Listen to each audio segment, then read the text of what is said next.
Off of turn 2, we can see the black number 19, E of Dalton, England from Springfield, Illinois. The driver third in points needs to have a great qualifying run here to keep his chances alive for this Mara Midget Championship.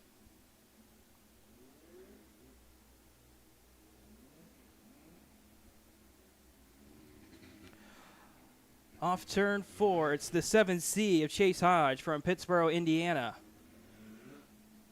Rolling through turns 3 and 4, we can find the number 48 of Eric Weber from Claremont, Illinois. And it looks like we have one final car in the racetrack needing some assistance from the track crew. Unsure of the number on that race car down there in the middle of the backstretch. We will try to update you with that car number when we get it.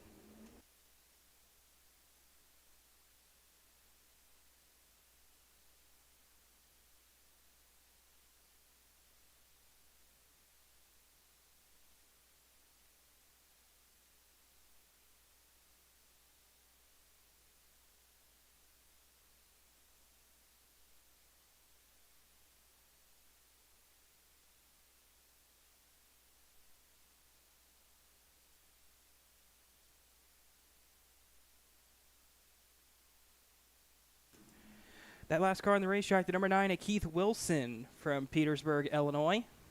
Still getting some assistance, getting pushed around the racetrack, just trying to get that engine fired to have a shot at qualifying tonight here at Coles County Speedway. Looks like no dice for him, and it looks like he's going to take the hard left-hand turn into the infield. And it looks like that will, unfortunately for him, end his qualifying run early. So it looks like only 4 cars on the racetrack for the first qualifying session. 17 total entries for the Midgets tonight.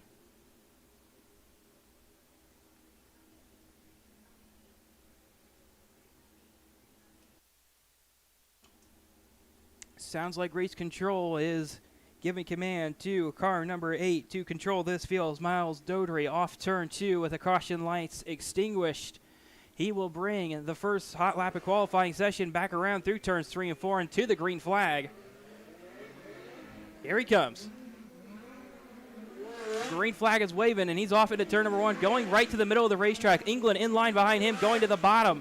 Already seeing some alternate lines being thrown out here early on in this qualifying session. Lap 1 in the books for the AD. It's at 11.244. What does England go on lap 1? 11.9292 for Dalton, England. Second for him right now. White flags coming around for the first qualifying session. No improvement there for Dodery, but England will improve. He'll go to the top of the charts, 11.1. Other two drivers, Hodge with an 11.2 and Weber with an 11.6. Laps 1 and 2. Checkered flags out in the air. England improves again. Keeps it in the 11.1 range. It'll be an 11.127 for Dalton, England here in qualifying. That's a good run for him, but we'll have to see if that's going to hold on as the rest of this qualifying session continues. As per Mara Midget Racing rules, the top 5 in qualifying all get points. The fastest qualifier gets 15 points. The car in second gets 10. The car in third gets 8. The car in fourth gets 6. And the car in fifth will get 4 points. So Dalton, England is going to hope his time can hold on to try to cut into that lead that Jay Sparks and Mark McMahill have on him.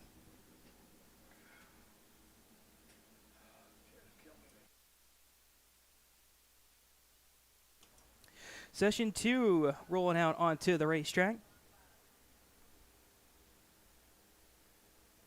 Car being pushed towards turn 1, the number 56 of Mitchell Davis from Auburn, Illinois. Next car in line behind him, the number 35 of Bryce Massengill from Troy, Ohio.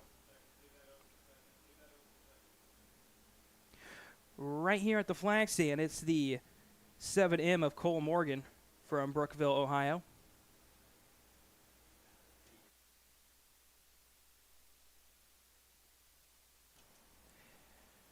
Right on the entry to turn number 1, it's the points leader, the number 40 of Jay Sparks from Crystal Lake, Illinois.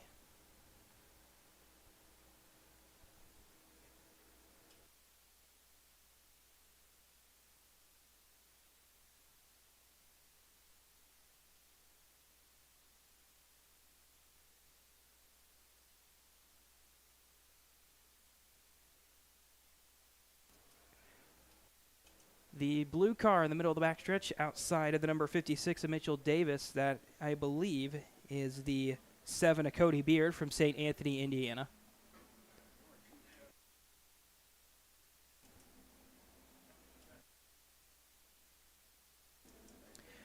And over here in turn number 4, the last car on the racetrack, the 11J, Chris Bow from Indianapolis, Indiana. So track crew's been given the command to fire engines here for Group 2 of qualifying. And Jay Sparks so good here at Coles County Speedway. He needs to have a good run here to try to outpoint Dalton England in qualifying, which would put England further in a hole. At that point, it might be a little bit too much for Dalton England to overcome. Of course, Jay Sparks' closest competitor in the points, Mark McMahill's yet to hit the racetrack yet for his hot lap of qualifying session.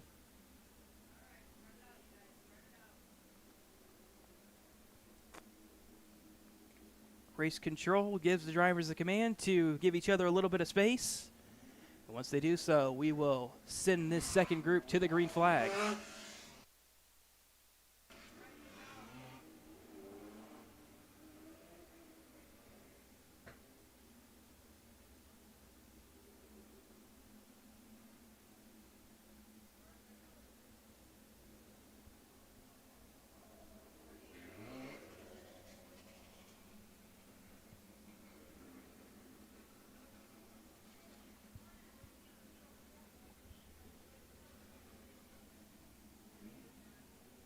Track crew may see something down there in turn 4.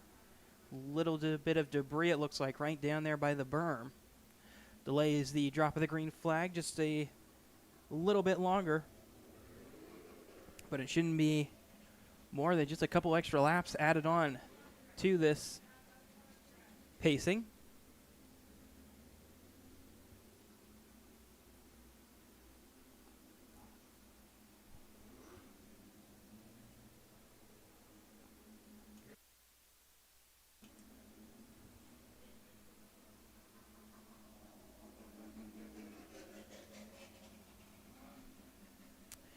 Sounded like Jay Sparks had a transponder issue of some sort, so they brought Sparks' car to a halt on the exit of turn 4. Dropped in a new transponder for him. These points matter a lot here for Jay Sparks.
So track crew still helping on getting a new transponder onto the number 40 of Jay Sparks.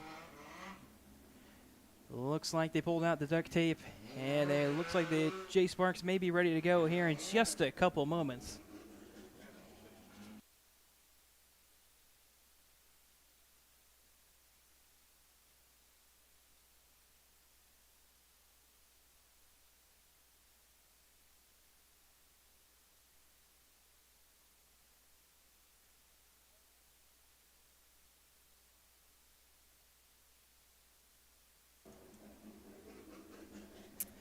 So it looks like Jay Sparks has received a new transponder, and with that, he's going to get refired on the front stretch and roll back out with this second group of qualifying for the Mara Midgets.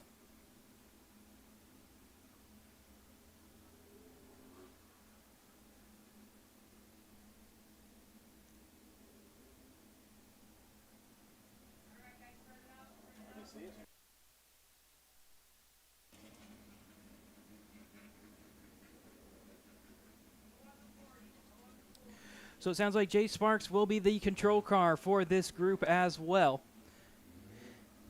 He normally does pretty good in qualifying here at Coles County Speedway. He's going to look to set the pace here early on as he works his way down the backstretch and towards the green flag off turn 4. He's going to collect the green flag, and he's going to head off into turn 1 with some clean air out in front of him. He'll go down to the bottom of the racetrack, right along that berm, all the way through turns 1 and 2. Got that left front tire up on it. Keeps it down on the bottom of turns 3 and 4. Car doesn't look too happy, though. And lap number 1 in the books for him. Goes 5th right now as Cody Beard goes towards the top of the charts at 11.2. It's good enough for 2nd for now. Fastest in this group, though. Mitchell Davis, top of the charts, 11.0. Massengill also throws down 11.0 on lap 2. White flag in the air.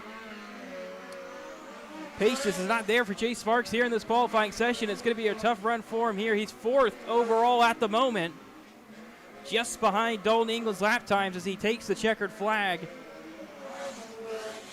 And with that, it looks like Bryce Massengill up on the top of the charts for now in his number 35 machine at 11.052. Mitchell Davis second, 11.076. Dalton England still third with an 11.127. Jay Sparks fourth, 11.175. Cody Beard fifth for now, 11.230. Those are the top 5 drivers, all of which, if they can hold on to that top 5 through looks like maybe 1 or 2 more groups of qualifying, will collect points. So the second group for the Mare Midgets working their way off the racetrack, and group 3 is waiting down in the staging area, and here they come.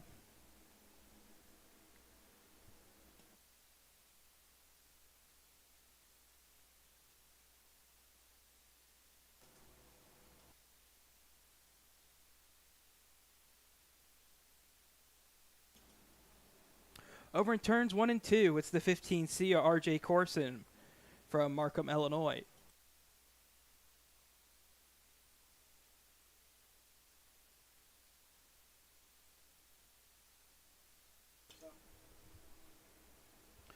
Also over there in turn 1, the yellow 4K of Charles Coons from Springfield, Illinois.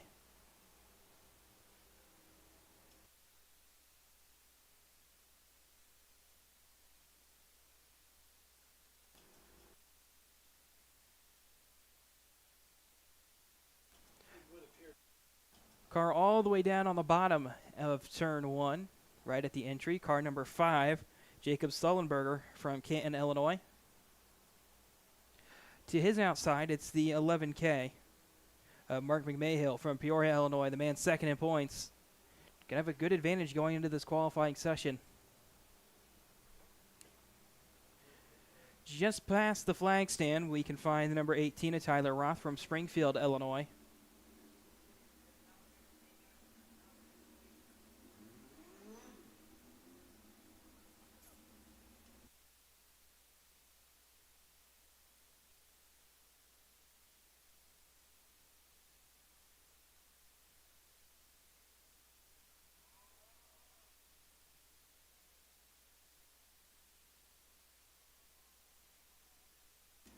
Coming off turn 4, the last car on the racetrack, the number 11 of Sheldon Males from Elk Grove, California.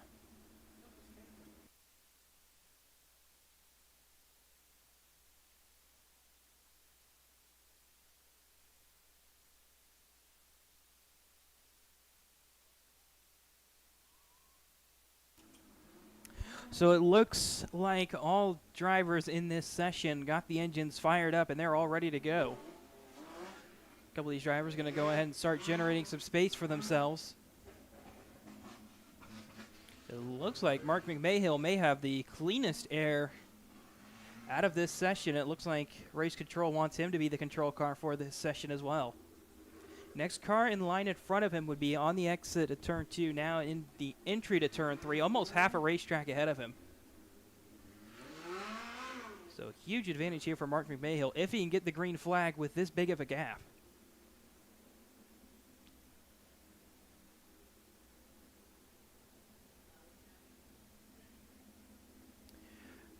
Race Control just making sure my race pass is all sorted out with timing and scoring. I believe this will be the final hot lap and qualifying session for the Mare Midgets tonight.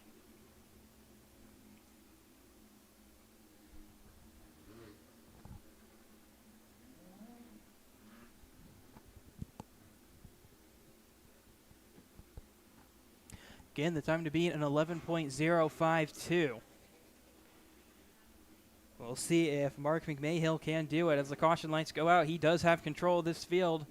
His advantage about a straightaway in clean air. It looks like he might extend that a little bit further. He slows the pace down as he worked his way towards turn 3. He'll go to the high side of turns 3 and 4 to gain some momentum as he'll come to the green flag for his first time lap. Unlike everyone else in qualifying, he'll go straight to the top side in turns 1 and 2. We'll see if the pace is there for Mark McMahill as he works his way back through turns 3 and 4 up on the Coles Cush. Lap number 1 in the books, 8th. Nobody else on the high side finding the pace. RJ Corson top of the charts in his number 15. At 11.039, McMahill coming back to the white flag. Needs to have a good last lap here. No improvement on lap 2 for McMahill. Not going to be the situation he wants, as he will work his way off turn 4 to the checkered flag. Needs to have a huge improvement here. Doesn't have it, and none of the championship drivers are going to score points in qualifying. England's going to be the only one. Everybody's coming back across the timing line. Charles Coons went to the top of the charts there on his final lap at 11.011 in his number 4K. Dalton England entered tonight 123 points back of the championship, is the only driver to score points inside the top 3 for the championship. He'll pick up 4, cuts the gap down a little bit, but starts off this night pretty strong for him. He needs to keep that pace up as they go on further through the night. Charles Coons, the quick time for the Mare Midgets, in 11.011. RJ Corson was second with 11.039. Bryce Massengill third, 11.052. Mitchell Davis fourth, 11.076. Dalton England fifth with an 11.127.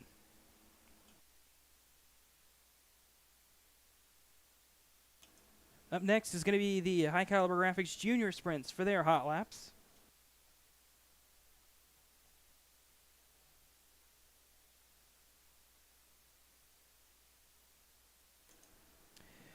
$15 total entries for the High Caliber Graphics Junior Sprints tonight.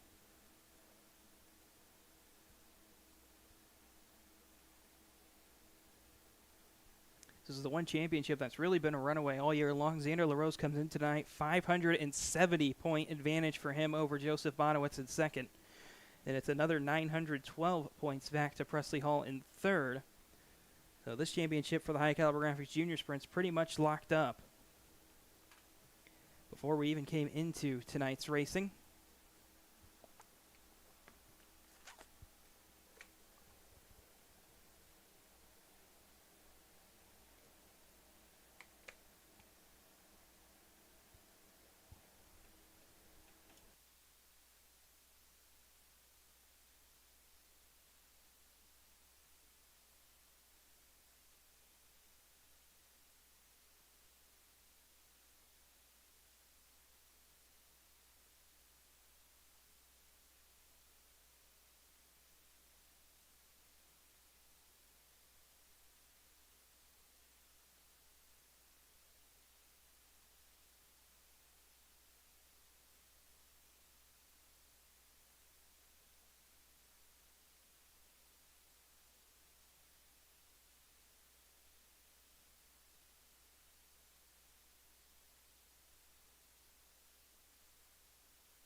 Sounds like race control is going over something with timing and scoring wise at the conclusion of the Mare Midgets qualifying and hot lap session.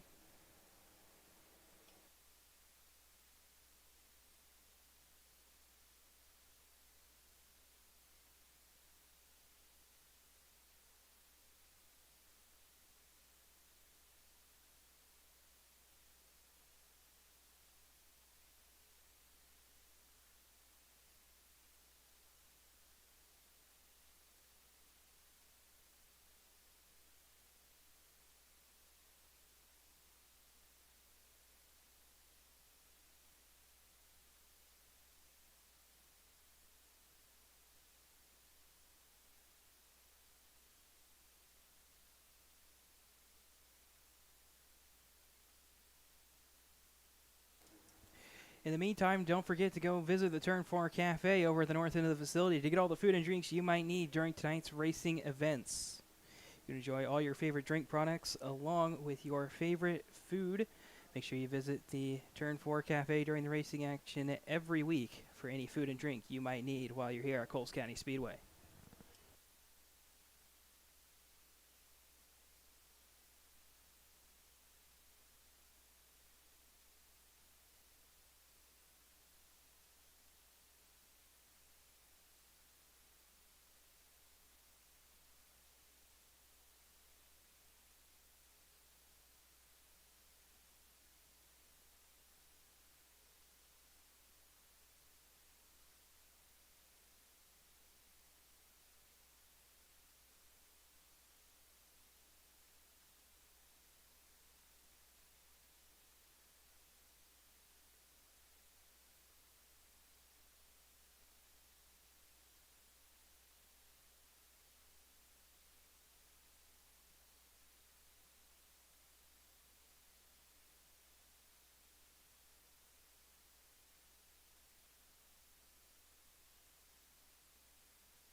And the high caliber graphics will finally make their way out onto the racetrack for their hot lap session.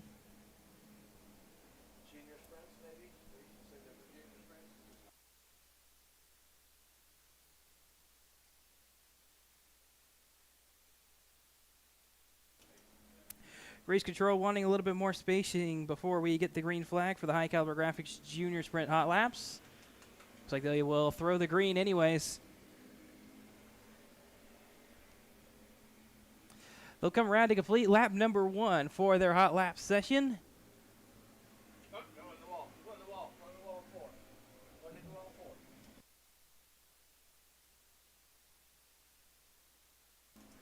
White flag coming around this time for the high caliber graphics junior sprints. An issue with timing and scoring. It appears Grayson Graham's lap time finally showing up in car number 7, I believe.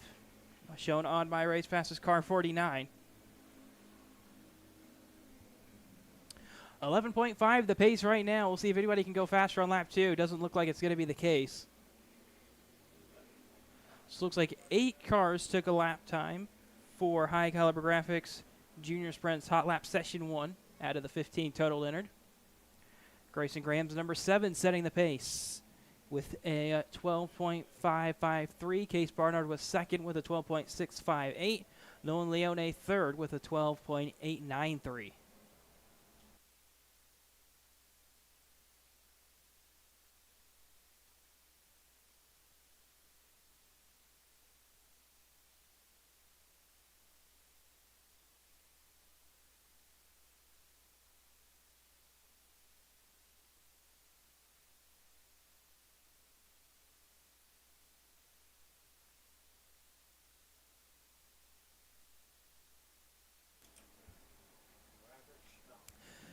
Session 2 for the high caliber graphics junior sprints hitting the racetrack now. They're being led out by Joseph Bonowitz from Oakland, Illinois.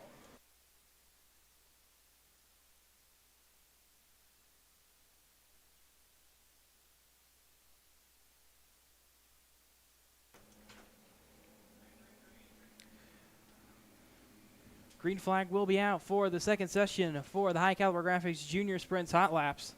So they come back off turn number 4. Let's see what the points leader can do. Is the number 1 Z. That's Xander LaRose from Festus, Missouri. They'll come back to the white flag. First laps in the books for Bonowitz goes 8th overall. France goes a little faster.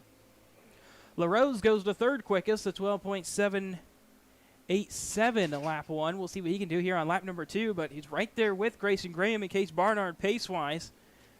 Lap 2, no improvement for him there. Presley Hall, his teammate, does improve up to 4th on a 12.85.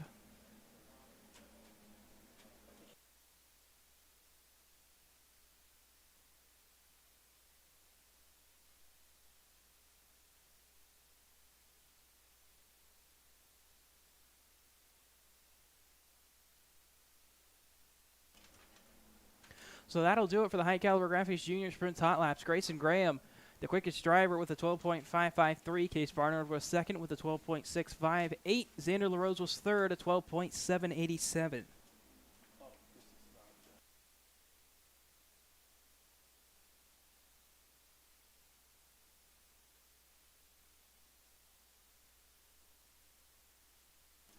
Spartan Transportation A-Class Wings, the next class up. 16 total entered for them tonight. Should be another just 2 groups of hot laps for them as well.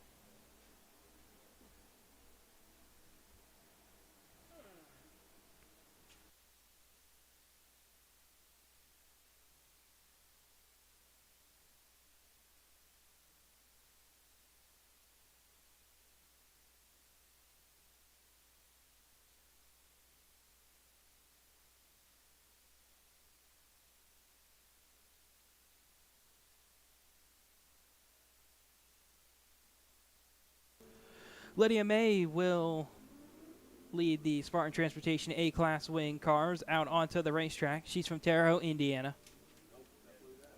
Another car on the racetrack, the 18 of Aiden Linegain from Coal Valley, Illinois. Also joining them on the racetrack, the number 88 of Billy Lee from Hammond, Illinois, along with the 81 of Braxton Flatt from Monmouth, Illinois. Also on the racetrack, the 95M and Noah Mell from Fairland, Indiana. They'll come back around to the green flag. Noah Mell leads the points coming into tonight over Tyler Taylor, 295 points. The separation between the top two. Tyler Taylor did not show tonight, so the championship will go to Noah Mell's number 95M and the Spartan Transportation A-Class Wing cars. Braxton Flatt already setting the pace here early on, going to a 10.6 lap 1. Improves to a 10.5. Nolan Bartley right there with him into the 10.4 range. Coming back around to the checkered flag, Nolan Bartley's car will set the pace here early on, a 10.417. Braxton Flatt has to settle for a second for now, a 10.591. Tyler Taylor third with a 10.631. Excuse me. Tyler Taylor shown as a different car on the points page. He is in the 88T tonight, not the 25T. Almost 300 points back from Noah Mell. Is going to need a lot of help to have a shot in the championship.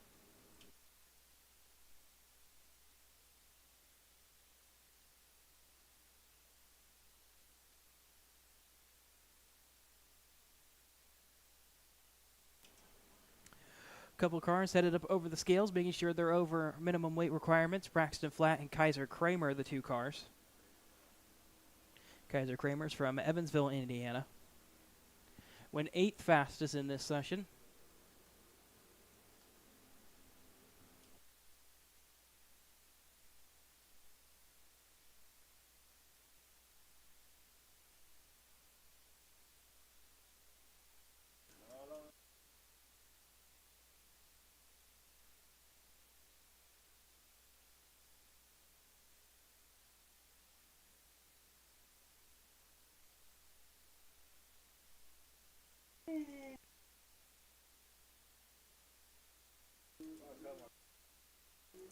Kaiser Kramer making his way off the racetrack. And we'll have one more group of the Spartan Transportation A-Class Wings that will hit the racetrack before they are done with their hot laps. After them, it will be the dirty right rear restricted micros.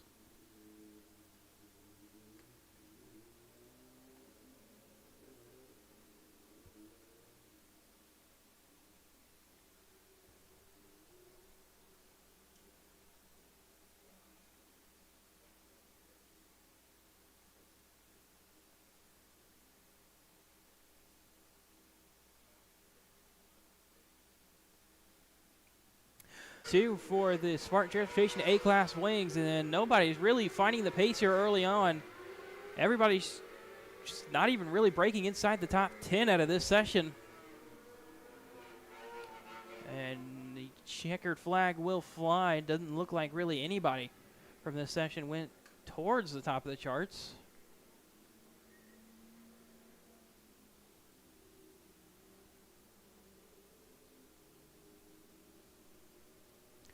Andrea Cowden, Tanner Triplett, the two cars that didn't take a time in this class.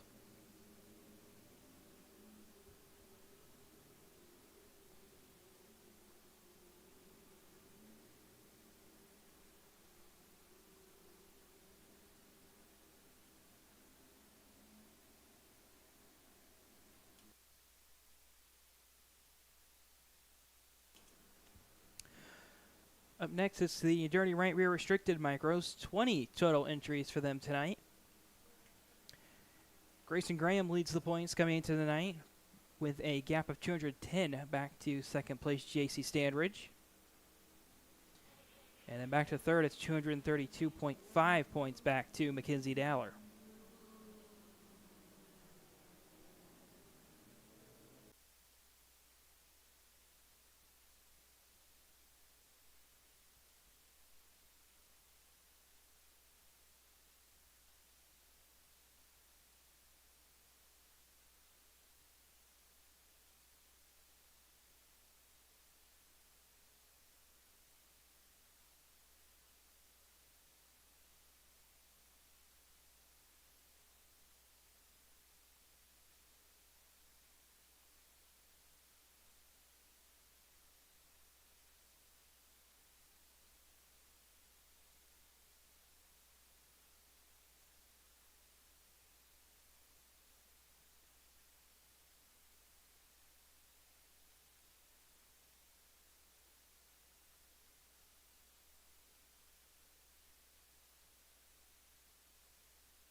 Back to yellow flag conditions here at Coles County Speedway.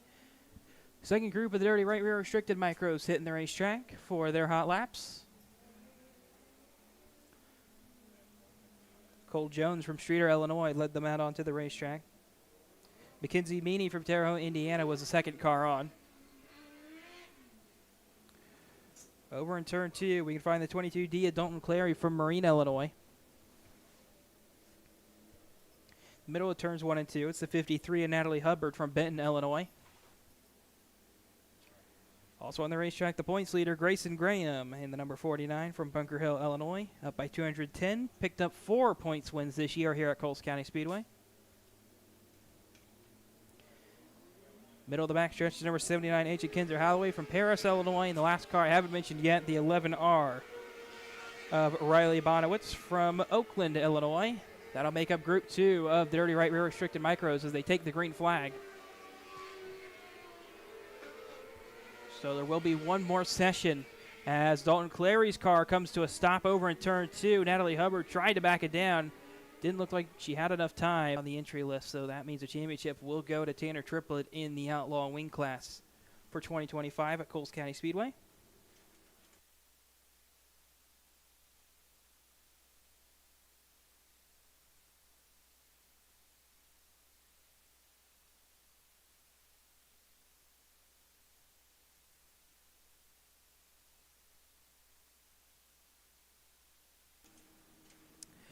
'55S of Darren Stark from Springfield, Illinois is going to bleed out the Outlaw Wings. Tanner Triplett's number 22 from Lincoln, Illinois is in the middle of turns 1 and 2. On the exit of turn 2, we can find the number 97 Dia Larry Drake from Terre Haute, Indiana. Also on the exit of turn 2, it's the number 96 and Nate Casper from New Lenox, Illinois. Middle of the back stretch, we'd find the 41W of Austin Orr from Brookport, Illinois. And the last car in line, and that number 635 is Jackie Sharp from Harrisburg, Illinois. That's going to make up the field for the Outlaw Wings tonight here at Coles County Speedway. And they'll come off turn 4 to the green flag for hot laps. Darren Stark going to be the first driver to set a lap time as he's going to work his way back through turns 3 and 4. Those cars look very quick tonight. White flag is out at 10-2, lap 1. Tanner Triplett having a transponder issue of some sort. His transponder not showing up on timing and scoring. The 635 slow off turn 4.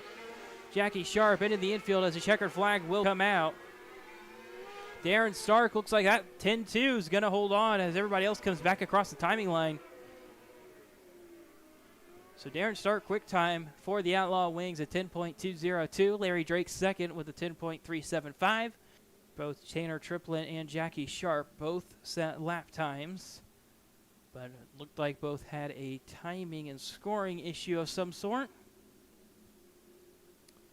which led to those cars not showing up on my race pass.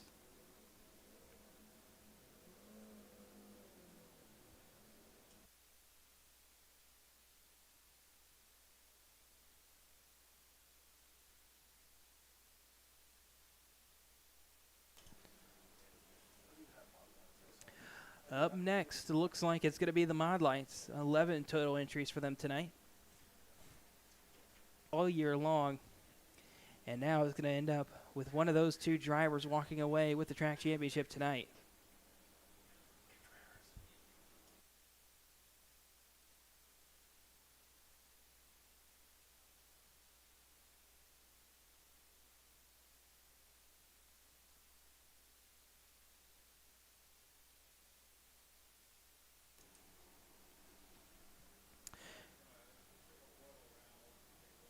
And Modlites coming out onto the racetrack with reports of an oil spot somewhere on the racing surface.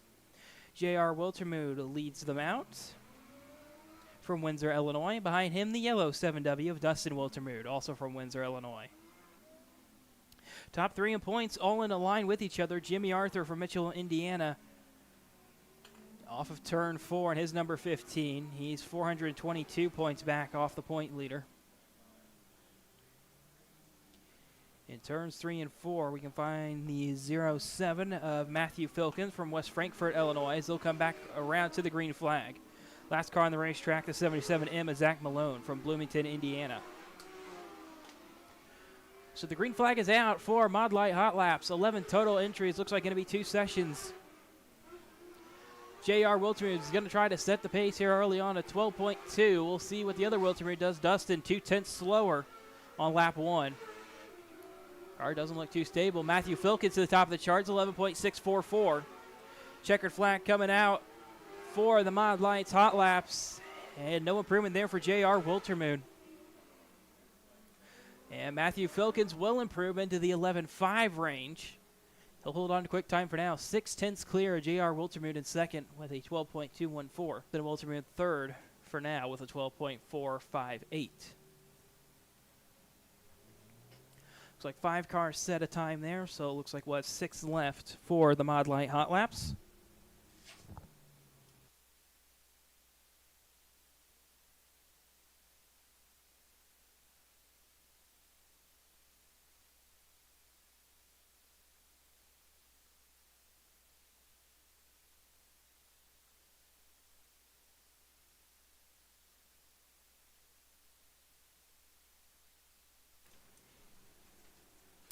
Group 2 of the Modlites coming out onto the racetrack. They're being led out by the 46 of Ralph Halloran from Murkytown, Illinois. Off turn 2, it's from Oakland, Illinois.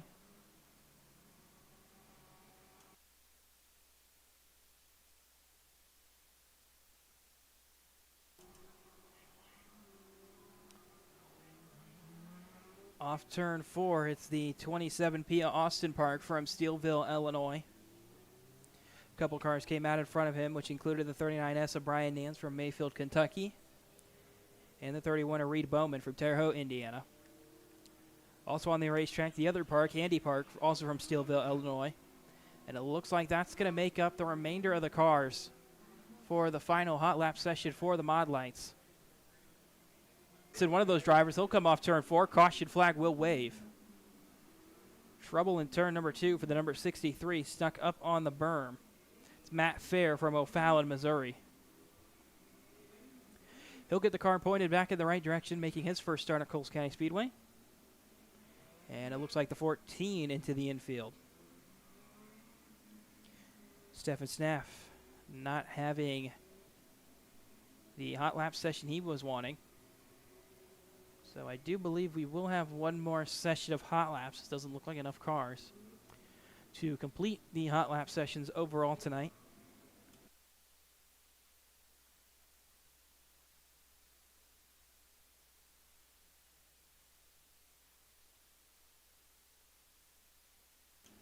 Stefan Snaff started to climb out of the race car, and it looks like he'll climb back in, was looking at something.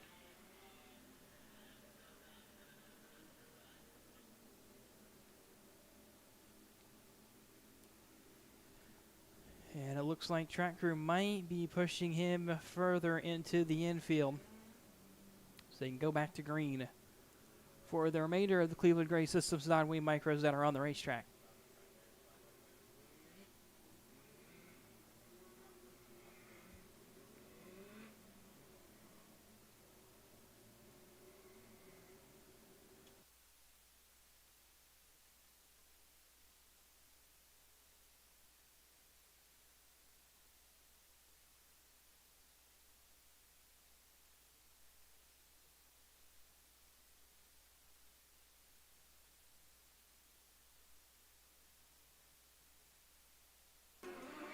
Green flag going to come back out in the air for the Cleveland Gray Systems non-wing micros.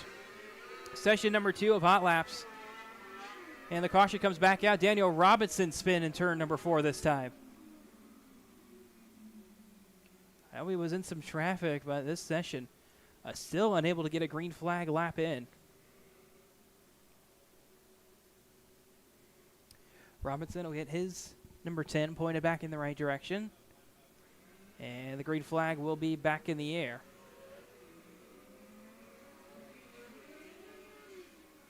Robinson maybe having some further issues, was trying to get the car to fire back up, it looks like. And it looks like he does, thankfully, get it fired up before traffic started to come all around him as they'll come around to complete lap number 1. White flag in the air. Robinson, top of the charts, 11.0, lap 1. He's going to spin, though, again in turns 1 and 2. He may have some sort of mechanical issue. That was definitely impeding that car. That car did not look all that unstable on the end of his lap number 1. Checkered flag coming out, though. He's obviously going to make some adjustments. And no one else be able to break inside the top 3. Matt Veach went to second on that last lap, 11.203. Daniel Robinson goes fastest on lap 1, spins on lap 2 for the Cleveland Gray Systems non-wing micros. 11.076 for Daniel Robinson. Matt Beach was second. 11.203. Seth Beal third. 11.274. Looks like both Landon Beckwith and Stefan Snaff did not take a time. Snaff's car had a mechanical issue of some sort. Seems he hit the racetrack.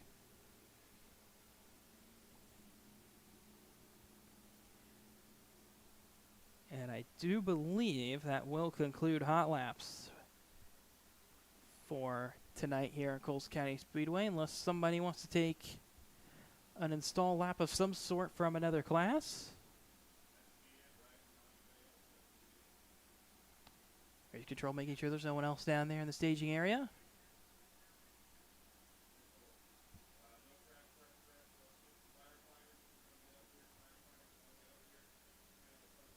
So that will conclude the hot laps for tonight here at Coles County Speedway. We're going to head to opening ceremonies here in just a moment.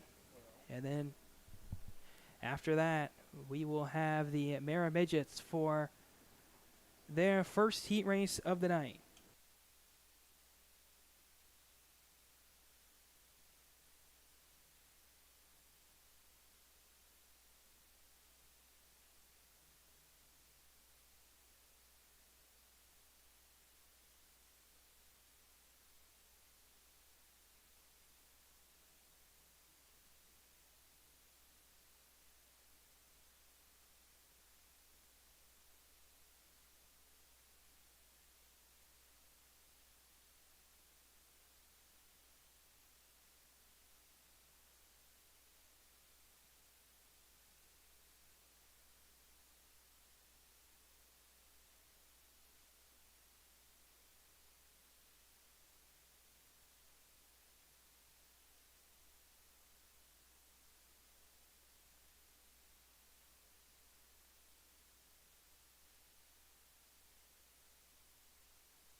Ladies and gentlemen, we now ask that you please rise and bow your head for tonight's invocation presented by Elder Ed Waggle of the Zoar Primitive Baptist Church. Let us pray. Almighty Heavenly Father, we come to you today thankful for such a beautiful night to come out and enjoy racing. We ask that you bless the drivers and the fans and the crews, that they all come home safe. We ask that you give our leaders wisdom and integrity to rule us well. We ask, oh Lord, that you just let us enjoy an exciting night. In Jesus' name we pray, amen.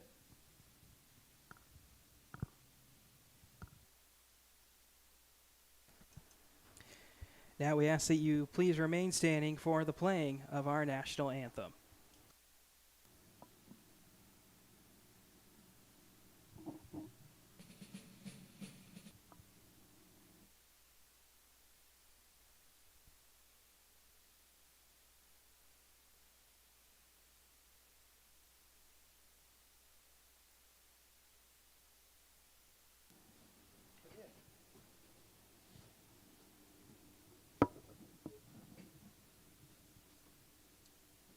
First tonight, caliper graphics.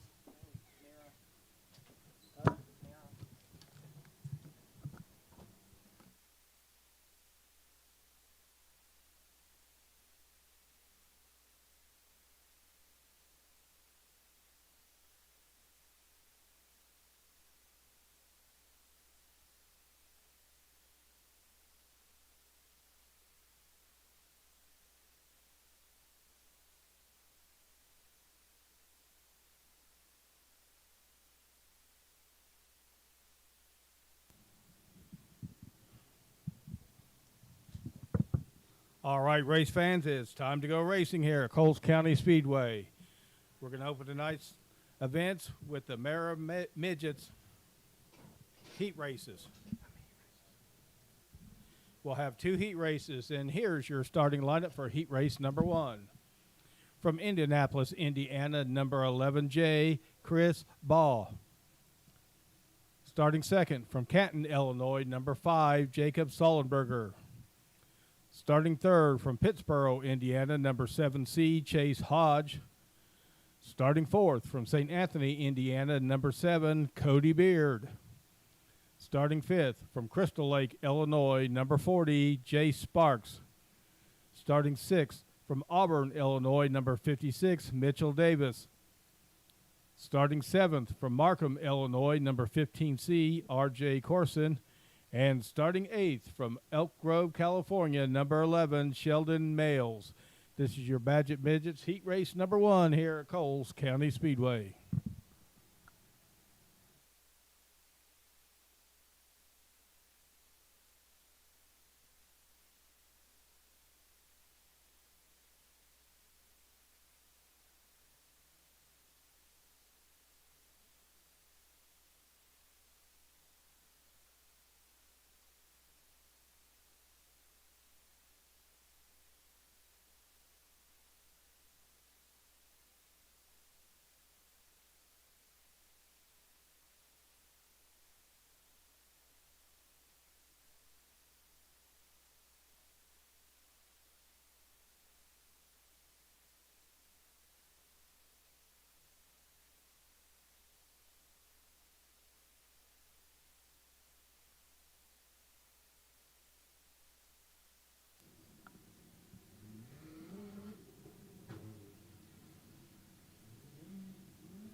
And a quick update on the National League Divisional Series from American Family Field in Milwaukee, Wisconsin. At the end of 2, it's Chicago Cubs 1, Milwaukee Brewers 1. Milwaukee scoring their run in the bottom of the first off a home run off Wilson Contreras. And the Cubs scoring their run with a home run in the top of the second inning from Seiya Suzuki.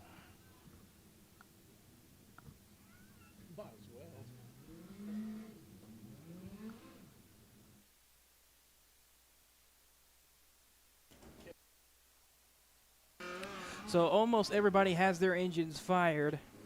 Just one car left to go.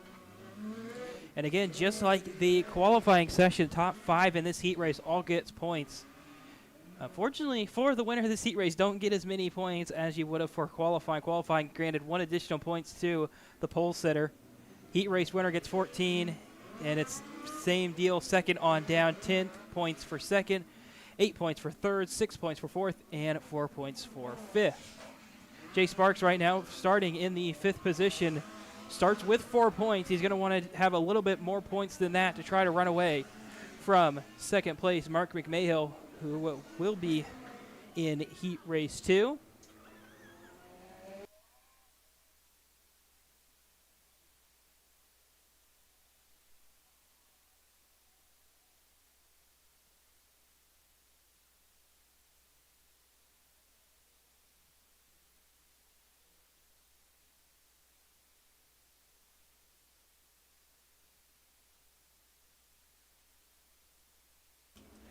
So it looks like the field is getting all doubled up and ready to go for heat race 1 with the Mare Midgets.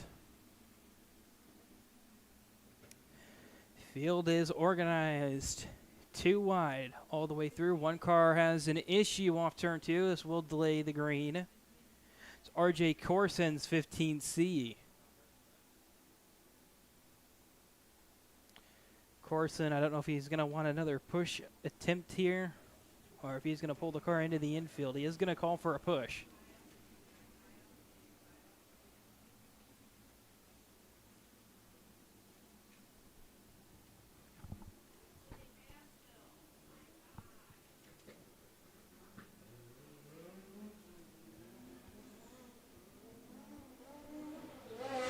Corson gets his engine refired without issue, and he will make his way back towards the tail end of the field here for heat race 1 of the Mare Midgets.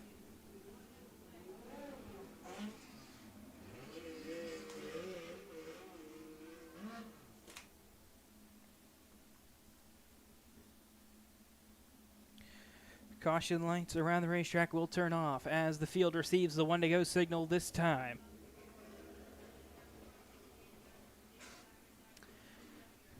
Caution lights out around the facility for the first time in a heat race tonight here at Coles County Speedway. Championship night for the Mare Midget, championship night for the regular micro classes here at Coles County Speedway. But for now, it's Chris Bow and Jacob Sullenberger, the front row for Mare Midget Heat Race 1. And green flag is out. A start cone took a big hit there, which brings out the first caution of the night. Looked like it might have been Chase Hodge who hit that cone on the berm. And that cone is destroyed. I don't think we're going to be using that one any longer tonight.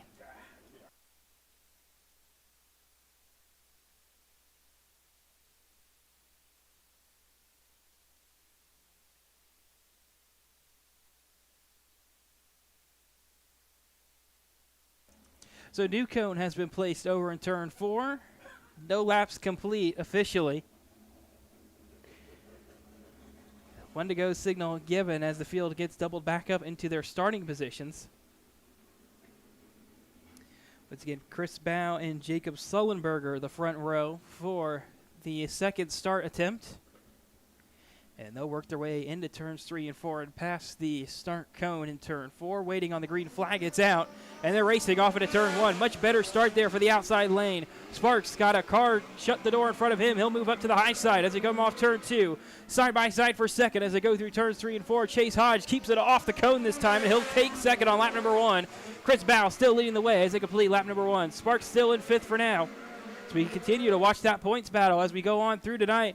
Trouble up in front of the field. The cone gets hit again. The cone is just having a tough luck tonight. Not sure which of the two front runners hit it as one car up over the berm in turns 1 and 2. That's Chase Hodge from second. Sparks finding some early luck here. He's going to find himself in second off turn 4 just before the halfway point. Trouble in front of the field. Chris Bow going to go for a complete 360. Is going to say that last lap his car looked unstable. And it finally is going to break loose on him, and now that's going to put Jay Sparks in the lead.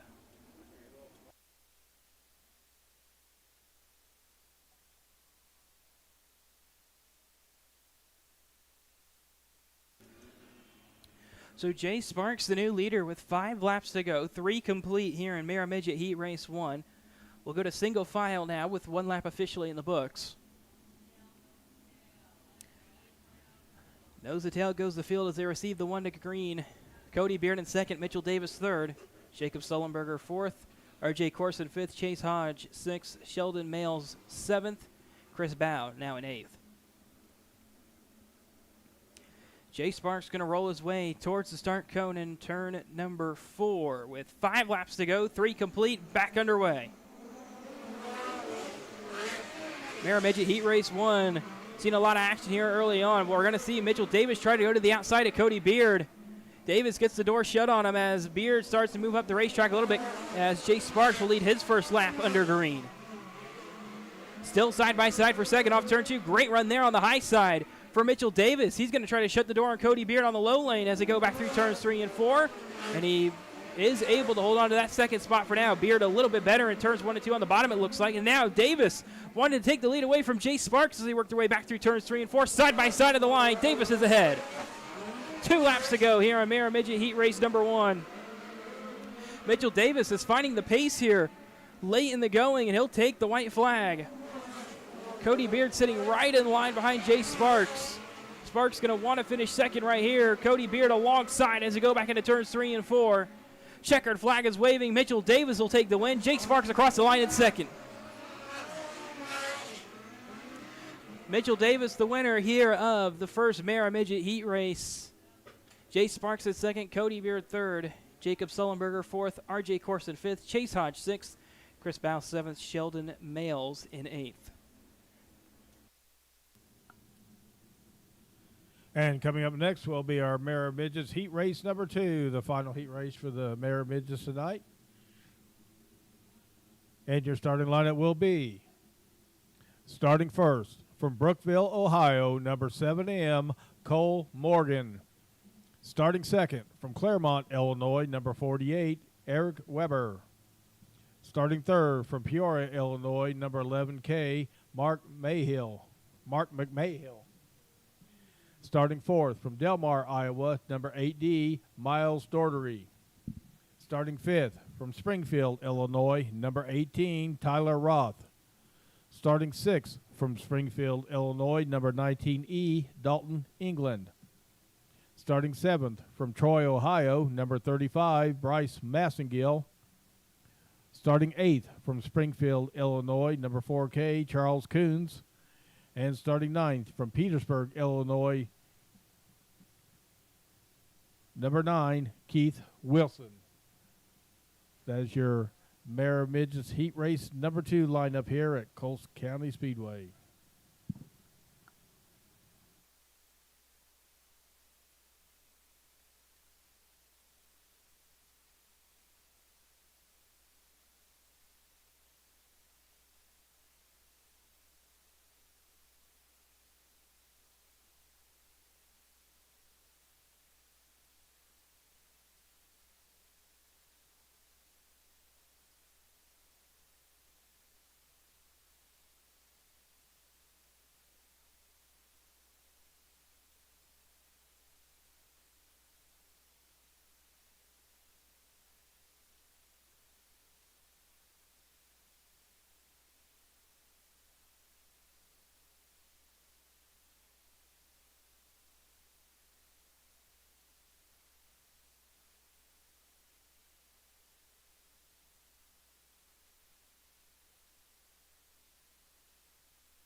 Engines getting fired here for Mare Midget Heat Race number 2. Again, another 8-lap heat race. 2 cars still yet to be fired. Looks like McMahill will be the final car to get his engine fired up.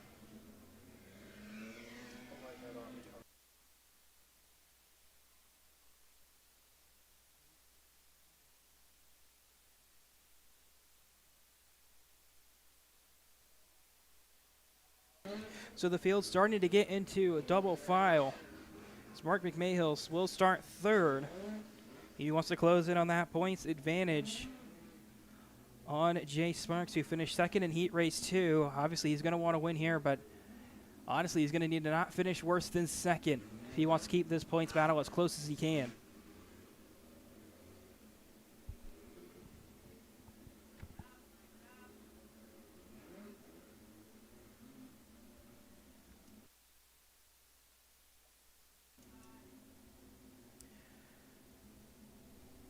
And it looks like everybody into their starting positions past the flag stand. 1 to go signal coming around next time by. So 2 to green this time was issued to the drivers.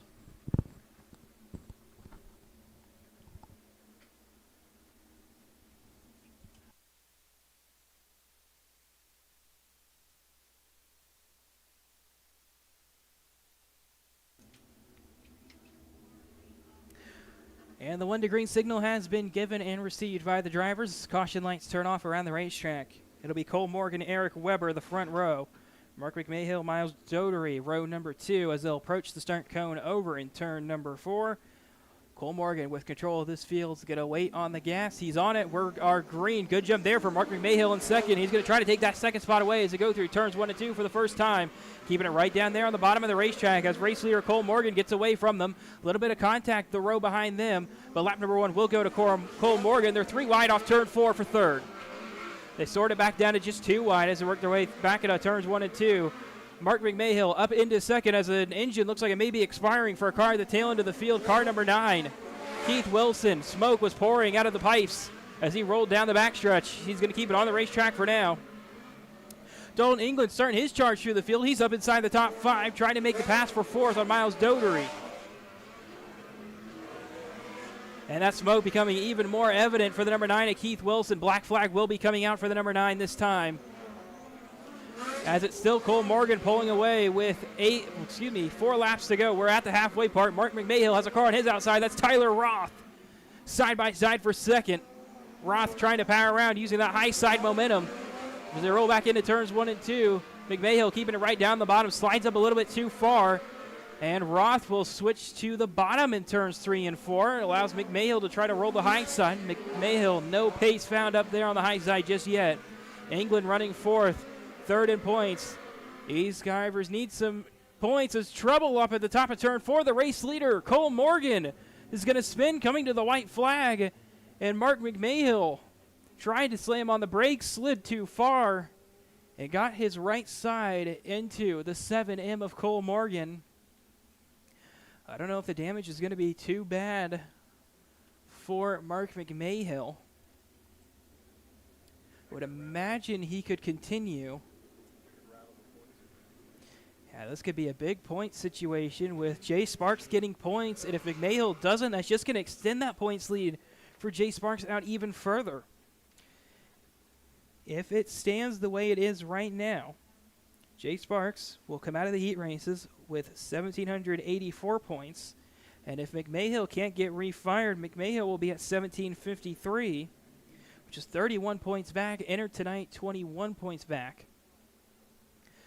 So that'll just improve the amount of gaps position-wise that Sparks can have in the feature. But it does look like McMahill will get pointed in the right direction. And I would imagine he is going to get a push here. But he is going to be at the tail end of this pack. He's got to find some pace. Maybe going to have to try to roll that high side with just 2 laps to go. Not sure how many positions, he can really pick back up. As it looks like Cole Morgan, going to also get his engine refired.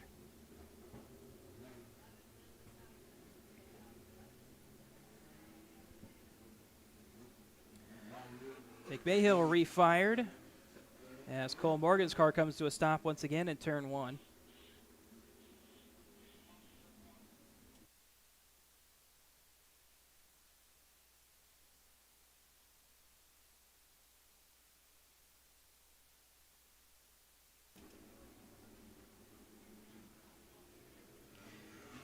McMahill told to go to the tail of the field. I think he was hoping that he was going to be able to keep his spot. But unfortunately for him, was caught up in that incident. So he will go to the tail end of the field. You can see some fluid on the middle of the front stretch from Keith Wilson's car, but I don't think it's going to cause an issue.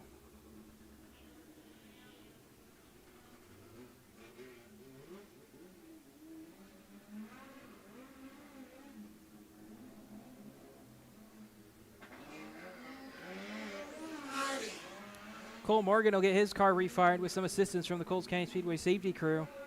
And Mark McMahill goes around an additional lap with the field single file. They will head back to 1 to green. Now Tyler Roth will have control of the field, it looks like. As the track crew will pick up some debris over there in turn 4. Tyler Roth with control. Dalton England in second. Third will be Miles Dotery. Fourth, Charles Coons. Fifth, Bryce Massengill. In sixth, we can find the 48 of Eric Weber. Seventh will be Mark McMahill, and eighth will be Cole Morgan. Caution lights out once again with 2 laps to go here in Mara Midget Heat Race 2. Tyler Roth with control goes to the high side in turns 3 and 4. Green flag back in the air, and it's going to be a good jump there for Tyler Roth.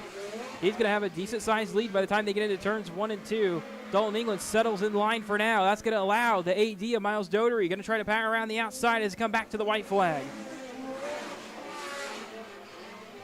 Side by side for fourth, further back in the group. But as they work their way through turns 3 and 4, Tyler Roth off turn 4 to the checkered flag. Going to have a couple cars spinning to the checkered flag. And McMahill may have gotten a point. We have one car upside down in a big way.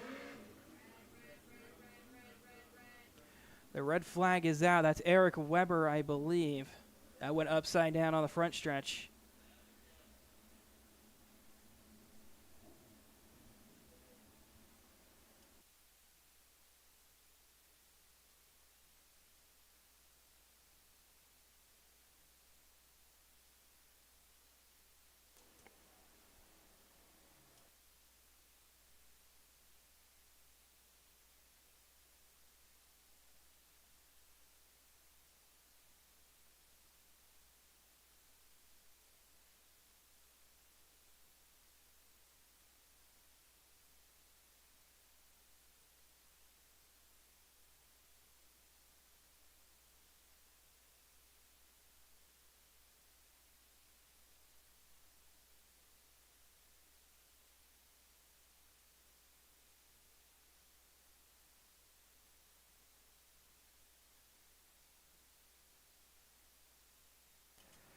So Eric Weber climbing out of his race car. Well, he's definitely hoping the damage isn't too severe for him and he can get it repaired and fixed for the feature later tonight. In the meantime, Mark McMahill was able to finish in 5th, so he will pick up 4 points, which will put him at 17:57 at the end of the heat races. Dalton England also in the points. He finished 2nd, will pick up 10 points as well.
And coming up next will be our high caliber graphics junior sprints. We have a total of 15 entries. We'll have 2 heat races. And while the track crew is cleaning the track, we'll go ahead and give you the starting lineup for heat race number 1. Starting first, from Oakland, Illinois, number D52, Joseph Bonowitz. Starting second, from Bunker Hill, Illinois, number 49, Grayson Graham. Starting third, from Des Lodge, Missouri, number 25P, Presley Hall. Starting fourth, from Pittsburgh, Illinois, number 1T, Aiden Dudley. Starting fifth, from Metropolis, Illinois, number 22, Remington Carlson. Metropolis, Illinois, number 5, Braden Holt. And starting 8th from Festus, Missouri, number 1Z, Xander LaRose. That is your starting lineup for your high caliber graphic junior sprint race number 1. And they're on the track.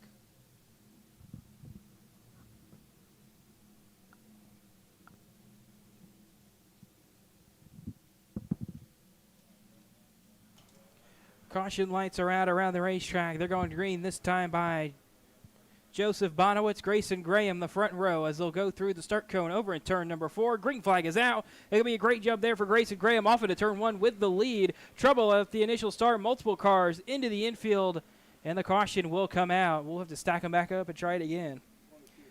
Remington Carlson and Brandon Holt, the 2 cars involved in that incident.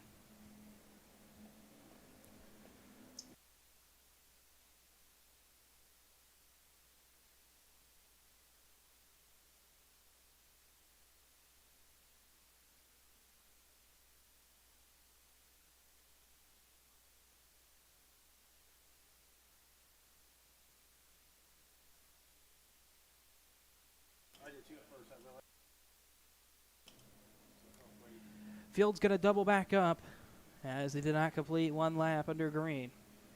Everybody's going to double back up back into their starting positions with the 2 incident cars to the tail of the field.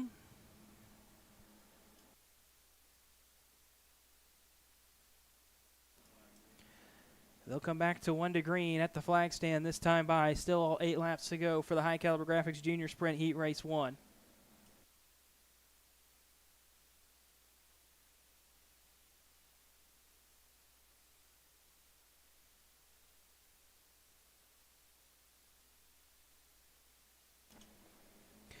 Joseph Bonowitz and Grayson Graham with control are going to head towards the start cone. And the green flag is out for the first High Caliber Graphics Junior Sprint Heat Race. Going to be a much better jump there for Joshua Bonowitz, or Joseph Bonowitz, excuse me, but wasn't able to hold on to that lead as Grayson Graham powers around the outside through turns 1 and 2. And Grayson Graham will lead lap number 1.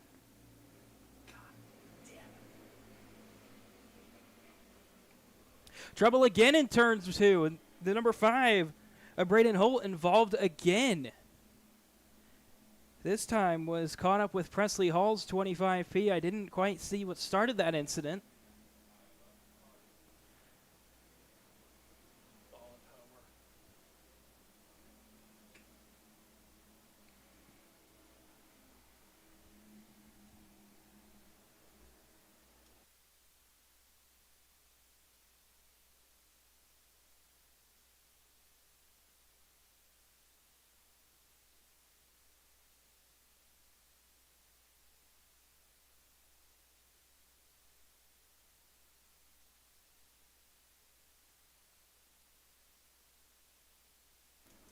So 1 lap officially complete here for the first High Caliber Graphics Junior Sprint Heat Race.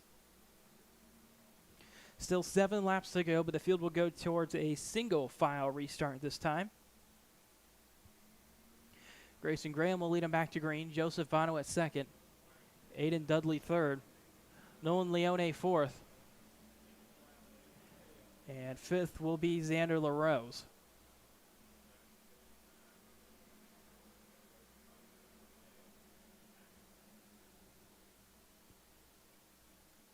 Grayson Graham's number 7 at the restart cone. He's on the gas a little late, but the green flag will come out, and it's going to be a good enough jump for him to get a couple car lengths advantage back to second place, Joseph Bonowitz. And they'll work their way back through turns 3 and 4 back under green. Complete lap number 2 of the first High Caliber Graphics Junior Sprint Heat Race. 2 wide further back in the pack, back for about the 6th position. Presley Hall going to the inside. Braden Holt going to try to go around the outside, 3 wide on the top. And Holt is able to pick off the 22 of Remington Carlson for the 7th position. Still out in front, Grayson Graham pulling away at the halfway point. That gap advantage over Joseph Bonowitz over 2.5 seconds. 3rd, Aiden Dudley is trying to hold off Nolan Leone in 4th and Xander LaRose in 5th. Nolan Leone keeping the car right down there on the berm through turns 3 and 4. Trying to get that car to turn a little bit better on exit. This be a good run here for Xander LaRose. Going to have a shot on the entry to turns 3 and 4. Try to take that spot away. Isn't able to do it just yet. Leone is going to get to the inside of Dudley and takes that third position away as Grayson Graham off turn 4 at the flag stand for the white flag.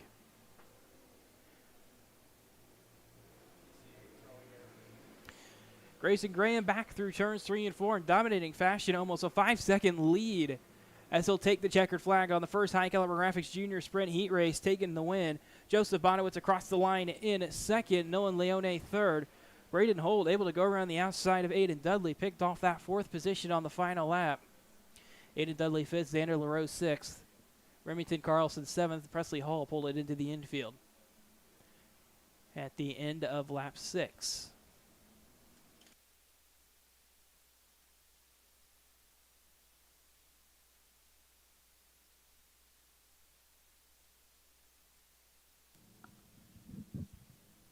And coming up next will be your High Caliber Graphics Junior Sprint Heat Race number 2. And your starting lineup is, starting first, from Evansville, Indiana, number 110, Maverick Schnaff. Starting second, from Lovington, Illinois, number 22F, Evan France. Starting third, from Brookport, Illinois, number 41W, Abilene Orr. Starting fourth, from Alexis, Illinois, number 21, Riker Toops. Starting fifth, from Dawson, Illinois, number 25B, Case Barnard. Starting sixth, from Fillmore, Indiana, number 99K, Kaylee Cox. And starting seventh, from Buffalo, Illinois, number 14V, Waylon Vogel. This is your High Caliber Graphics Junior Sprint Heat Race number 2.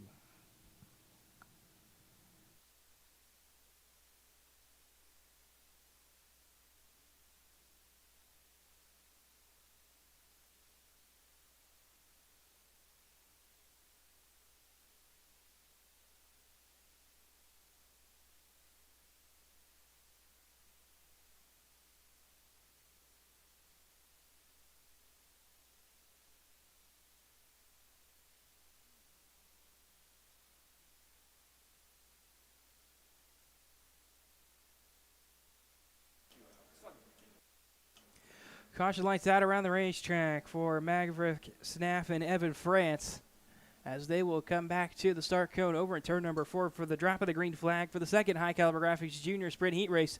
Good jump there for Schnaff. Going to be clear to the lead by the time they get to turn 1. Abilene Orr going to follow him through up into second. Evan France didn't get the jump he wanted. Orr on the inside, up on the berm through turns 3 and 4. Or excuse me, that's Riker Tubes put a new wing on that race car. Or for whatever, Tubes for whatever reason started on the inside of row 2. Didn't quite catch that when they took the green flag, but Riker Tubes to the lead off turn 4. He will lead his first lap at the end of lap number 2.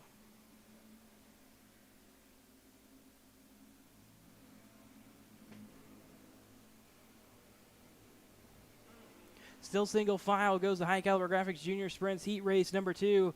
Evan France going to allow Case Barnard. Got a huge run down off of turn 2. Going to pick off 2 cars. He's going to go up to second in 1 lap. I don't know if both Maverick Schnaff's car and Evan France both had issues at the same time as each other. But they both just looked like they were standing still when Case Barnard went by him. Riker Toops still leading the way. Coming to 2 to go this time. And is number 21.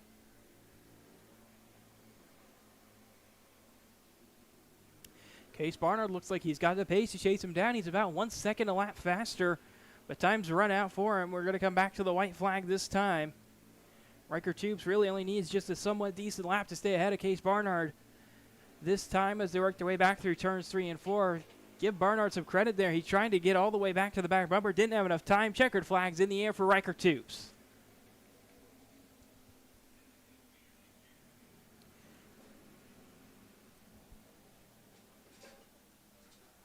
Riker Tubes takes the win in the second High Caliber Graphics Junior Sprint Heat Race. Case Barnard second, Evan France third, Maverick Schnaff fourth, Kaylee Cox fifth, Waylon Vogel sixth, Abilene Orr seventh.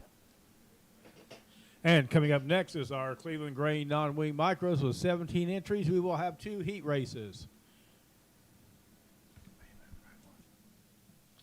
And your starting lineup for heat race number 1 is starting first from Ashmore, Illinois, number 4R, Cameron Romack. Starting second from O'Fallon, Missouri, number 00X, Bryce Fair. Starting third from Roanoke, Illinois, number 9, Landon Beckwith. Starting fourth from O'Fallon, Missouri, number 63, Matt Fair.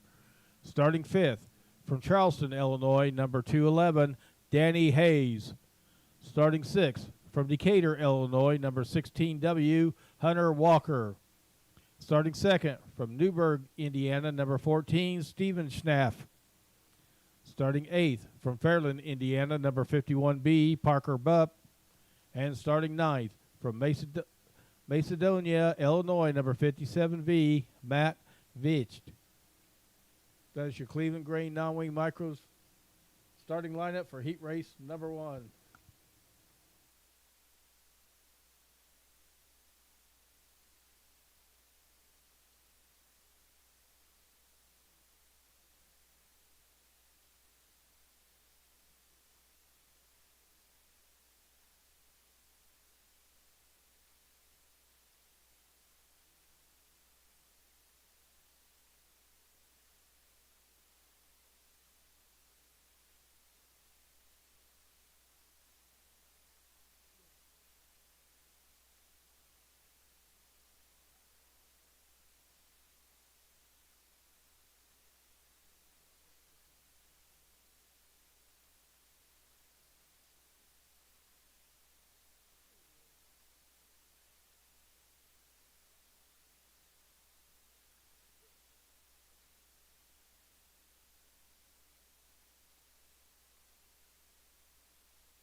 Snaff able to get it fired up. Looked like he had an issue when he was trying to let the field by him.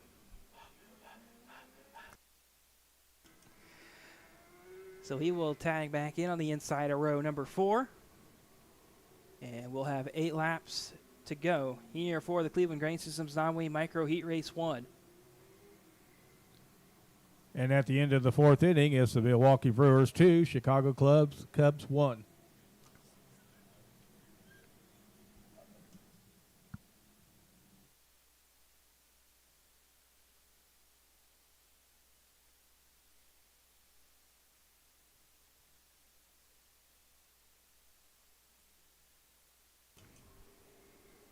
Caution lights out around the racetrack as Cameron Romack and Bryce Fair pass by the flag stand and receive that 1 to green signal. Landed back with Matt Fair, the row behind them. Romack towards the start cone in turn number 4 with control of this field. He's on the gas a little early. Green flag is out for the Cleveland Grain Systems non-wing micro heat 1. He's going to have a great jump there as there's going to be a huge stack up in the mid-pack. Everybody's trying to still get it sorted out. Beckwith did not get a good jump at all. And everybody's still trying to get it sorted out. Beckwith's car looks unstable on the entry to the corner. It looks like he just wants to go straight. As we have more trouble up in front of them. The 63 almost goes upside down. Matt Fair, he keeps it on all 4 tires. We stay green as Cameron Romack leads the first 2 laps under green. Beckwith into the outside wall off turn 4. No harm, no foul, though. He'll keep that high side momentum going, trying to pick up some pace. Parker Bupp, the points leader in this class, trying to find something around Bryce Fair out in front of him. Instead, he's got Matt Beach trying to go around his outside. Romack just continuing to pull away from this first Cleveland Grain Systems non-wing micro heat race. They were 3 wide off turn 4 for second. Looks like Bub gave up the position to Matt Beach, just decided, I'm just going to sit in line for now. Don't need to risk anything with 4 laps to go. He knows he's got some time he can try to chase down on Matt Beach. Romack still pulling away, 1.5 seconds the advantage over Matt Beach. Romack still ripping that high side. Everybody else looking like they went down to the bottom. And now Beach starting to reel Romack in by about 4/10 a lap. Maybe a little bit too late there. Parker Bupp got a little bit too high in turns 1 and 2. White flag is out this time as we'll have Bryce Fair try to take that 3rd spot away. Coming back through turns 3 and 4 for the final time, over a 1 second advantage. Cameron Romack's going to take the win in the Cleveland Grain Systems Donaway Micro Heat Race 1. And it's going to be a bad turns 3 and 4 there for Bryce Fair. Drops the spot to Danny Hayes there on the final lap. But Cameron Romack, the winner here of the first Cleveland Grain Systems Donaway Micro Heat Race. Matt Veach second, Parker Bupp third, Danny Hayes fourth, Bryce Fair fifth, Hunter Walker sixth, Stephen Staff in seventh, Matt Fair eighth. And up next is our Cleveland Grain Non-Wing Micro Heat Race number 2. And here is your starting lineup. Starting first, from Charleston, Illinois, number 2X, Seth Buell. Starting second, from Benton, Illinois, number 10, Daniel Robinson. Starting third, from Springfield, Illinois, number 55S, Darren Stark. Starting fourth, from Terre Haute, Indiana, number 21V, Danny Vicino.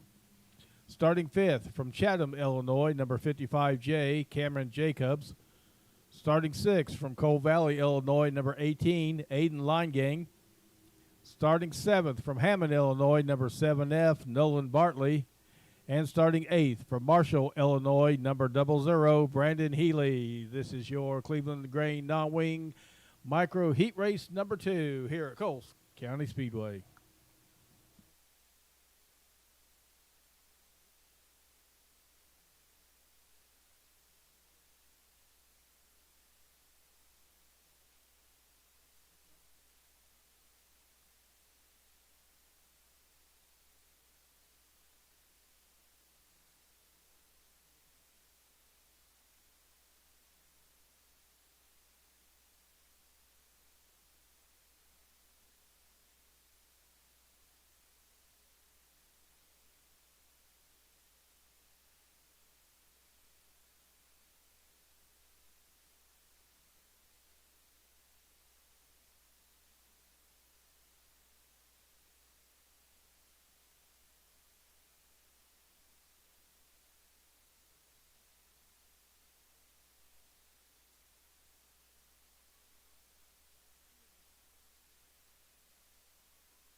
Caution lights will go out around the racetrack for the Cleveland Grain Systems Non-Wing Micros Heat Race 2.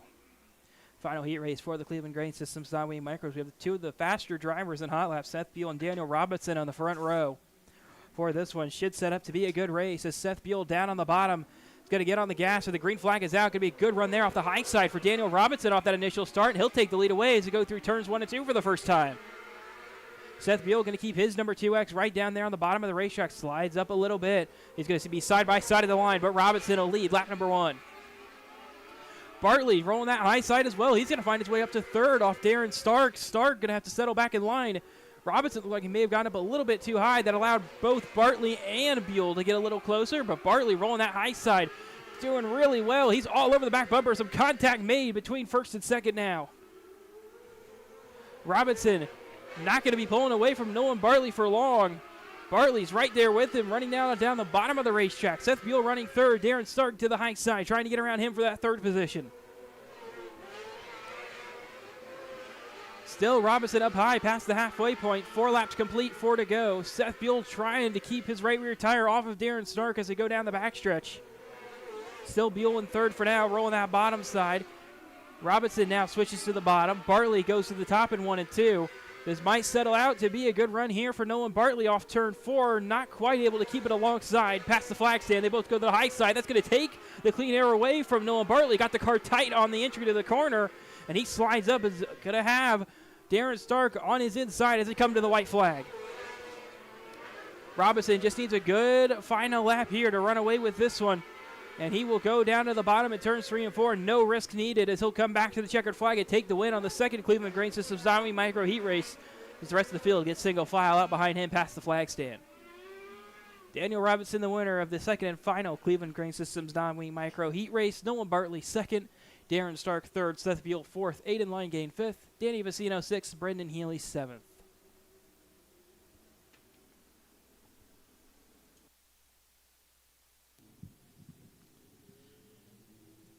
And coming up next will be our dirty right rear restricted micros. With 20 entries, we will have 3 heat races.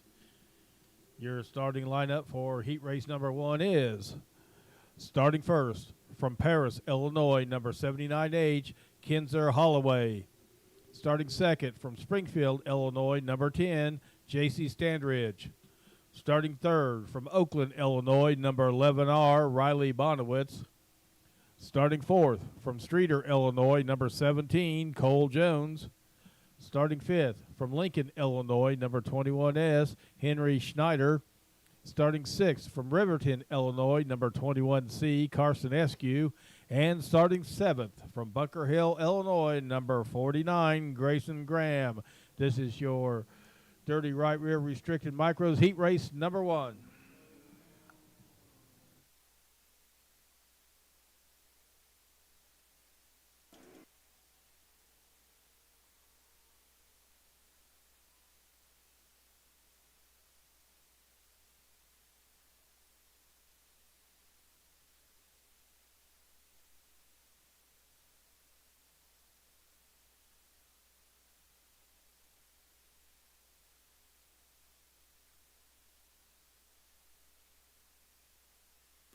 Caution lights will turn off around the racetrack for the first dirty right rear restricted micro heat race. Kinzer Holloway, J.C. Stanridge, the front row, as they'll go towards the start cone over in turn number 4. And they're on the gas. Green flag is out. Great jump there for Kinzer Holloway as they'll head off out of turn number 1. The car's second in points in the track championship. J.C. Stanridge going to hold on to second for now as he goes through turns 1 and 2 for the first time under green. Cole Jones going to try to roll up the racetrack about half a lane. Didn't find any pace there in turns 3 and 4. Settles back down to the bottom, clips the berm on the middle of the corner. Going to get the car tight and falls back away from the back bumper of J.C. Stanridge. Stanridge caught that berm at a perfect point right there. Closed in a little bit on Kinzer Holloway, but wasn't enough to stay on the back bumper. Cole Jones sideways on the entry to 1. In front of Carson Eskew, forces Eskew to take a little bit of a slowdown there. Grayson Graham, the points leader, going to try to go around his outside as the race leader sideways in front of the field. Kinzer Holloway gets it righted in the right direction. But it seems like the engine has stalled for the 79H. J.C. Stanridge will lead before the caution will come out. And everybody's going to have to settle back in line. I don't think any other positions were changed by that caution. But the caution will come out with 4 laps complete and 4 laps to go here for the first dirty right rear restricted micro heat race.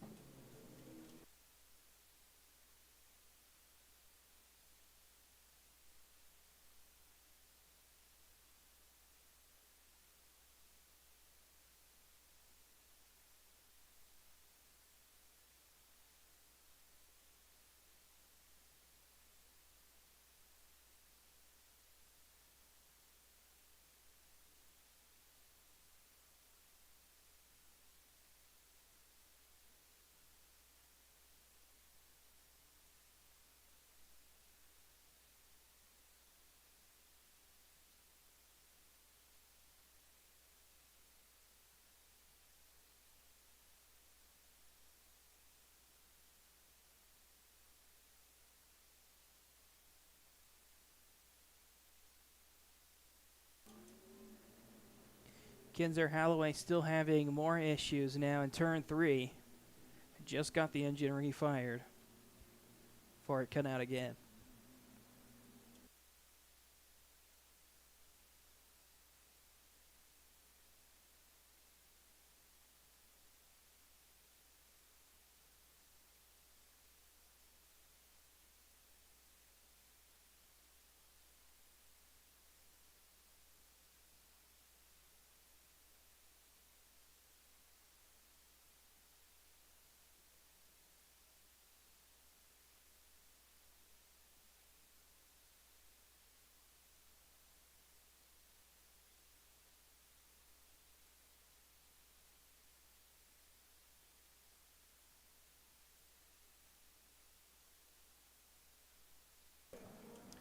Caution lights turning off around the racetrack with 4 laps to go for the dirty right rear restricted micros heat race 1. J.C. Stanridge is going to lead us back to green. Cole Jones on her back bumper. Carson Eskew will round out the top 3. Stanridge down to the bottom of the racetrack. Back on the gas. We're back green. Going to be a good jump there for JC as they head off into turn 1.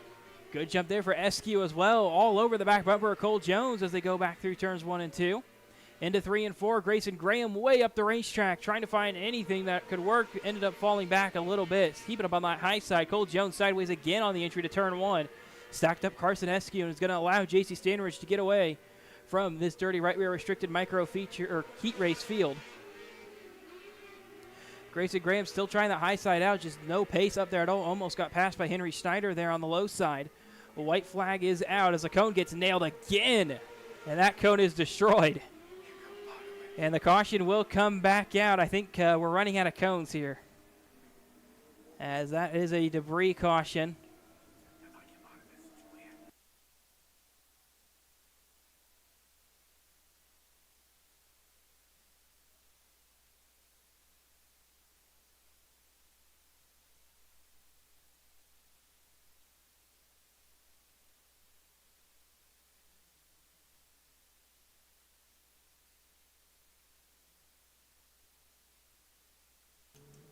So that's the second cone that's been eliminated tonight here at Coles County Speedway. We're going to have to pull out a third cone for the restart zone.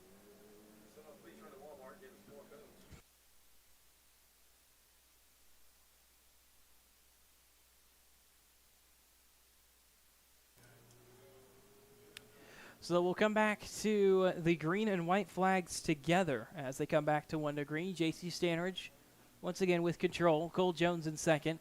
Carson Eskew third. Fourth will be Grayson Graham. Fifth, Henry Schneider. Sixth, Riley Bonowitz. And Kinzer Halloway out of the race at the end of lap 3. The only car out at the moment.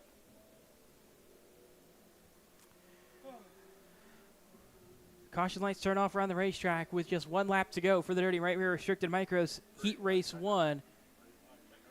JC Stanridge is going to collect the green and white flags together and head off into turn number 1. Great jump there for Grayson Graham, back and forth. Got to the inside of Carson Eskew right as they were by the flag stand, and he's going to take third away, it looks like, as Stanridge is going to roll off turn number 4, and JC Stanridge is going to take the win on the first dirty right rear restricted micro heat race.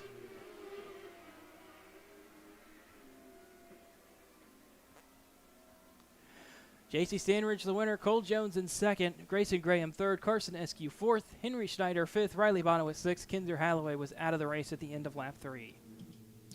And up next is our dirty right rear restricted micros heat race number 2. And your starting lineup is starting first from Marine, Illinois, number 22D, Dalton Clary. Starting second from Harrisburg, Illinois, number 14, Niles Tudor. Starting third from House Springs, Missouri, number 36, Landon Miner. Starting fourth from Springfield, Illinois, number 11S, R.J. Smith. Starting fifth from Springfield, Illinois, number 7K, Jackson Cates. Starting sixth from Terre Haute, Indiana, number 71M, Lydia May. And starting seventh from Evansville, Illinois, number 110, Keiser Kramer. This is your dirty right rear restricted micros heat race number 2 here at Coles County Speedway.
Caution lights are out around the racetrack. Dalton Clary not able to make it out onto the racetrack, so that's putting Niles Tudor and Landon Miner on the front row.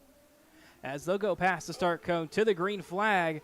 A little bit of a mess there in the mid-pack behind them, as Lydia May is going to go all the way to the outside wall. As R.J. Smith, I don't think, was happy about that start on the inside lane. The caution will come back out.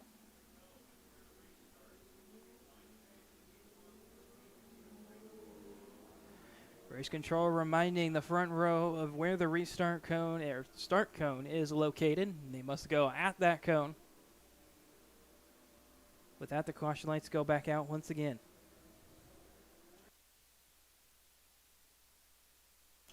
Niles Tudor, Landon Miner, once again, the same front row as it just was.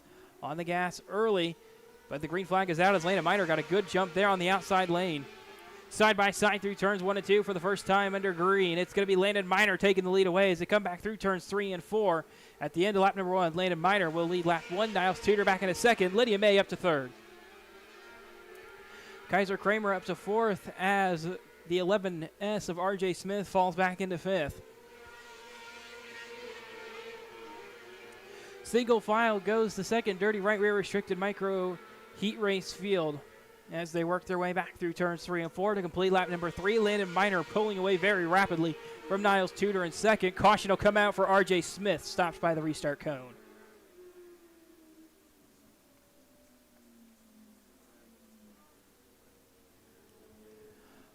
Three laps complete, 5 to go when they come back to green. It'll be Landon Miner with control, Niles Tudor in second, Lydia May third, Kaiser Kramer fourth, and R.J. Smith fifth.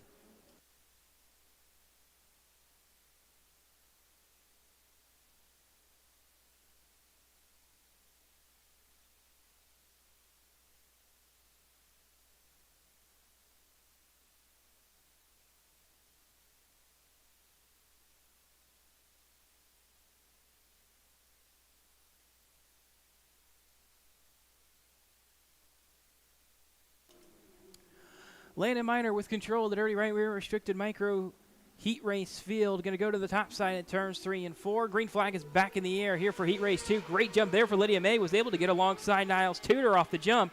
Still side by side off turn 2. Contact made. Kaiser Kramer on the inside trying to take away that third spot. And Kramer's going to drive it in to the side of Lydia May, and the caution will come back out.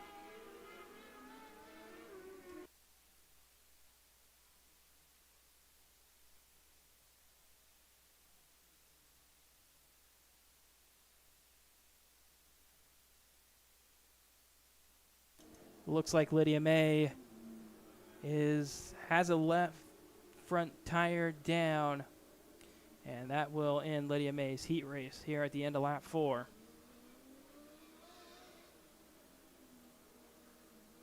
And it looks like some suspension damage as well as that left front tire pointing towards the right side of the racetrack. Now, it looks like she's electing to stay out for now, but I don't think that tire is going to last these last 4 laps. Definitely some significant damage for the number 71M. Caution lights turn off once again. Landon Miner with control. Second will be Niles Tudor. Third, Lydia May. Kaiser Kramer fourth. R.J. Smith fifth. Still have half this heat race to go for the second heat race to the dirty right rear restricted micros. Landon Miner back under green. Niles Tudor didn't get a good jump that time. Lydia May with that suspension damage. Going to roll down on the low side through turns 1 and 2. Going to pull up in front of Kaiser Kramer. Shuts the door off Kramer. Not going to allow Kramer to get a good run on the high side. As Tudor will go back to the high side in turns 1 and 2, it looks like. Lydia May with that suspension damage still able to hold on to third. Having some decent pace in the number 71M right now. Kramer just is not able to get that run on the high side going. And now Kramer might finally have a good run here. Lydia May just continues to shut the door down the backstretch as the white flag will fly for Landon Miner. Contact made between Lydia May and Kaiser Kramer at some heavy contact against the outside wall. And the checkered flag will come out, no caution. As Landon Miner will take the win. Niles Tudor across the line in second. Across the line in third was Kaiser Kramer. Fourth, R.J. Smith, and Lydia May out of the race in fifth.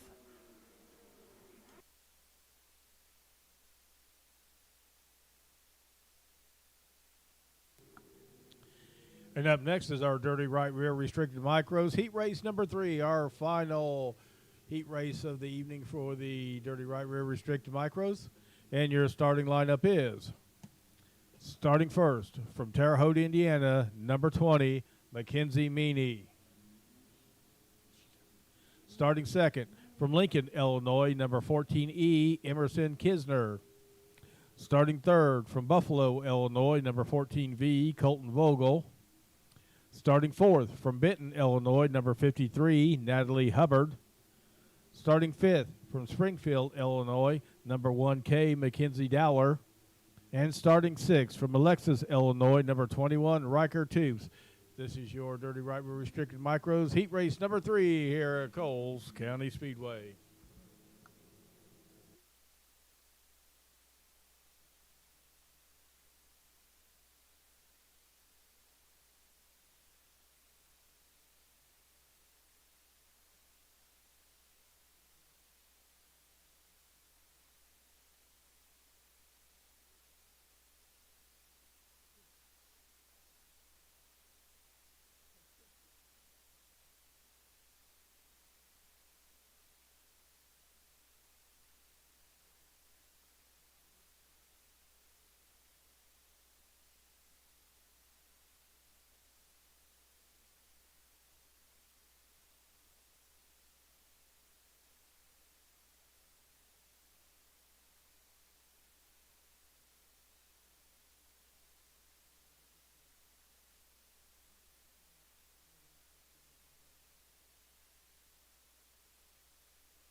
Third heat race for the Dirty Right Rear Restricted Micros on the racetrack. Colton Vogel maybe having some issues there. After the one-to-go signal has been given, we'll have Mackenzie Meany and Emerson Kisner the front row. As we'll go past the start cone at turn number 4. Good jump there for the number 20, Amini. And we will get the green flag out. Colton Vogel, good jump as well. Makes a little bit of contact there with Emerson Kisner as they go through turn 1. Colton Vogel's car didn't look like it wanted to turn. Makes some more contact there with Natalie Hubbard. Looks like they kind of just got stuck together after they made contact. And a caution will come out with Natalie Hubbard pointed in the wrong direction.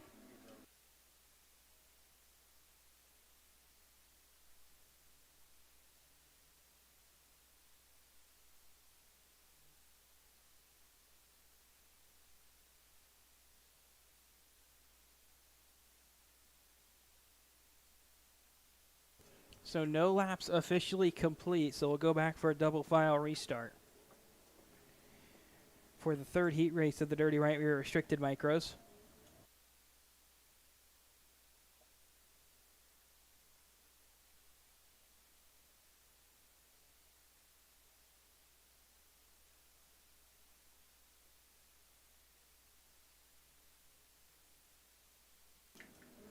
Vogel checking some suspension damage, evidently suspecting something broken on the number 14V. We'll see if he elects to pull it into the infield, and I would imagine he is. Some significant right front damage. And he will go to the infield.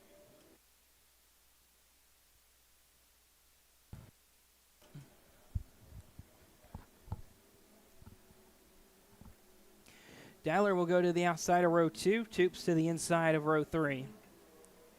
And the caution lights turn off around the racetrack once again. for the third heat race of the Dirty Right Rear Restricted Micros. Still all 8 laps to go. Mackenzie Meany, Emerson Kisner side by side at the start cone. Green flag is out. Good jump again for the first 2 rows on the inside. Natalie Hubbard, amazing jump there. Got to the inside of Meany as they headed off into 1, but was not able to take that lead away. But Hubbard will take that second spot for now. Emerson Kisner in line in 3rd.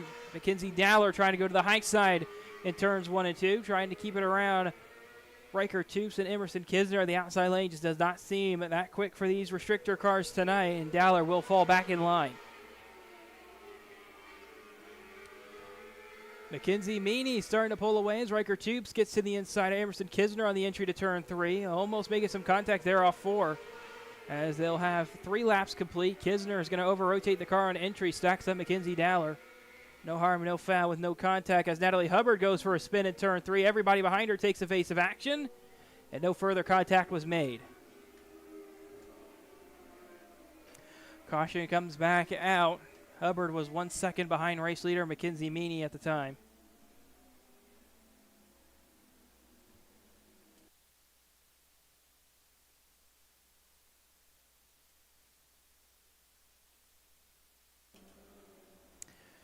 Caution lights out once again. Mackenzie Meany with control. Second will be Riker Toops. 3rd, Emerson Kisner. 4th, Mackenzie Dowler. 5th, Natalie Hubbard. With 5 laps to go, 3 complete for the 3rd Dirty Right Rear Restricted Micro Heat Race.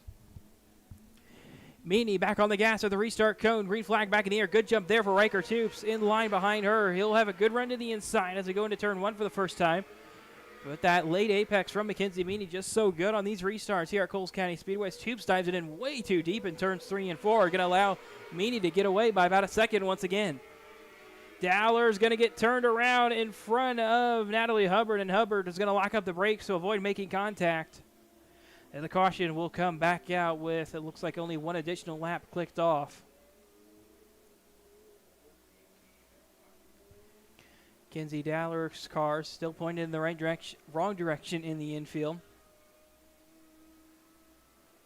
Natalie Hubbard was able to get it refired and is continuing on, it looks like.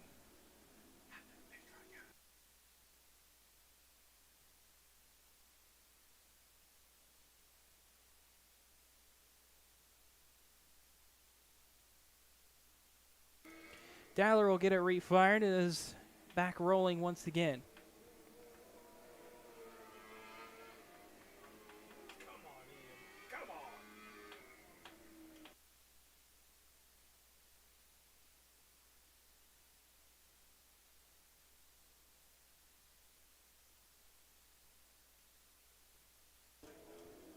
Caution lights will go out around the racetrack as the field gets single file. Mackenzie Meany with control of yet another restart with this time 4 laps to go, 4 complete. Riker Toops in 2nd, Natalie Hubbard 3rd. Passed by the start cone over in turn number 4. Not a good jump there for Meany this time. Green flag is out. Riker Toops going to have a good run down there on the inside through turns 1 and 2. Going to park it on the apex of the corner. And Mackenzie Meany has to settle in line for now. Hubbard's going to throw it into turns 3 and 4. Make some contact there. Meany almost into the outside wall off turn 4. And the car is going to stall. And the caution will come back out.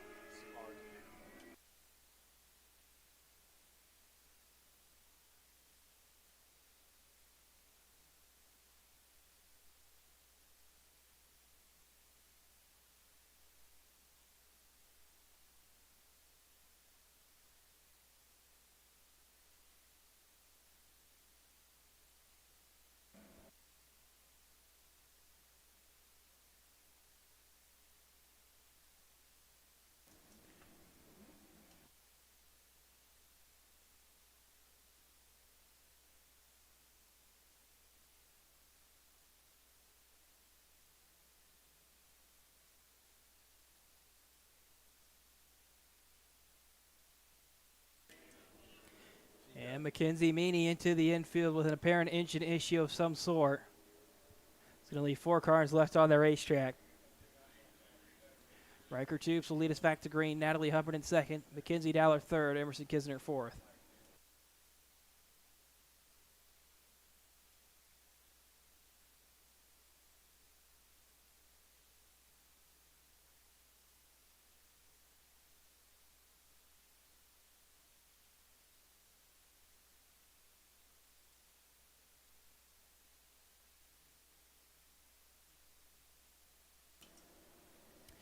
Riker Tubes going to bring the third and final Dirty Rear Restricted Micro Heat Race back to the restart cone with 3 laps to go. Green flag's back in the air.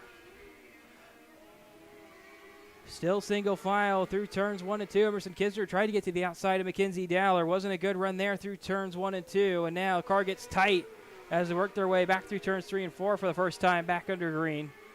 2 laps to go. Coming to the white flag this time is Riker Toops. Well, white flag in the air. Natalie Hubbard still in line in second, falling back. But Mackenzie Dowler right there on the back bumper. Going to have maybe a shot into turns 3 and 4 to take that second spot away. No, maybe a little bit too far back. Riker Toops sideways off turn 4. Goes for a jump and still gets the win.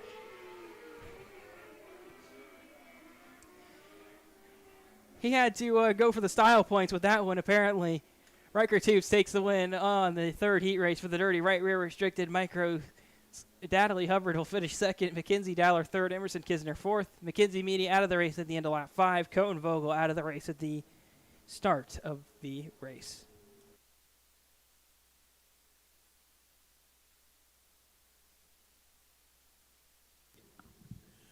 Coming up next is our Spartan Transportation A-Class Wing with 16 entries. We will have 2 heat races. Your starting lineup for heat race number 1. Starting first from Alexis, Illinois, number 359, Drake Staniland. Starting second from Hammond, Illinois, number 14, Nolan Bartley.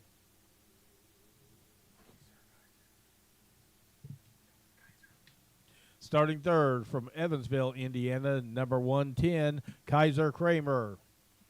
Starting fourth from Atwood, Illinois, number 90 is Dr. Dirt, Paul Day. Starting fifth from New Lenox, Illinois, number 96, Nate Casper. Starting sixth from Coal Valley, Illinois, number 18, Aiden Leingang. Starting seventh from Decatur, Illinois, number 16W, Hunter Walker. And starting eighth from Terre Haute, Indiana, number 07C, Audra Cowden. This is your Spartan Transportation A-Class Wing Heat Race number 1.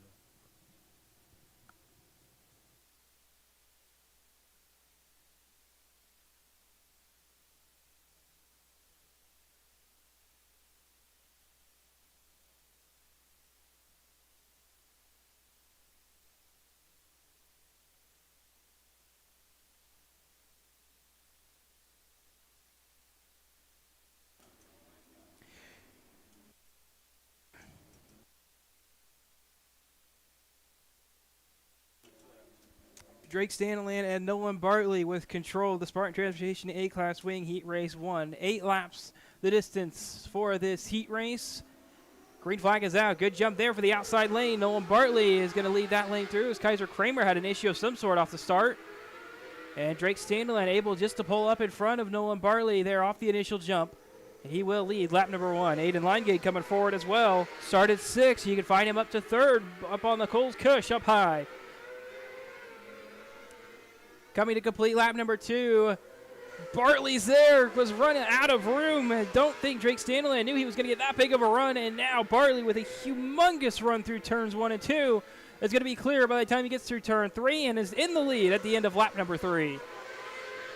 He's keeping it right on the top side of the racetrack. Drake Staniland, we'll see if he follows him through up top. No, going to allow Aiden Leingate to have that outside lane. Paul Day still running fourth as Kaiser Kramer continuing to fall back into the field as Hunter Walker starting to work his way forward as well. Staniland shuts the door on Leingate. Leingate was alongside. Leingate backed out of it. Back down the front stretch again, running out of room against the outside wall. 3 laps to go. Leingate going to try to cut underneath Drake Staniland side by side on the entry to turn 3 and 4. Leingate alongside. He should be able to take it away this time off into turn 1. Staniland going to the high side this time. Leingate shuts the door on the exit of the corner as he slides up in front of him. White flag this time for race leader Nolan Bartley, who's pulled away by about a second over second place. Aiden Leingate now with somewhat clean air. He'll go to the bottom in turns 1 and 2. Just going to defend that second spot as they come back to the checkered flag off turn 4. Nolan Bartley takes the win on the first Spartan Transportation A-Class Wing Heat Race.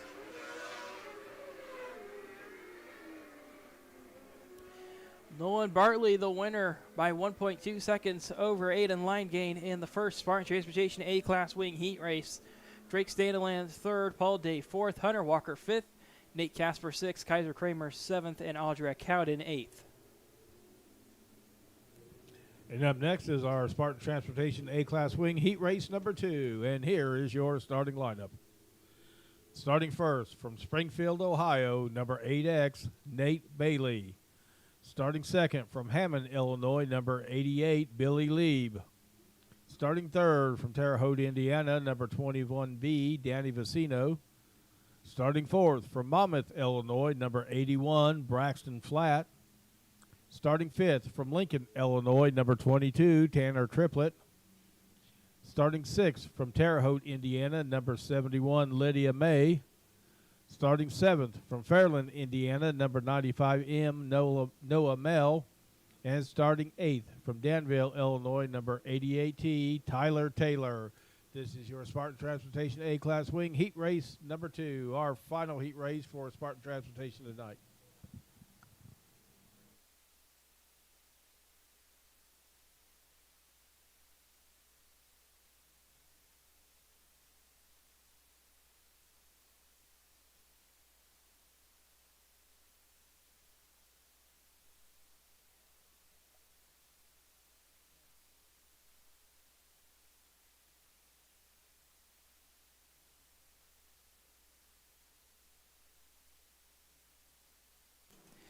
Nate Bailey, Billy Lieb, the front row for the second and final Spartan Transportation A-Class Wing Heat Race. Bad jump there for Bailey. It's going to stack up the field behind him. Billy Lieb going to go around the outside as Braxton Flatt will cut through the field. He's going to find himself on the inside of the entry to turn 1. He'll take the lead away and lead lap number 1. Still a mess in the back half of the pack.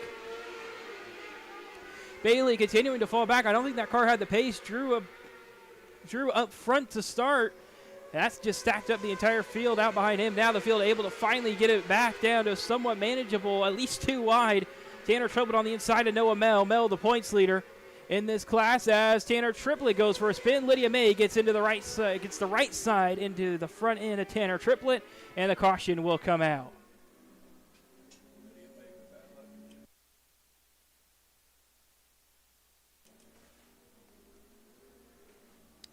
Lydia May having some pretty bad luck there in turns 3 and 4. Just nowhere to go when Tanner Triplett went for that spin. And the caution comes out with 3 laps complete, 5 to go for the Spartan Transportation A-Class Wing Heat Race 2.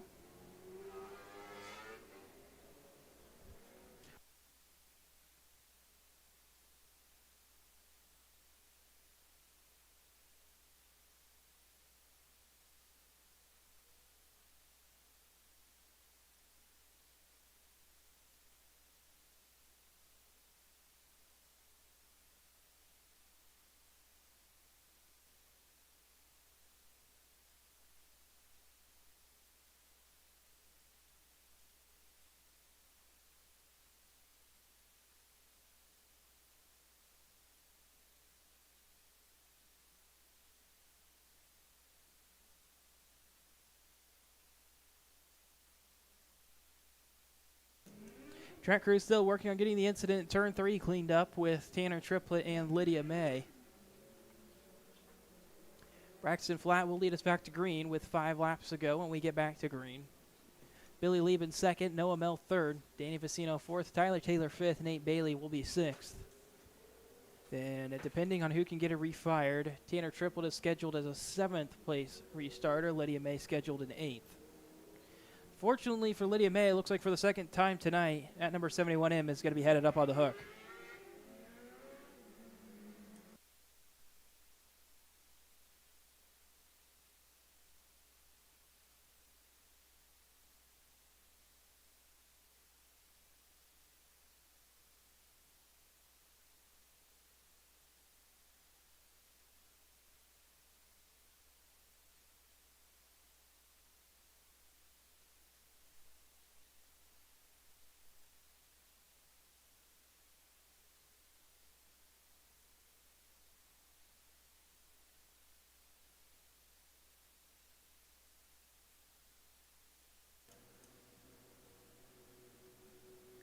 And it sounds like Race Control is going to drop the red flag to allow for cleanup of this incident in turns 3 and 4.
Looks like Lydia May has climbed out of the number 71. Good to see that she's okay after that hard hit with the 22 Tanner triplet.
Looks like the track crew has got the cars separated now, and it looks like they'll put the 88 of Tanner triplet on the hook.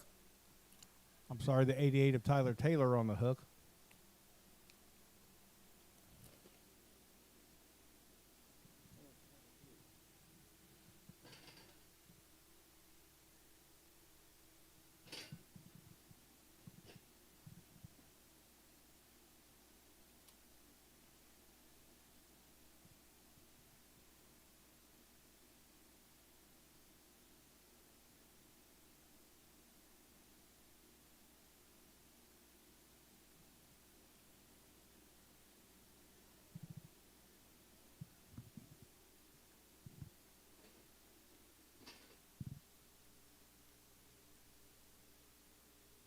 My apologies. That was the 22 Tanner triplet. They're taking off the track now, and they're still working on the 71 of Lydia May here in between 3 and 4.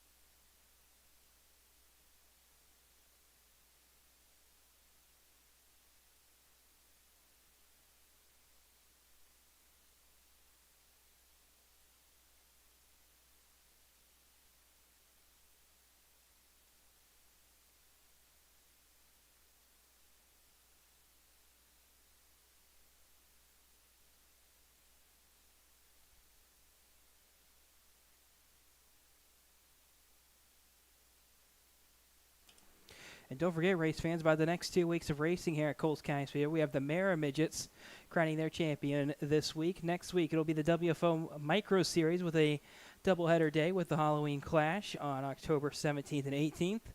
Then on October 24th and 25th, we have the Jeff Horn Memorial.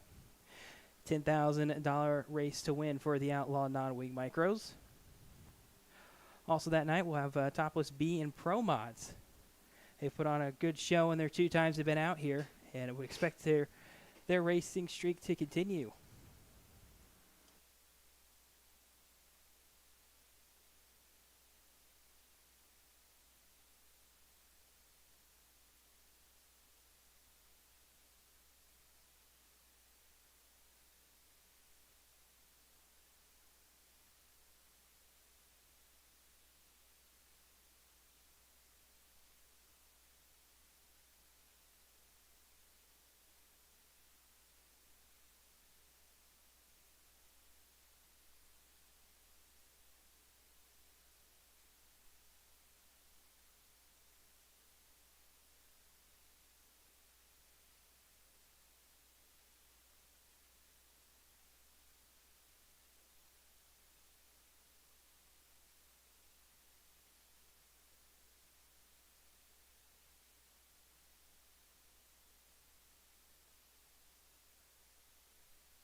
Caution lights back on around the racetrack.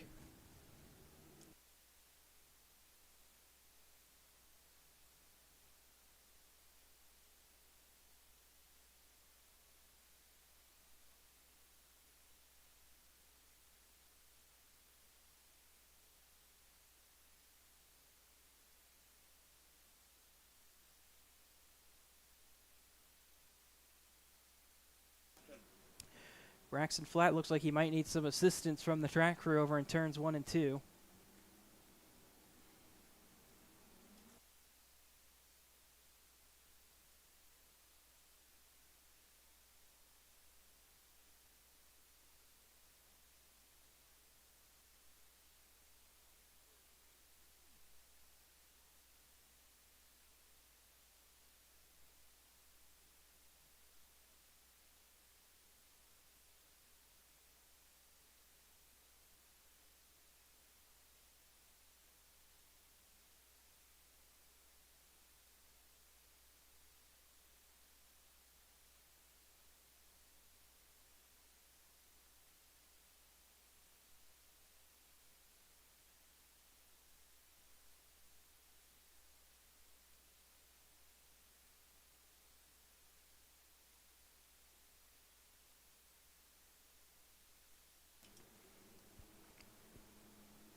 Does look like Braxton Flat was able to get refired.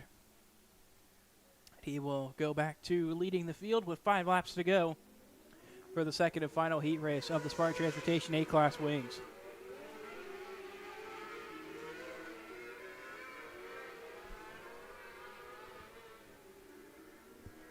Billy Lee will line up in second, Noah Mel third, Danny Vicino fourth, Tyler Taylor fifth, Nate Bailey sixth.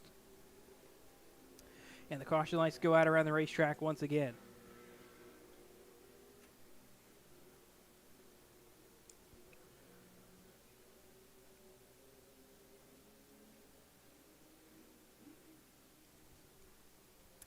Braxton Flat going to the high side in turns 3 and 4. Going to turn the wheel hard left. Is going to have Billy Lieb all over his back bumper off the initial jump. Lieb just got an amazing restart, but it wasn't enough to stay on the back bumper as they come back to complete their first lap back under green, and Flat will lead lap number 4 with a half a second advantage over second place Billy Lieb. Noah Mel running third, Danny Vicino fourth. Contact made there with Tyler Taylor, it looked like. Taylor on the inside going back into turns 1 and 2, trying to take that fourth spot away. He's going to slide up in front of Vicino. No, allowed Vicino to have that outside lane. As they come to 2 laps to go, Tyler Taylor will take that fourth spot away. Vicino still up on the high side, trying to muscle that spot back. White flag off turn 4 for the 81. A Braxton Flat back off into turns 1 and 2. Billy Lieb right there with him pace-wise, but it won't be enough, as it'll be the number 81 of 81 of Braxton Flat off turn 4, and he will take the win on the second Spartan Transportation A-Class Wing heat race. Billy Lieb across the line in second, Noah Mel third, Danny Vicino fourth, Tyler Taylor fifth. Nate Bailey was out of the race at the end of lap 3. Tanner Triplett and Lydia May both out of the race in the same incident at the end of lap 2.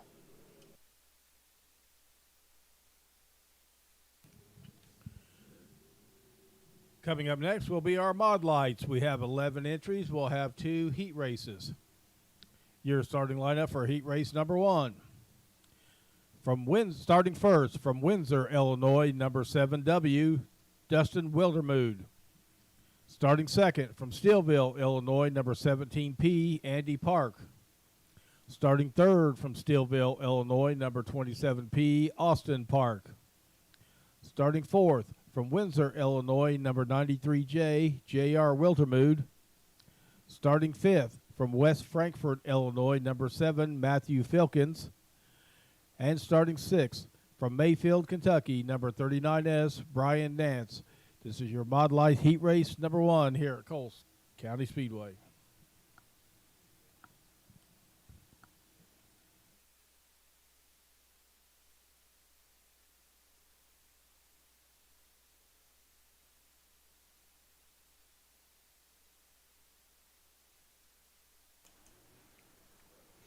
Modlight Heat 1 will come out to the one-to-go signal right away.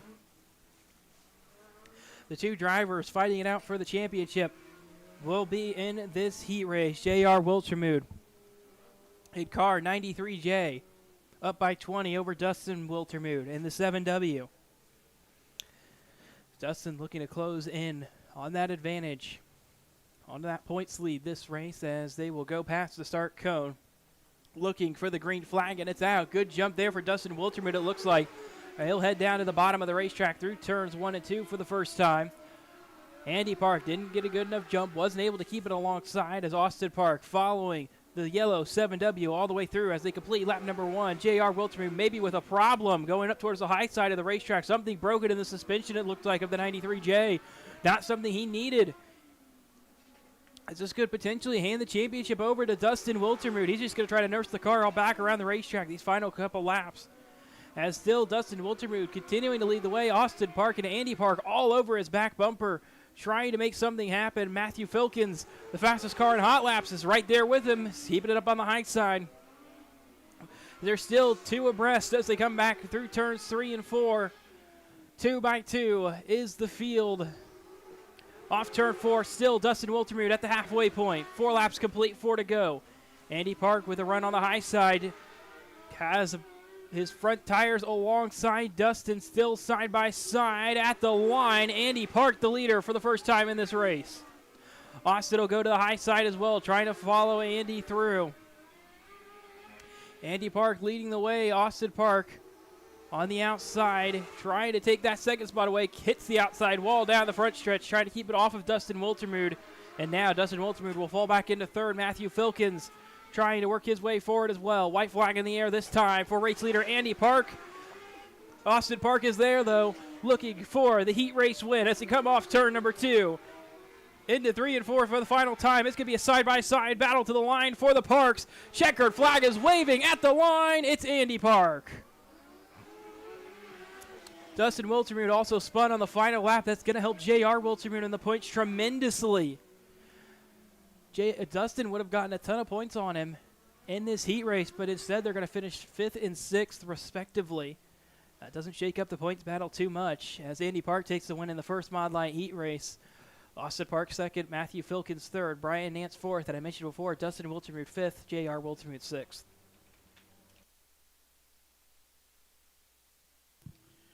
And up next is our final Modlite heat race for the evening.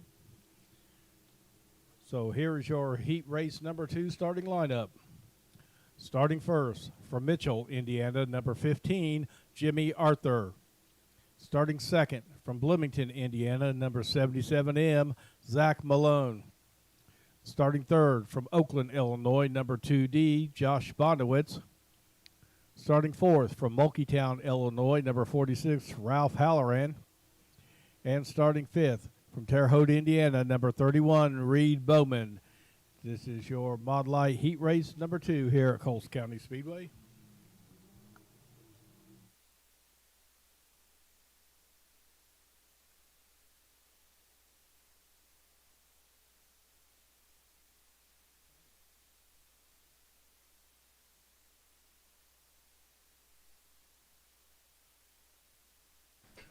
Looks like the initial start being waved off here. One car needed assistance getting pushed onto the racetrack.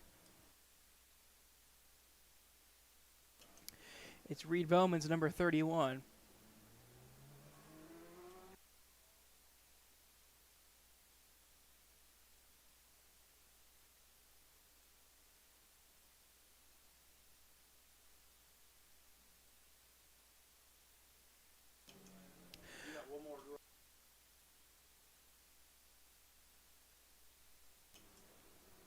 Caution lights will fall silent around the racetrack for the second and final Modlite heat race. It's Jimmy Arthur, Zach Malone, the front row.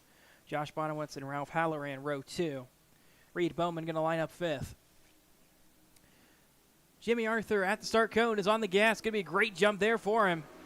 Zach Malone did not get the jump he wanted at all, but is going to hold on to that second spot as we go through turns 1 and 2 for the first time. Good run on the high side for Malone alongside the 15 of Jimmy Arthur, who's going to get up on 2 tires, is able to bring it back down to all 4. We stay green as there's some more contact down the front stretch. Josh Bonowitz, it looks like, got the worst of it, and his car will come to a halt in the entry to turn number 1. And the caution will come back out. With 1 lap complete, they'll head for a single file restart.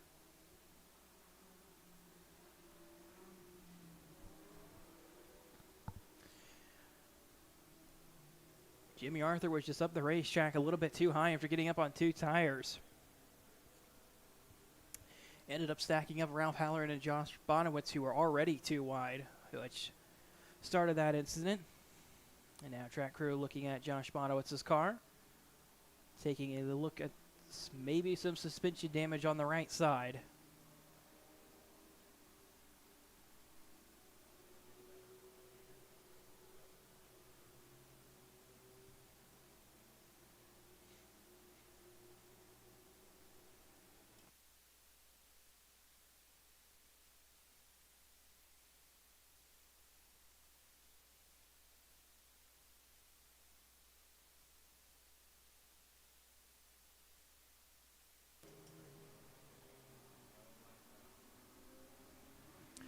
Caution lights out once again.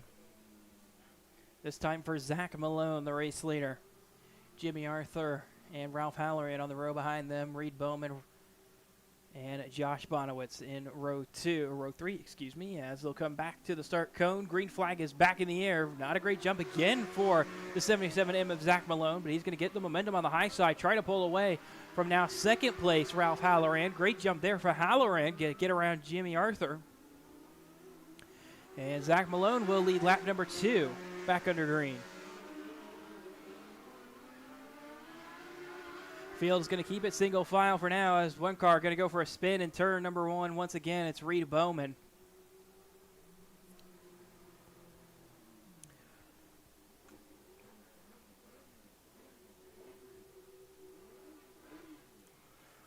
Race control does click off 1 additional lap. Now 6 laps to go to complete for the second Modlite heat race.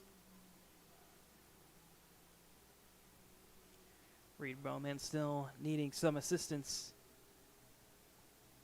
getting that car refired, it looks like. Zach Malone will lead us back to green once again. Then Ralph Halloran, it looks like, has elected to go to the outside. Jimmy Arthur on the inside. I imagine Josh Bonowitz is going to go to the outside as well on this restart.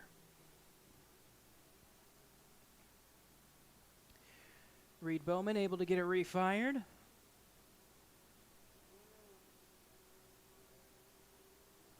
Trying to keep the engine fired, it sounds like.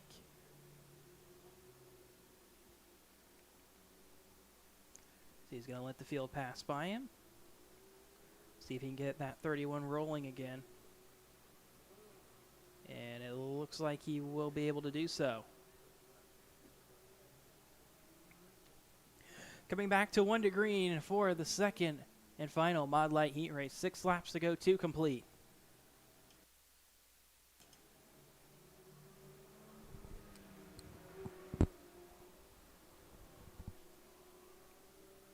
Caution lights out around the racetrack once again. Zach Malone with control of this field. Going to go towards the bottom, it looks like, for this restart attempt. Right along that berm in turns 3 and 4. Green flag back in the air. Great jump there for Ralph Halloran. Some contact made as they head off into turns 1 and 2. Halloran settles in line for second. I think this caution is going to get called for a jump on Ralph Halloran.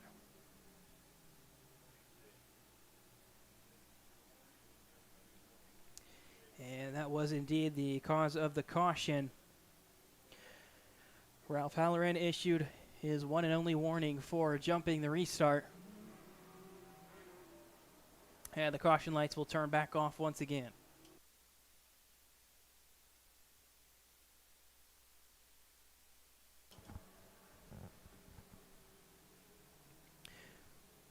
Zach Malone back to the bottom side of the racetrack at the restart cone. Green flag back in the air. Good jump there for him. Josh Bonowitz's car, for whatever reason, didn't get going at all. Looked like maybe some of that suspension damage coming out off that initial restart. Zach Malone going to go to the high side. Ralph Halloran on the inside as they come off turn 4. Halloran got loose, able to gather it up back down the front stretch, and Malone spins this time in turns 1 and 2. And the caution will come back out. 3 laps complete. Now 5 to go. Now 77 of Zach Malone going to head towards the tail of the field.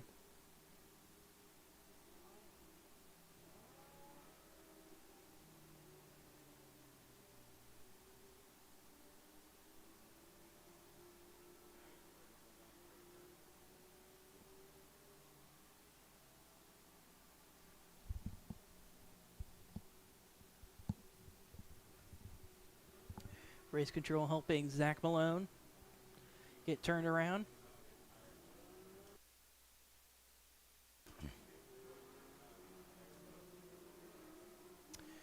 And with that, he will tag back in up at the tail end of the field. That puts Ralph Halloran to the lead for the first time in this heat race.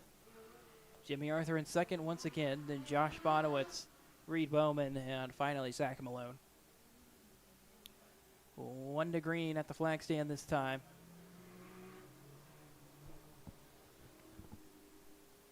Josh Bonowitz lines up on the outside of row 2.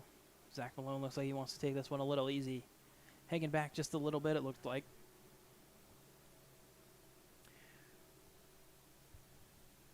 Ralph Halloran going to bring the second and final Modlite heat race back to green at the restart cone. Jimmy Arthur, good jump there, gets around Josh Bonowitz right away. Zach Malone going to pick off third, getting around the damaged Josh Bonowitz rather quickly. Now Ralph Halloran going to try to pull away from Jimmy Arthur in the field behind him. He will pick up his first lap lead of this heat race, as Jimmy Arthur still going to hold on to second for now at the halfway point. Zach Malone running that high side, finding some momentum, definitely closing in on the back bumper of the 15. Both those drivers setting down their fastest laps. Zach Malone, huge run off turn 2 as Josh Bonowitz's car stalls off turn 2 and into the infield he'll go. Almost side by side off turn 4 for second. It's Ralph Halloran continuing to pull away. His advantage now 2 seconds as they come around to the white flag. Jimmy Arthur still holding on to second. Zach Malone right there with him. May have a shot here on this final lap. Arthur gets loose. So does Malone in turns 1 and 2. But off turn 4, it's the 46 of Ralph Halloran who's going to take the second and final Modlite heat race win. Jimmy Arthur across the line in second. Zach Malone in third. Coming back through turn 4 for the final time, the 31 of Reed Bowman is going to come around and collect the checkered flag. Josh Bonowitz, mentioned before, pulled it into the infield at the end of lap 5. So that damage appeared to be a little bit too significant for Josh Bonowitz to continue.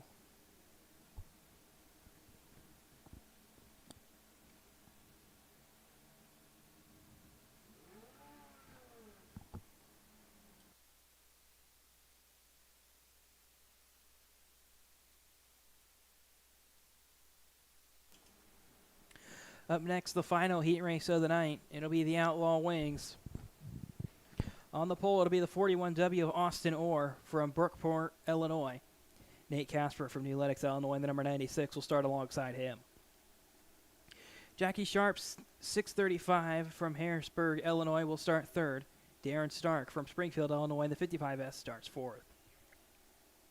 Larry Drake from Terre Haute, Indiana, in the 97D starts fifth, with Tanner Triplett rounding out the field in car 22 from Lincoln, Illinois, in the sixth and final starting position. That's the starting lineup for the one and only Outlaw Wing heat race.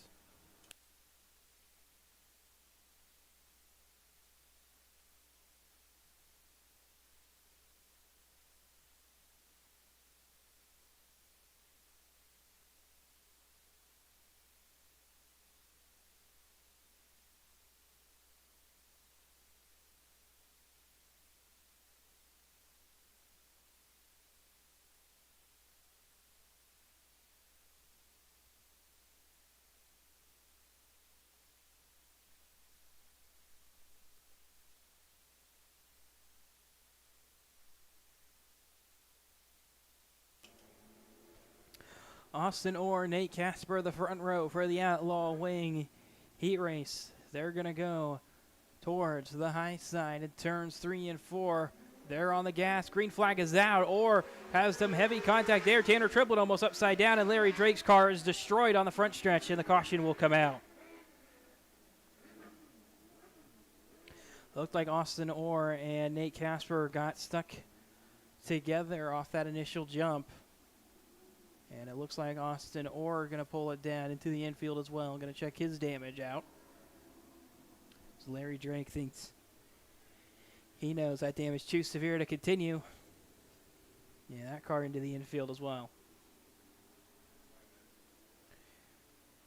Jackie Sharp did not make the start of the Outlaw Wing heat race.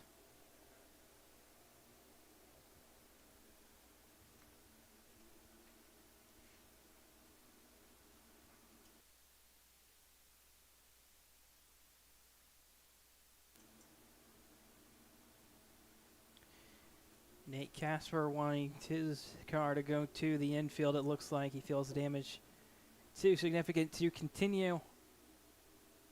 So Nate Casper will get help with the push into the infield.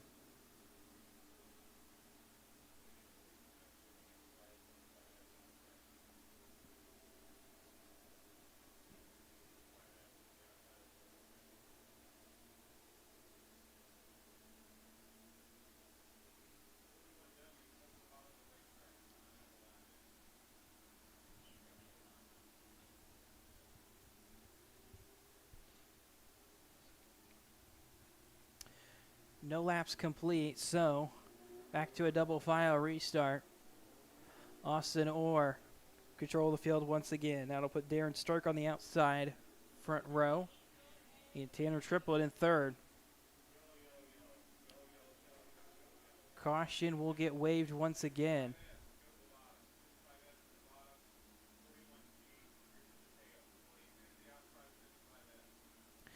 So it sounds like race control is going to had issued multiple warnings to the 41W Austin Orr. And now he will go to the tail, which will put the 55S of Darren Stark to the inside of row 1. And Tanner Triplett to the outside of the front row.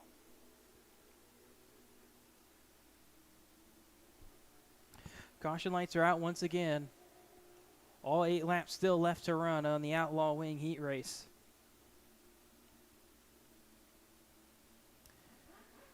Tanner Triplett and Darren Stark, the front row, past the start cone. Green flag back in the air. Going to be single file by the time they get into turns 1 and 2. Tanner Triplett got a little bit too high on entry, it looks like, and Darren Stark gets away from him at a rapid pace as they work their way back through turns 3 and 4. Darren Stark will lead lap number 1 with an 11.2 lap time.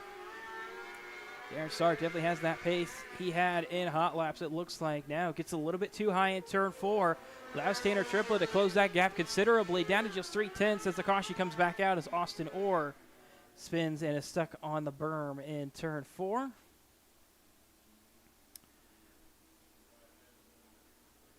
I have 6 laps left to go to complete.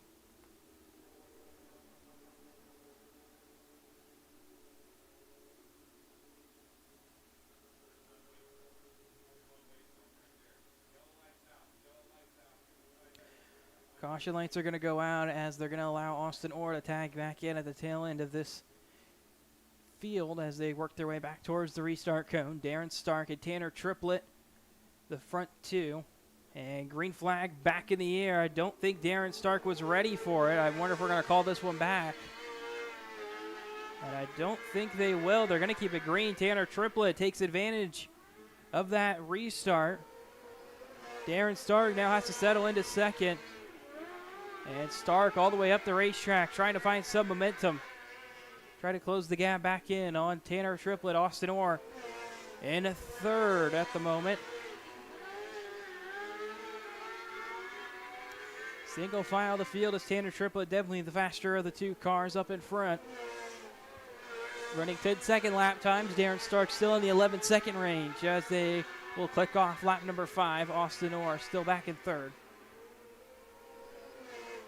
2 laps to go for Tanner Triplett out in front. Darren Stark still ripping that high side, trying to find any type of pace. Just is not there. Tanner Triplett has the pace to lead the way, and the white flag is out for Tanner Triplett.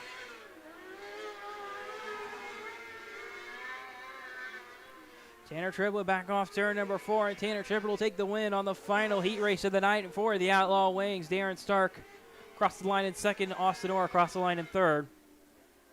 Nate Casper, Larry Drake, both out of the race at the end of lap 1. Jackie Sharp did not make the start.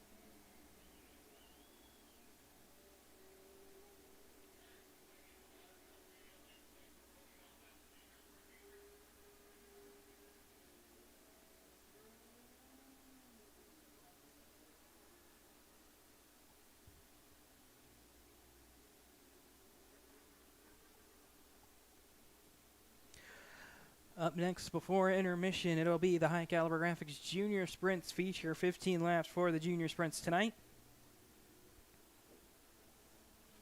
This championship all but locked up for Xander LaRose. Came into tonight 570 points up on second place, Joseph Bonowitz. As the pole sitter for tonight's High Caliber Graphics Junior Sprint feature will be the 21 of Riker Toops from Alexis, Illinois. Case Barnard alongside him from Dawson, Illinois, the 25B. Grayson Graham in the number 7 from Bunker Hill, Illinois will start third. Nolan Leone from Muhammad, Illinois in the number 57 starts fourth. Braden Holt from Metropolis, Illinois in the number 5 will round out the top 5 with Joseph Bonowitz to his outside in the 6th starting position from Oakland, Illinois in the D52. Kylie Cox from Fillmore, Indiana in the number 99K starts 7th. Maverick Snaff from Evansville, Indiana in the 110 will start 8th. Inside of row number 5 of the 9th starting position, we can find Waylon Vogel in the 14V from Buffalo, Indiana. Xander LaRose in the 1Z from Festus, Missouri will start out 10th. Aiden Dudley in the 1T will start 11th from Pittsburgh, Illinois. Abilene Orr from Brooksport, Illinois will start 12th in the 41W. Remington Carlson from Metropolis, Illinois will start 13th in the number 22 car. Presley Hall from Des Moines, Missouri in the 25P will start 14th, with Evan Franz from Leamington, Illinois in the 22F rounding out the field in the 15th and final starting position for the 15-lap High Caliber Graphics Junior Sprint feature.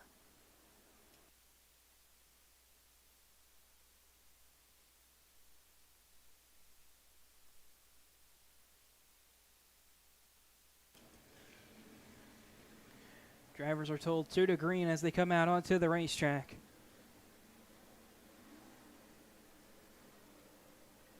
One additional lap of pacing for the High Caliber Graphics Junior Sprints before their feature tonight here at Coles County Speedway. Mentioned before, tonight's results do not matter for the championship. Xander LaRose is going to win this thing regardless of where he finishes tonight. 570 points was his advantage over Joseph Bonowitz. That's too much to overcome in really 2 nights of racing. By far the biggest runaway championship of the year here at Coles County Speedway. As a couple cars will get hooked together, we were looking for the 1 to green, and the caution will come back out. Braden Holt. And it looks like the 99K of Kylie Cox, the 2 cars getting hooked together.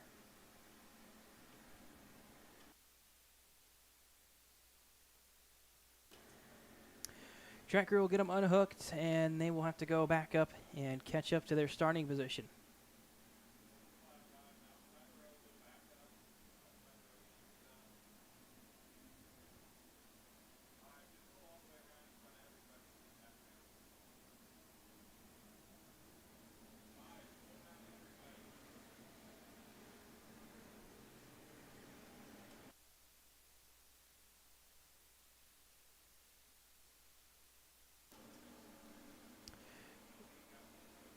Race control trying to get everybody back into their starting positions.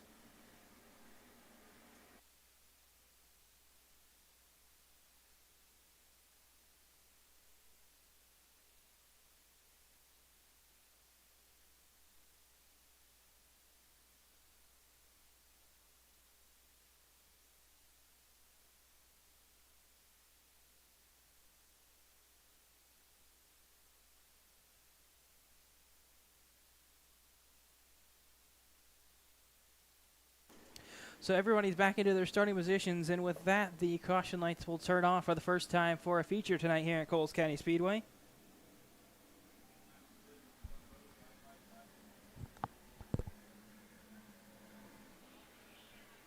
It'll be Riker Choops and Case Barnard with control of this field. 15 laps the distance for the High Caliber Graphics Junior Sprint feature tonight.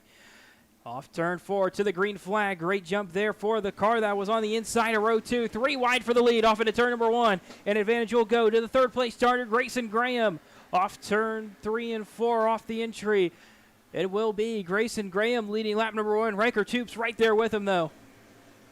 3 wide further back of the pack as everybody's trying to sort it out for their positions. Riker Toops is not going away from the back bumper of the number 7.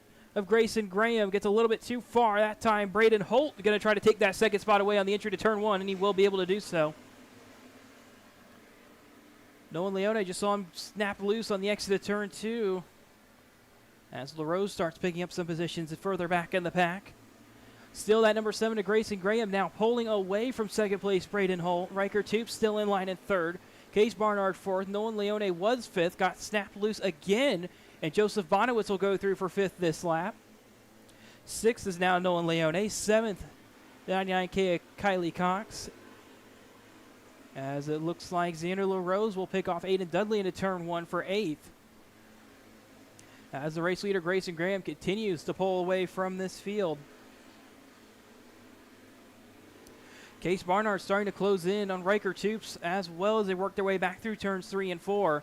The gap less than about 2 car lengths it looked like at the flag stand. 3/10 the gap for third.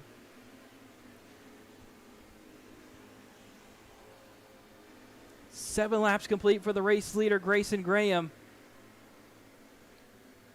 Field continuing to stay single file for now. As now Barnard starting to fall back from Riker Toops.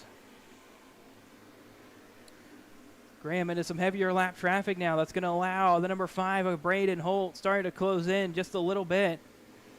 Graham now has a lap car between himself and the car in second. Going to try to work his way around the 110 as they work their way back into turns 1 and 2. Braden Holt closed that gap to about a second, but now Braden Holt into that heavy lap traffic as Grayson Graham gets out into the clean air. Grayson Graham will come back to 10 laps complete, 5 to go for the number 7 off turn 2. Still in that heavy lap traffic, Braden Holt 1.5 seconds back at the timing line last time by. Graham going to sit it 3 wide on the bottom to get around lap traffic, trying to hold on to this race lead that he has with now 4 laps to go. Barnard got around Riker Toops in the lap traffic as well. They're still battling it out for that third position. Toops now gets back to the inside of Barnard off into 1 with 3 laps to go, and Toops will take that third spot back. At the flag stand, 2 laps to go for Grayson Graham off into turn 1. 2-second advantage now over Braden Holt. Working through turns 3 and 4, the caution will come out. 1 car spins over in turn number 4. And we will have a natural green-white checkered finish for the High Caliber Graphics Junior Sprint feature. That was Maverick Snaff who goes for the spin in turn 4. And 2 laps to go for the High Caliber Graphics Junior Sprints feature. It will be a green-white checker to decide it. Grayson Graham is going to lead them back to green. Braden Holt in second. Riker Toops third. Case Barnard fourth. Nolan Leone 5th, Joseph Bonowitz 6th, Xander LaRose 7th, Kylie Cox 8th, Aiden Dudley 9th, Remington Carlson will round out the top 10, and that is also all the cars on the lead lap. Presley Hall will restart 11th, the first car 1 lap down, then Waylon Vogel, Evan France, and Maverick Snaff, the cars that are 1 lap down, and Abilene Orr will restart in the 15th position, 2 laps down.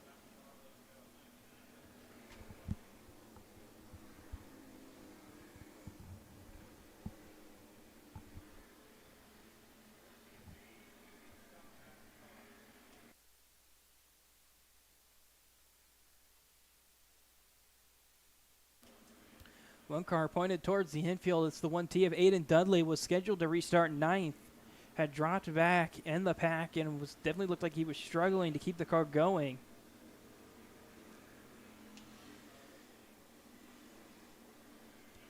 Now he will get the car refired.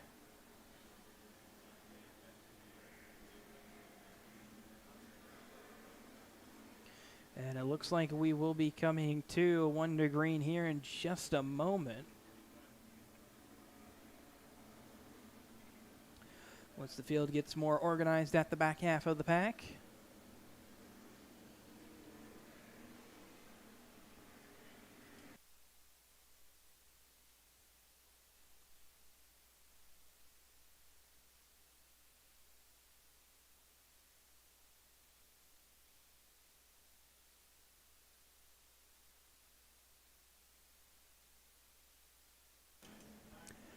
Race control working on getting Aiden Dudley up into his restarting position, telling him to go catch up to the 99K.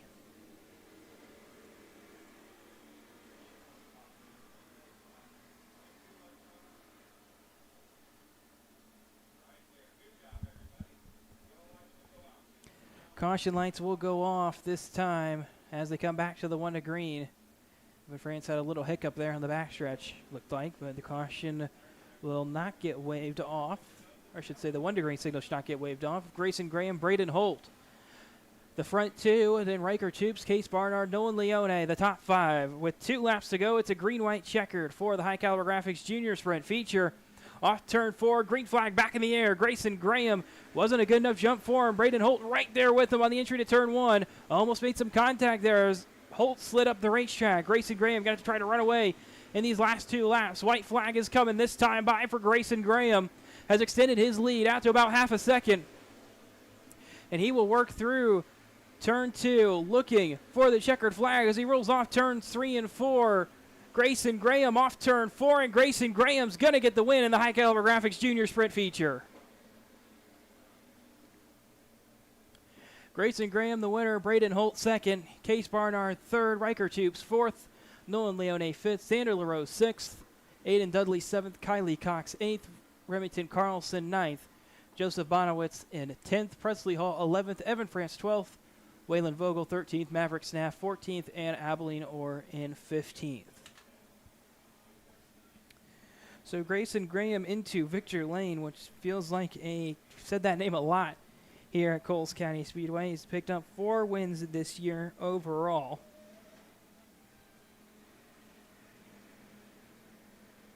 Excuse me, he picked up more than that. He's picked up 4 in the restrictor car, and at least his second win in the High Caliber Graphics Junior Sprint car. So he heads up over the scales.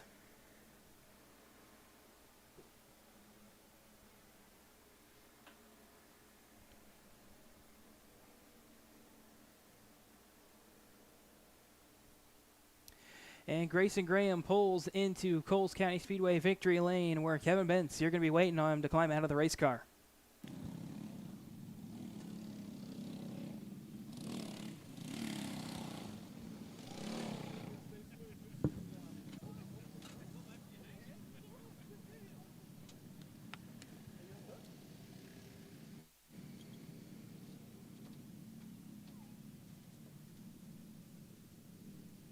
All right, folks, he's out of his car. Give him a loud applause. Grayson Graham from Bunker Hill, Illinois, your High Caliber Graphics Junior Sprint winner here at Coles County Speedway.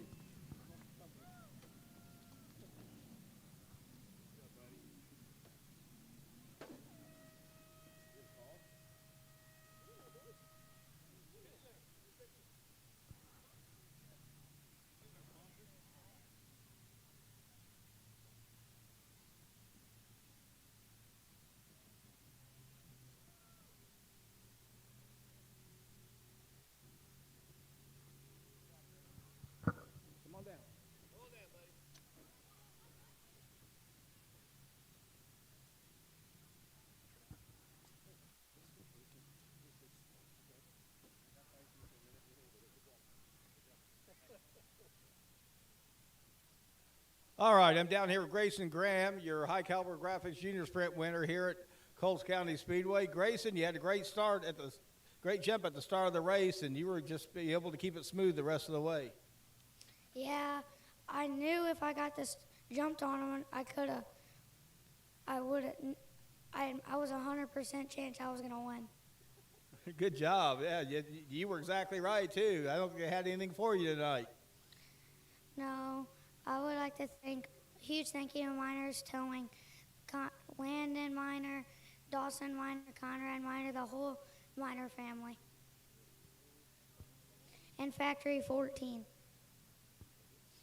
All right, everybody, one more time. A big round of applause to Grayson Graham, your High Caliber Graphics Junior Sprint winner here, feature winner here at Coles County Speedway. Back to you, Casey. Thank you once again, Kevin.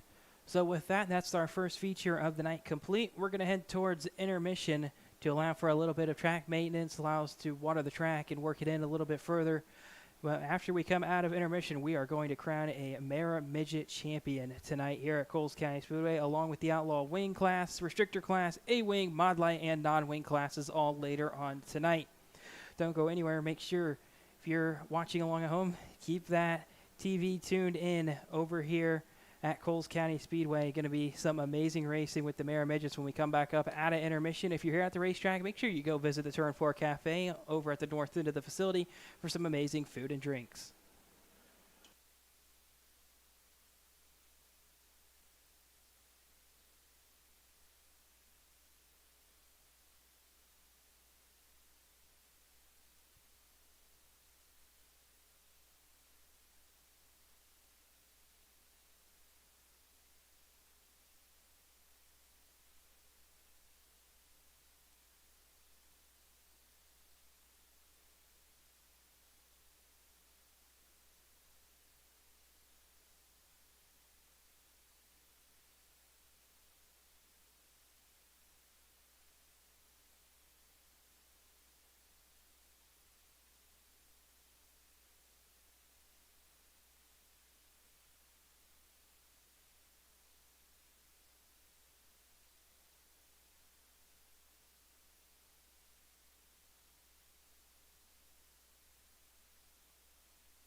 Race fans, it is time to go back racing here at Coles County Speedway. On the racetrack, we have the Mara Midgets for their 25-lap championship decider here at Coles County Speedway. Jacob Sollenberger's number 5 from Canton, Illinois, will start us off on the pole. Mark McMahill, who's down by 27 points going into this feature from Peoria, Illinois, will start in second in the number 11K. Miles Dotery from Delmar, Iowa in the 8D will start in third. Cody Beard will be starting fourth from St. Anthony, Indiana in the number 7. Tyler Roth in the number 18 from Springfield, Illinois will start fifth. Jay Sparks, the current points leader, will start sixth from Crystal Lake, Illinois in the number 40. Dalton England from Springfield, Illinois in the number 19 will start seventh. Mitchell Davis in the number 56 from Auburn, Illinois will start in eighth. Bryce Mazengill from Troy, Ohio in the number 35 will start ninth. R.J. Corson from Markham, Illinois in the number 15C will start 10th. Charles Coons from Springfield, Illinois, the number 4K, will start us off in 11th. Chase Hodge from Pittsboro, Indiana in the 7C starts 12th. Starting in 13th from Claremont, Illinois, it's Eric Weber in the number 48. Chris Bow to his outside in the 14th starting position from Indianapolis, Indiana in the 11J. Cole Morgan in the number 7M from Brookville, Ohio starts 15th. 16th, we can find Sheldon Males from Elk Grove, California in the number 11. Finally, in the 17th and final starting position, it's car number 9, Keith Wilson from Petersburg, Illinois.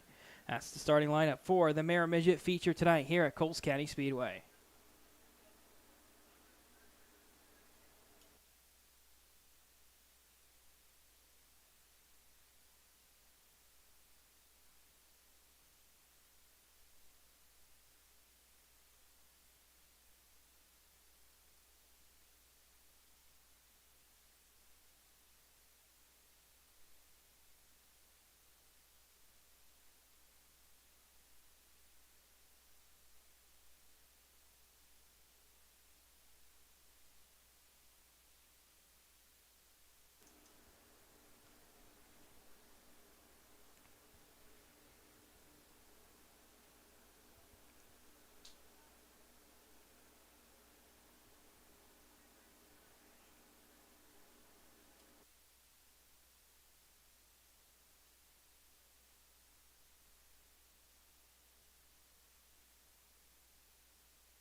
By my calculations, Jay Sparks, regardless of whatever Mark McMahill does in this feature, Jay Sparks will lock up the championship with a finish of 6th or better.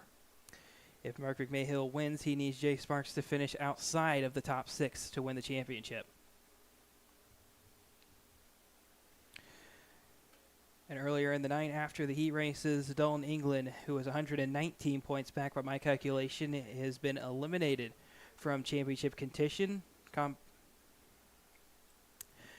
Only 90 points can be scored in the features here for the Mara Midgets, maximum of 90 points. Unfortunately for Dalton England, down 119, is now out of contention for the Mara Midget Championship, at least as a driver.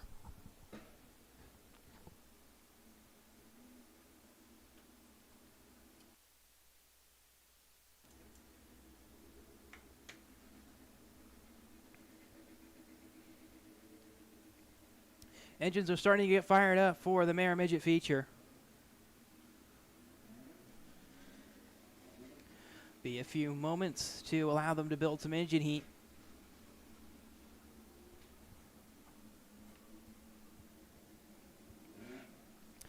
"25 laps the distance for the Mara Midgets tonight here at Coles County Speedway. For them, it's all come down to this. The two front runners of the points, Jay Sparks and Mark McMahill, only one win apiece for them in 2025. Jay Sparks' win coming here at Coles County Speedway.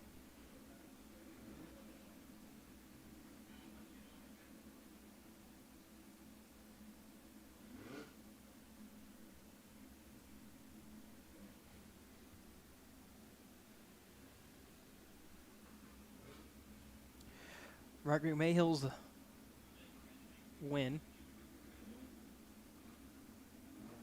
came at Jacksonville Speedway.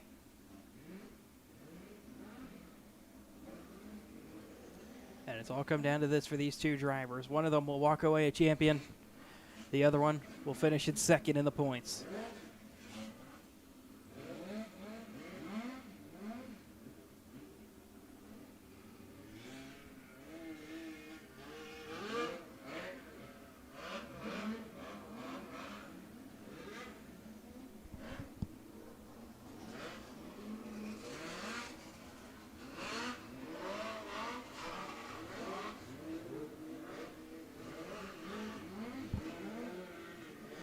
And the engines are fired for the Mare Midgets for the final time this year.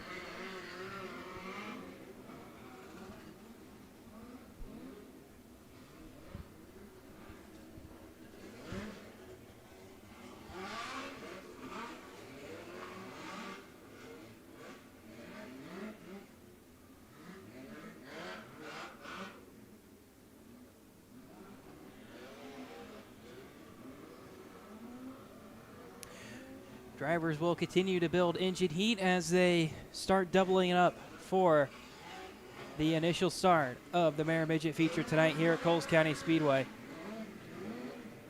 Drivers feeling more and more confident every time they go back around the racetrack with their engine temperatures. Looks like everyone is pretty much ready to go, feeling out this racetrack under pacing.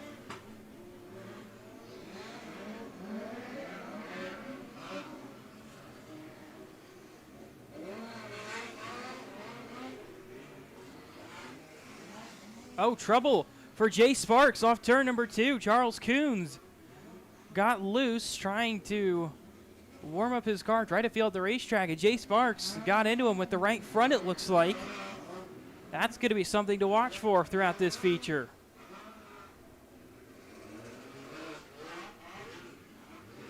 Looks like the car for Jay Sparks is still okay, but that's not a way you want to start your feature tonight here at Coles County Speedway.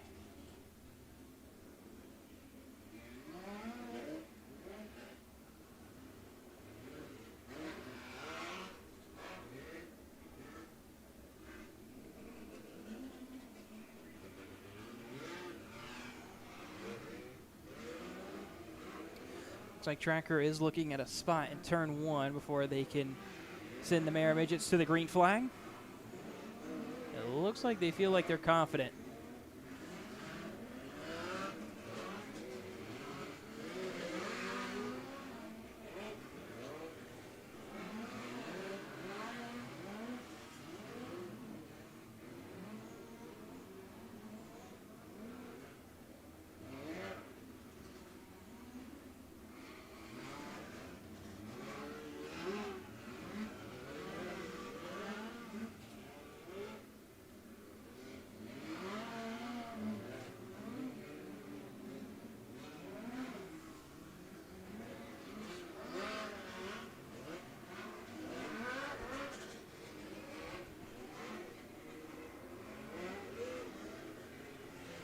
Race control working in a spot over in turn 1, right on the bottom of the racetrack.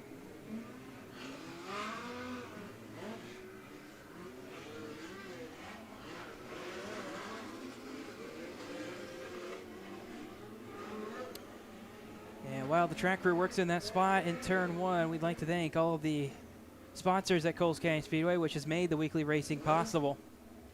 Some of those sponsors include Strong Elevator, Strong Bookkeeping, Napa of Mattoon, Neoga, and Effingham, Duncan Windows, Racetech Titanium, Hyper Racing Midwest, First Class Wrecker Service, Burromax, Cleveland Grain Systems, Express Employment Solutions, Driven Midwest, Lakeland College, Plus Global Logistics, KC Summers, Harris Metals Recyclings, Fencing Freaks, Knack Industries, Jersey Mikes, and of course, Rural King are all the sponsors up on the top of the backstretch on the fence itself. I'd like to spend a thank you to Vision One Composites, Dirty Right Rear Podcast, Kimstream Race Fuels, RS12 Motorsports, Spartan Transportation, Race Ranch Wear, High Caliber Graphics, and Victory Seats. Those are the sponsors that have made weekly racing happen in 2025 at Coles County Speedway. Without them, we would not be racing tonight. And it looks like track crew may be happy with that spot in turn 1. And so race control is going to allow them to go for a quick hot lap session under yellow to work in those spots in turns 1 and 2.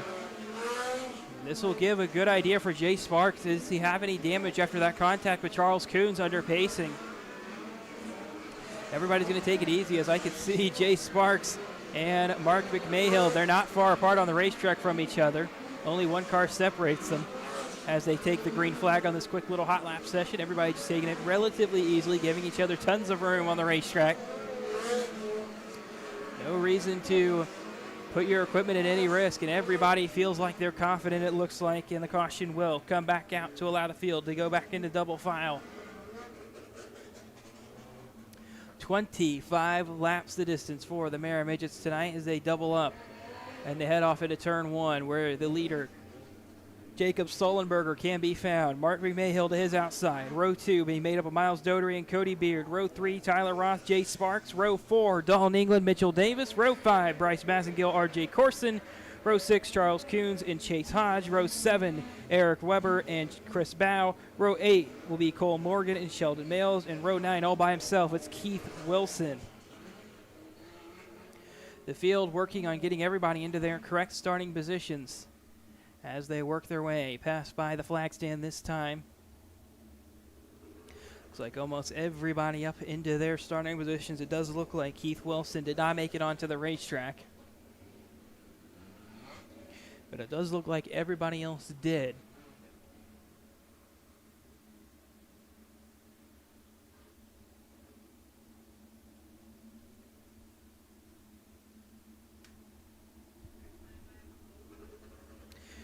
Two to green at the flag stand this time, it looks like.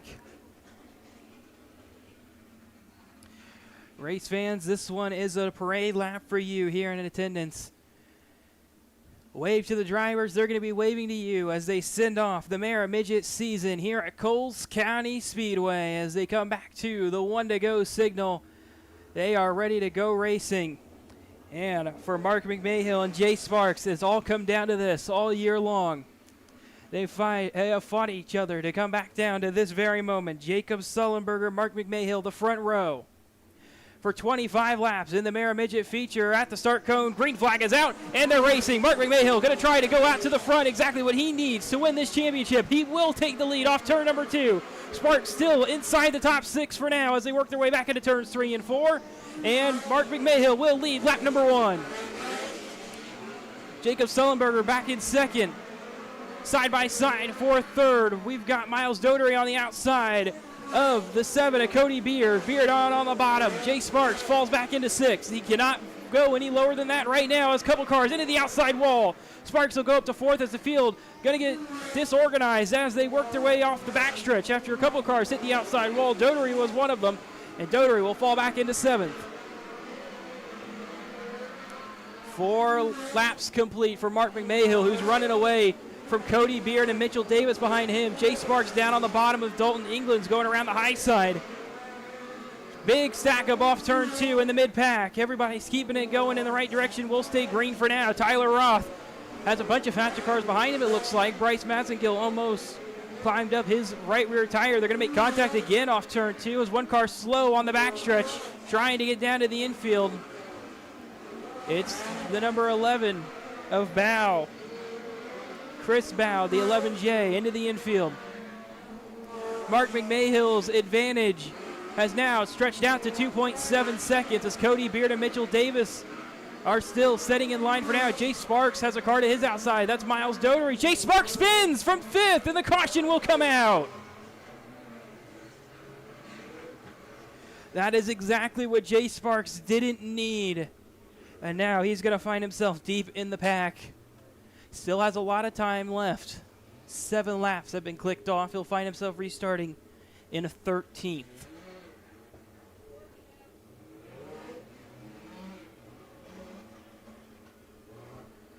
Mark McMahill will lead them back to the green flag at his number 11K. Cody Beard behind him, then Mitchell Davis, the top three.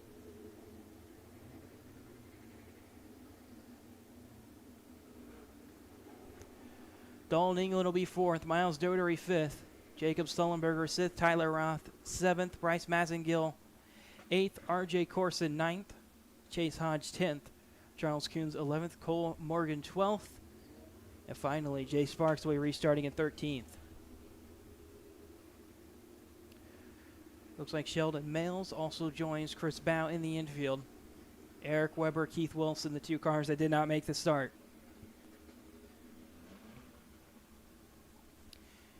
Jay Sparks still needing a little bit of assistance getting refired.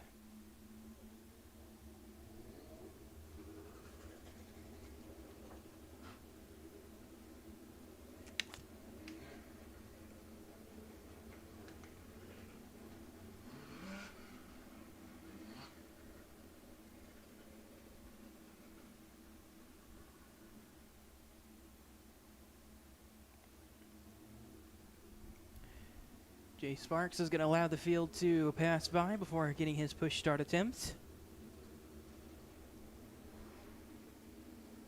And he will get it refired on the first attempt. Down the front stretch, he'll tag back in behind the 7M of Cole Morgan. Mark McMahill leading the race. And of the cars on track, we now find Jay Sparks as the last car on the racetrack. 1 to go signal has been given for Mark McMahill. Cody Beard in second, Mitchell Davis third, Dalton England fourth, Miles Dodery the top five. Mark McMahill up towards the top side of the racetrack looking for the restart cone. Green flags back in the air. Going to be a good jump for him. Cody Beard got a okay jump, but Mitchell Davis got an even better one.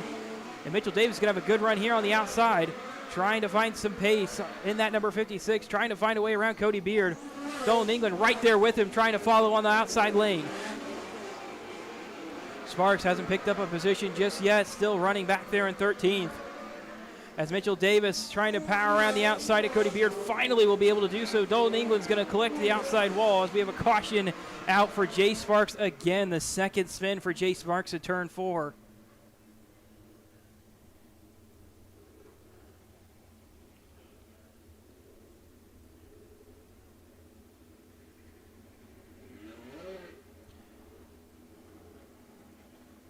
So Jay Sparks stuck on the berm, it looks like.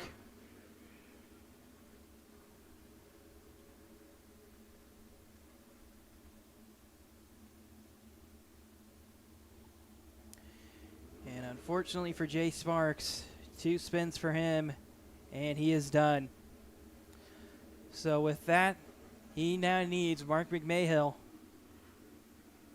to essentially not finish the race to still have a shot at this championship. And they will come back to the 1 to go signal. Mark McMahill takes the 1 to green with 9 laps complete, 16 to go. Mitchell Davis in second, Cody Beard third, Dalton England fourth, Miles Dodery once again the top 5. Same top 5 we just had on that last restart. Mark McMahill up towards the high side, past the restart cone, green flag back in the air. Great jump there for Mitchell Davis. Cody Beard got a good jump as well. Jumps right back down to that inside lane. Dalton England keeping it up on the high side, though. Going to try to work his way around Cody Beard as they will complete their first lap back under green.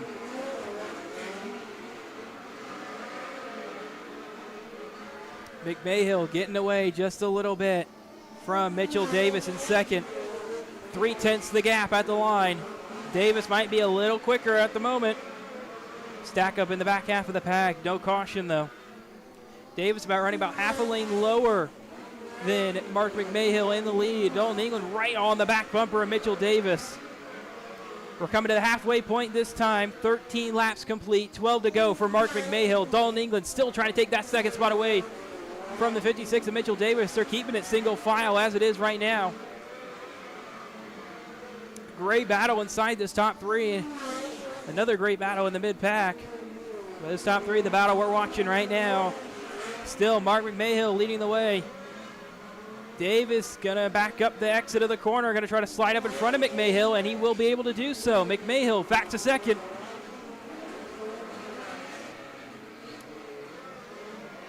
Davis going for a diamond kind of technique. Now Dalton England gonna follow the 56 of Mitchell Davis through. And that'll put Mark McMahill back into third. Now the top two going to start driving away from Mark McMahill a little bit. 8 laps to go for new race leader Mitchell Davis. Dalton England still right there with him, making some contact there. Mitchell Davis ends up pointed in the wrong direction, and the caution will come out after having a little bit of help there from Dalton England. I don't think England intended to get that deep into the corner. An unfortunate contact there for the front two. Ends up with the race leader, Mitchell Davis, in the wrong direction.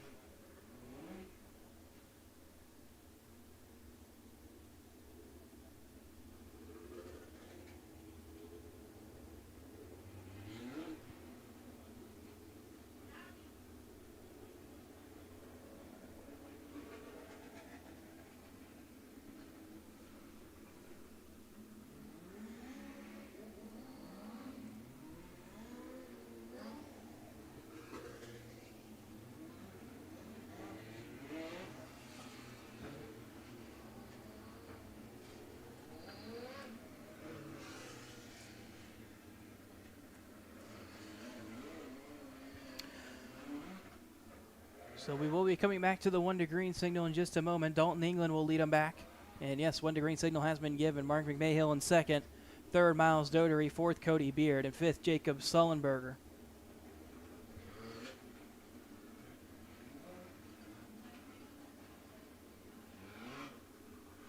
Looks like they will actually go around one additional lap.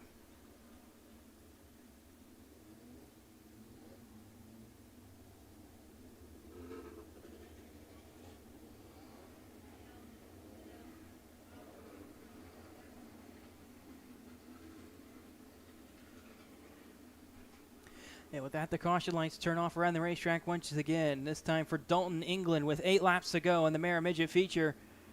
Gets the bump from Mark McMahill. A little stack up there further back. Dalton England, great jump for him. Green flag back in the air with 8 laps to go. Dotery keeping it on that high side is going to keep the number 7 of Cody Beard out behind him. Back half of the pack keeping it 3 wide throughout the field. Dotery having an issue of some sort. Car was way off the pace down there on the bottom of turns 1 and 2. That's going to allow Cody Beard to his inside. And Beard will take away the 3rd spot. Dotery up high trying to keep that 3rd position. We got multiple cars spun in turn 2. And the caution will come out. Charles Coons, Tyler Roth. And it looks like the other number 7, the 7C, I believe, of Chase Hodge. 6 laps to go for the Mara Midget season.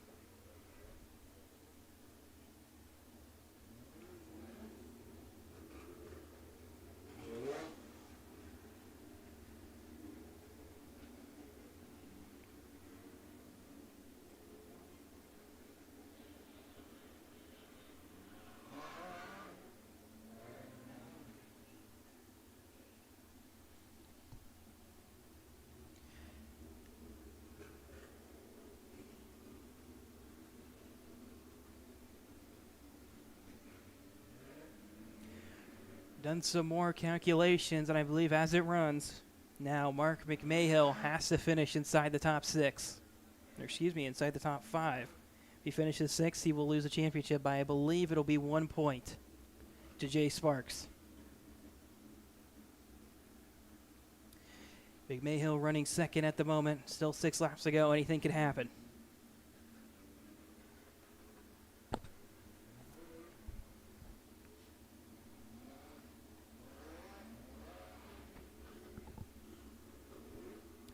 But Dalton England will lead us back to green once the track crew gets all these cars refired. Mark McMahill in 2nd. Cody Beard 3rd. Miles Dotery 4th. Bryce Massengill will be rounding out the top 5. 6th will be Jacob Sullenberger. 7th, RJ Corson. Looks like 8th will be Mitchell Davis. 9th will be Cole Morgan. And rounding out the top 10 will be Charles Coons. Tyler Roth still needing some assistance getting refired, as it looks like Chase Hodges' car into the infield as well. His night is over. Tyler Roth does look like he will continue.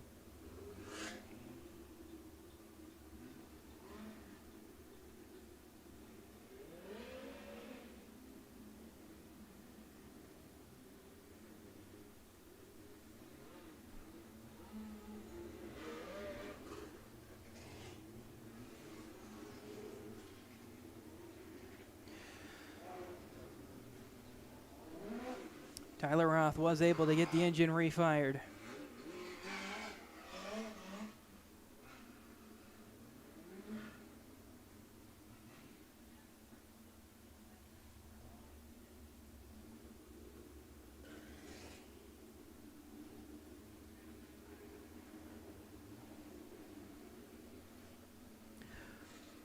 Two to green signal given to the drivers. They'll come back to the 1 to green this time.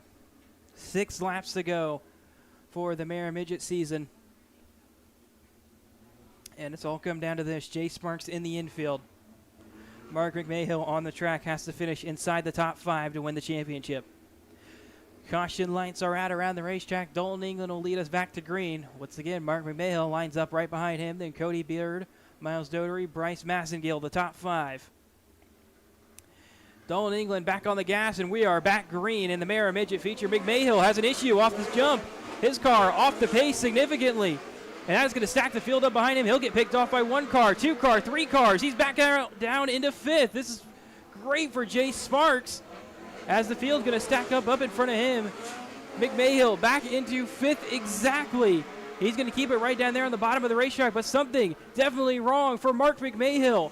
Around the outside of him will go potentially the championship. The number 5 of Jacob Sullenberger going to pass him on the outside lane. McMahill's car is considerably off the pace, as out in front, Dalton England has got a nearly 3-second advantage over second place Bryce Massengill. Jay Sparks is fired up in the infield. I can see him. He is wanting this championship more than anybody else on the racetrack right now. And we have 2 laps to go for Dalton England, who's looking to pick up another win this year. He's going to finish 3rd in the championship, but he will collect the white flag this time off turn number 4. Unbelievable drama here at Coles County Speedway for the Mara Midget Championship, but Dalton England is going to persevere, and Dalton England is going to work off turn number 4, and Dalton England is going to win the Mara Midget feature tonight here at Coles County Speedway. But as it stands, unofficially, Jay Sparks is your Mara Midget champion. We will wait for official word from the Mara Midget officials, but I do believe Jay Sparks is your champion. Dalton England, the winner of this race. Bryce Massengill, 2nd. Miles Dotery, 3rd. Cody Beard, 4th. Jacob Sullenberger, 5th. Cole Morgan, 6th. Mitchell Davis, 7th. RJ Corson, 8th. Charles Coons, 9th. Tyler Roth, 10th. Mark McMahill, 11th. The last car on the lead lap. Chase Hodge, 12th. Jay Sparks, 13th. Sheldon Males, 14th. Chris Bow, 15th. And Eric Weber and Keith Wilson did not make the start. Kevin, down to you.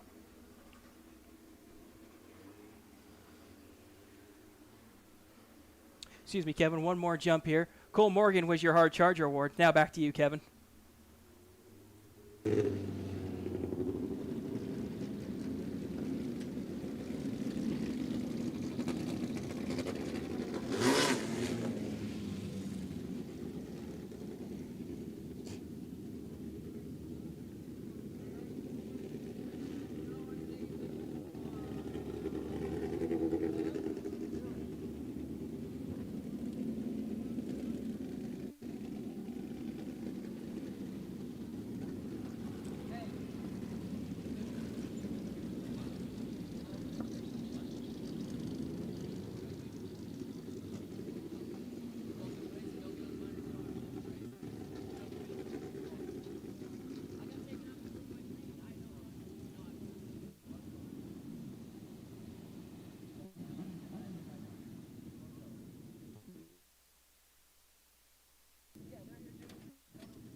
All right, folks, let's give a big round of applause to Dalton England from Springfield, Illinois, your Mara feature winner here at Coles County Speedway.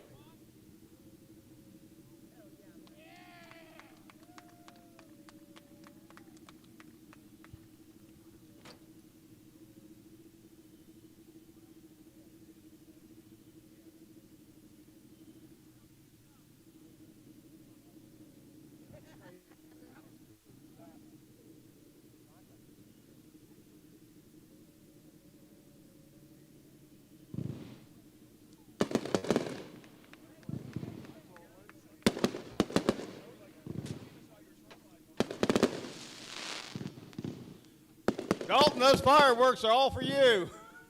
Yeah. Thank you.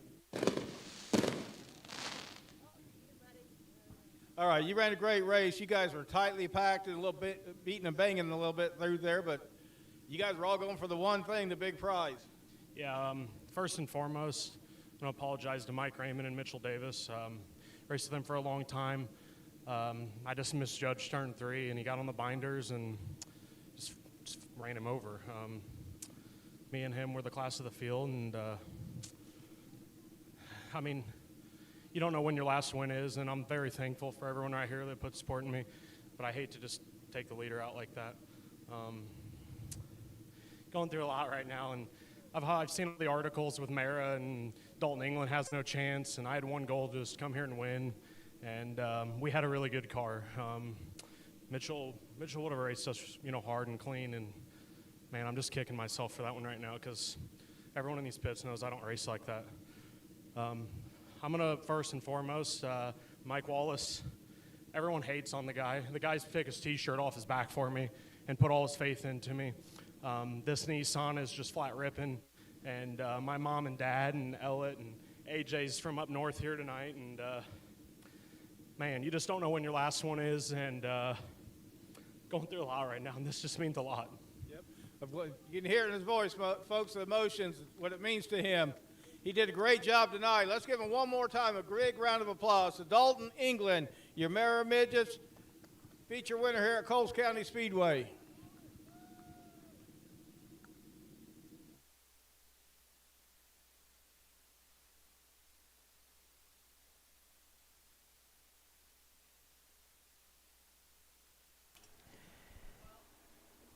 Thank you, Kevin. Once again, still waiting on official word on who is the champion, but we do believe it is Jay Sparks.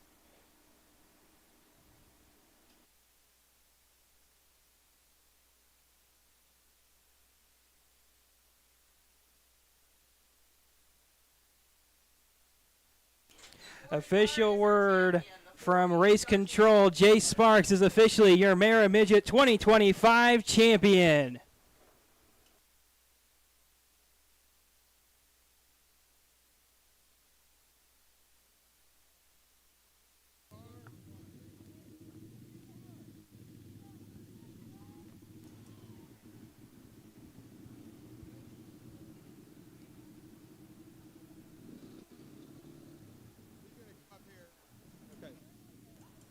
So Jason Sparks, number 40, will make its way to victory lane.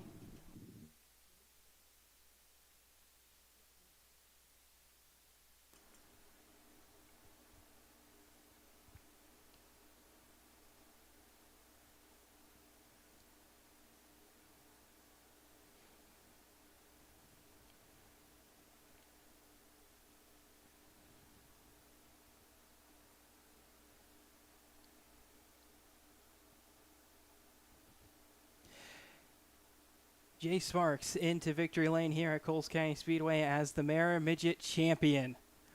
A hard-fought effort from him this year is just able to hold on after Mark McMahill had issues in the closing laps. Kevin, down to you with the newest Mara Midget champion. Thank you, Casey. Yeah, I'm down here with Jay Sparks from Crystal Lake, Illinois, the 2025 Mara Points Championship on the year. Jace, I know it's not the way you wanted to win the championship, but everybody has one of these races every now and then. It just kind of fell your way there. Yeah, our race was kind of over before it started.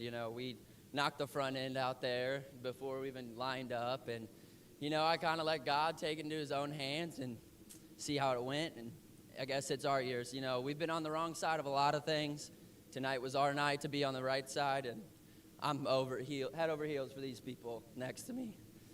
It's a long season. It's been a lot. It's made me question if I want to be a race car driver and spend this money anymore, but tonight makes it feel worth it. So. All right. You got anybody sponsors? Anybody need to? Absolutely. First and foremost, my mom and dad at home. Hi, we did it. Love you. My girlfriend. Hi, Bug. We did it. And Jeff, Grandma Terry, those two. Phil over there, even though he's an official, he makes the car rides up and down the road worth it. North American Midway Entertainment for letting me come off and race whatever night of the week I want. SK Davison, making sure, you know, the motorhome, truck, and trailer get up and down the road. Huge shout out to MWR Technology. We found out after the win we had a dead motor, and, you know, he redid it and got it ready, and it wasn't his fault tonight. It was my fault running into a squirrel. So we'll take it. Thank you to all my great sponsors. I know I'm missing a ton, but first and foremost, it's really just the people who stand behind me that deserve this. So thank you. Excellent. Yeah, as you said it correctly, it's a long year. You don't win a championship in one race, right?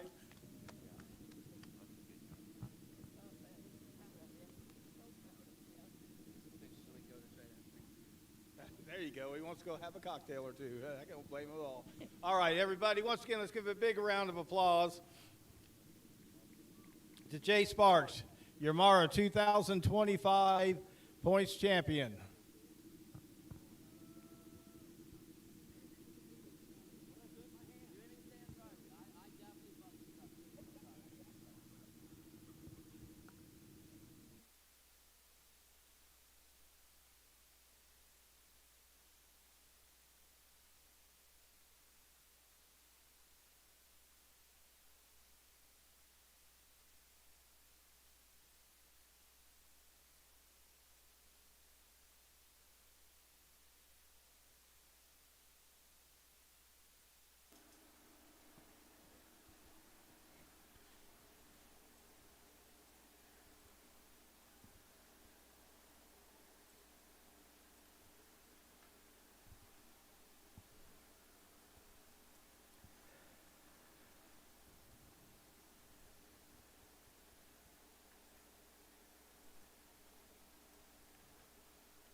So with the Amera Midget season concluded, next up we have to conclude the Outlaw Wings points season as well. Tanner Triplett, the points leader, and he will lock up the championship tonight as the car in second place did not show up tonight. We'll start on the pole from Lincoln, Illinois, the number 22. Darren Stark will start to his outside from Springfield, Illinois, the number 55S. Austin Orr in the 41W from Brookport, Illinois, will start third. Nate Casper starts fourth in the number 96 from New Lenox, Illinois. Larry Drake in the 97D from Terre Haute, Indiana, starts fifth. Jackie Sharp in the 635 will round out the field in the sixth and final starting position from Harrisburg, Illinois. It'll be 15 laps for the Outlaw Wings tonight. And regardless of the result, Tanner Triplett will be the champion at the end of the race.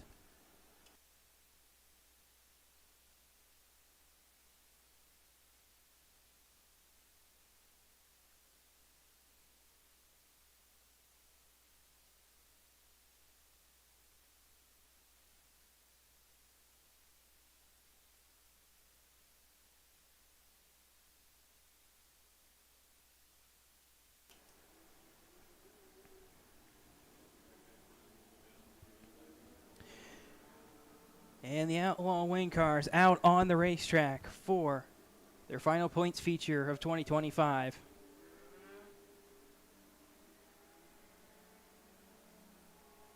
They will come back around to the one to go signal. Two cars did not make it out onto the racetrack. Those were the two cars on row 3, both Larry Drake and Jackie Sharp. One to go signal has been given to the Outlaw Wing class for the start of their final points feature in 2025. Tanner Triplett and Darren Stark will lead them to the start cone at turn number 4. Green flag is out. Great jump there for Stark on the high side. He's going to try to power around Triplett down on the bottom. Triplett moves up a little bit, but it's not going to be enough. and Darren Stark will take the lead away as they work their way off turn 4. Nate Casper trying to follow through as well as Tanner Triplett starting to fall back just a little bit, but isn't that far off the pace. Just has to find his rhythm once again. But Darren Stark leading the way as they complete lap number 2. Still Tanner Triplett in second. Third is Nate Casper, and fourth, Austin Orr. Really trying up on the Coles Cush, but just not finding anything as Austin Orr on the very, very top of the racetrack.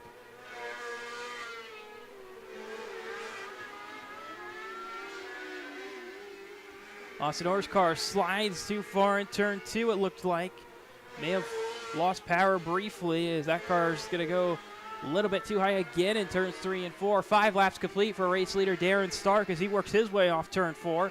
He will complete lap number 6. Still Tanner Triplett in second. Third, Nate Casper. Fourth, Austin Orr. Triplett starting to pull away now from third place, Nate Casper.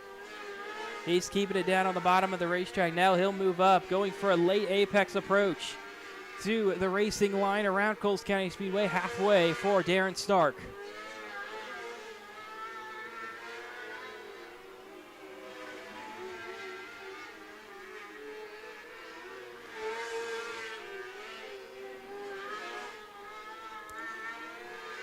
Coming to 5 laps to go this time is the number 55S of Darren Stark. Coming off turn 4, he has a 2.8 second advantage. Tanner Triplett's cutting into it a little bit each lap, but obviously too little, too late. 3 seconds back of the race leader is Tanner Triplett. Nate Casper third, Austin Orr fourth. These drivers still inside the 10-second range as Darren Stark goes all the way up to the top side in turns 1 and 2 once again. One car slow over in turn 1. The caution will come out. An issue for Nate Casper, trying desperately to get the engine refired, and the caution will come out with 4 laps to go. Tanner Triplett was faster those last couple laps than the leader, Darren Stark, so this resets them and gives Tanner Triplett a good shot at taking this one away. Austin Orr collected the outside wall as well in turns 1 and 2, trying to avoid the slow Nate Casper.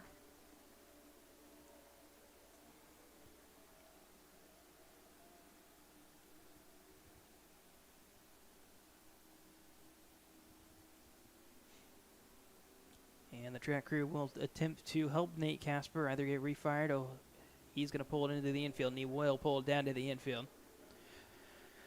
So that will end Nate Casper's run in the Outlaw Wing car. And the caution lights go out once again. Darren Stark, Tanner Triplett, and Austin Orr, the cars that are still on the racetrack with 4 laps to go of the Outlaw Wing feature. Stark will bring them up to the high side in turns 3 and 4. Back on the gas at the restart cone. Green flag back in the air. Good jump there for Orr. Bad jump there for Tanner Triplett. Orr goes back to the high side right away. Tanner Triplett goes back to the bottom. Stark goes to the high side. And 1 and 2 back down to the bottom in 3 and 4. Tanner Triplett fell a little bit too far back. It looked like off that initial restart, 7/10 the gap as they complete their first lap back under green. And Darren Stark has picked back up the pace considerably. Seems like he knew he had a decent-sized lead. He was just taking it easy now. He's back inside that 10-second range. He was running 11.1s. Now he's running 10.9s as he comes back across to the white flag. Darren Stark headed off into turn 1 and 2 for the final time, looking to pick up his second win of the year in this Outlaw Wing car. He'll come off turn 4 to the checkered flag, and Darren Stark will win the Outlaw Wing feature.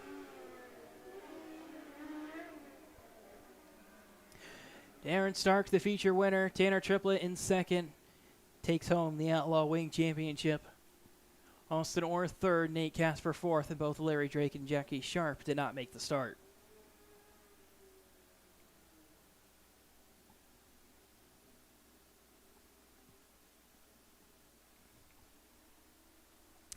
Darren Stark into victory lane for the second time this year in the Outlaw Wing Class at Coles County Speedway.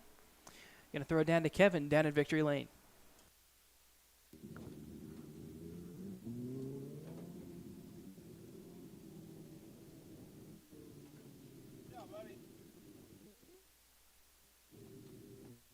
All right, folks, big round of applause.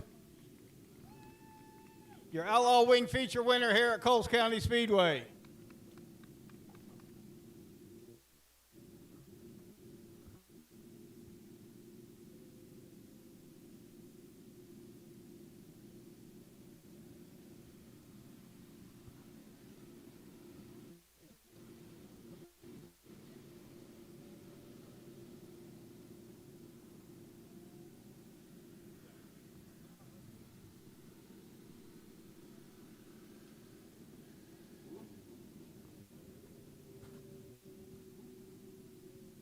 All right, here he comes.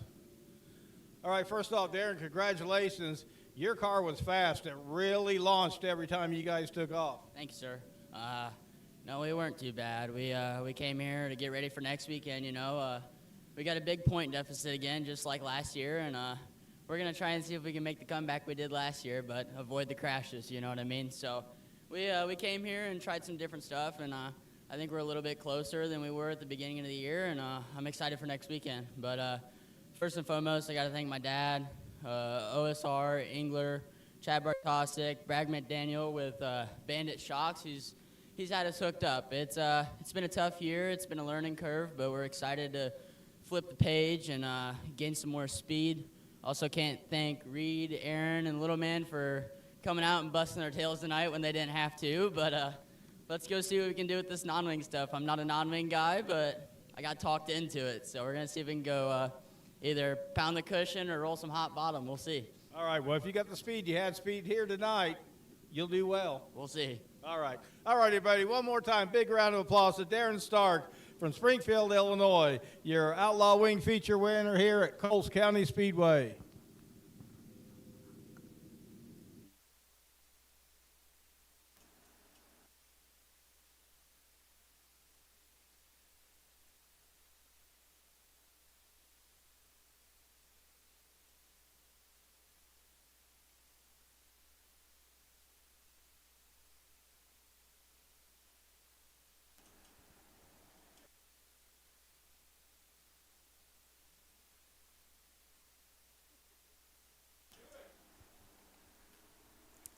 Hey, Kevin, Race Control wants to know how much Cherokee's going to charge herself for that photo.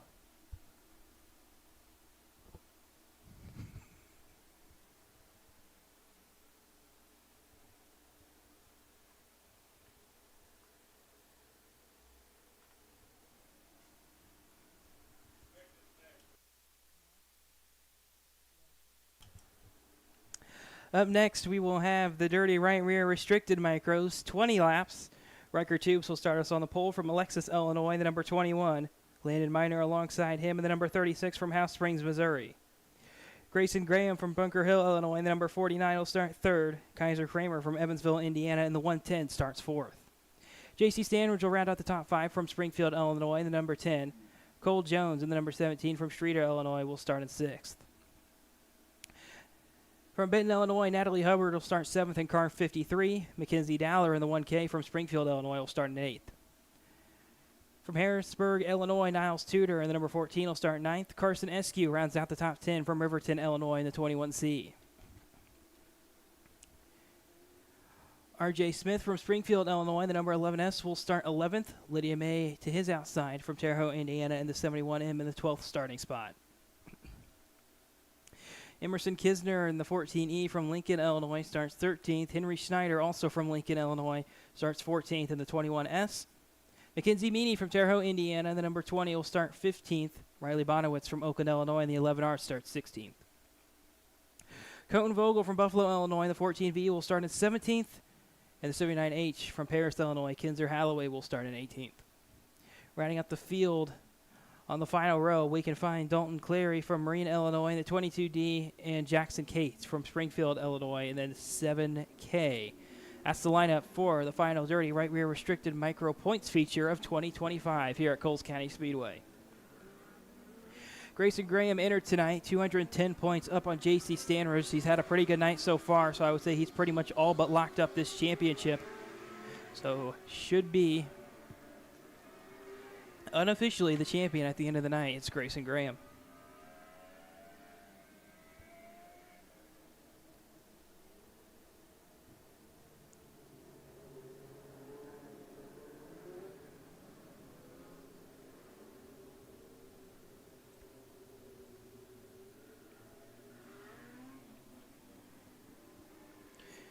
Regardless, we still should have a very good battle for second in the points in this class.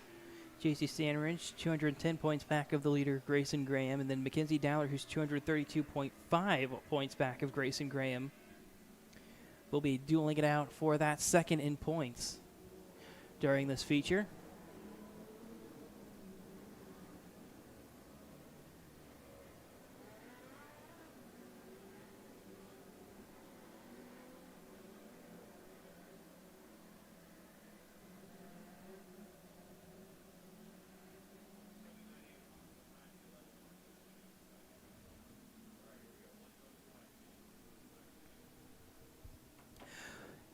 And the field has come back to 1 to go at the flag stand.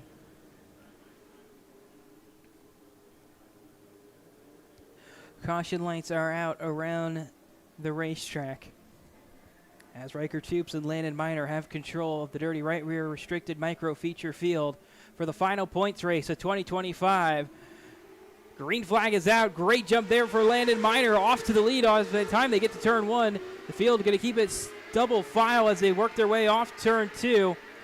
We will stay green, and no, we won't. Caution's going to come out. I think race control felt there was a jump by Landon Miner.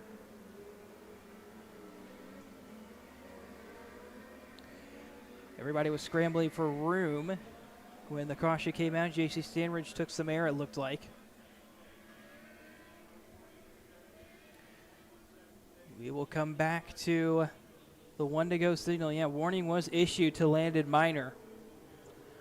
Warning was that the leader, the 21 car, Riker Toops, sets the pace, not the 36 of Landon Miner. So we're going to try it again. Riker Toops, Landon Miner, the front row for the final dirty right rear restricted micro points feature of 2025. Green flag back in the air. Landon Miner got a good enough jump anyways. He's going to take the lead back.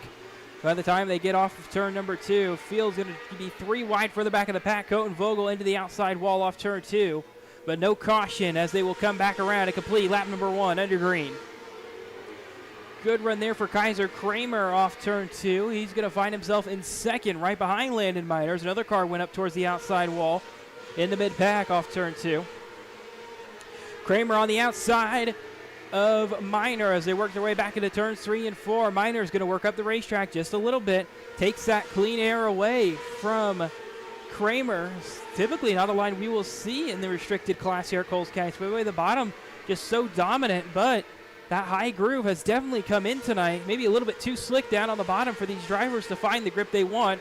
But now Landon Miner starting to pull away from Kaiser Kramer down on the bottom of the racetrack. He'll come around to complete lap number 5. 15 laps to go for the dirty right rear restricted micros. Cole Jones spins at turn 4. Caution's going to come out. Emerson Kisner had to stand on the brakes. Cohen Vogel made a little bit of contact on the way by. Didn't see what happened to Cole Jones there. Don't know if he just broke loose by himself or if he may have had a little bit of help. But either way, 5 laps being marked as complete. And Cole Jones will get it refired.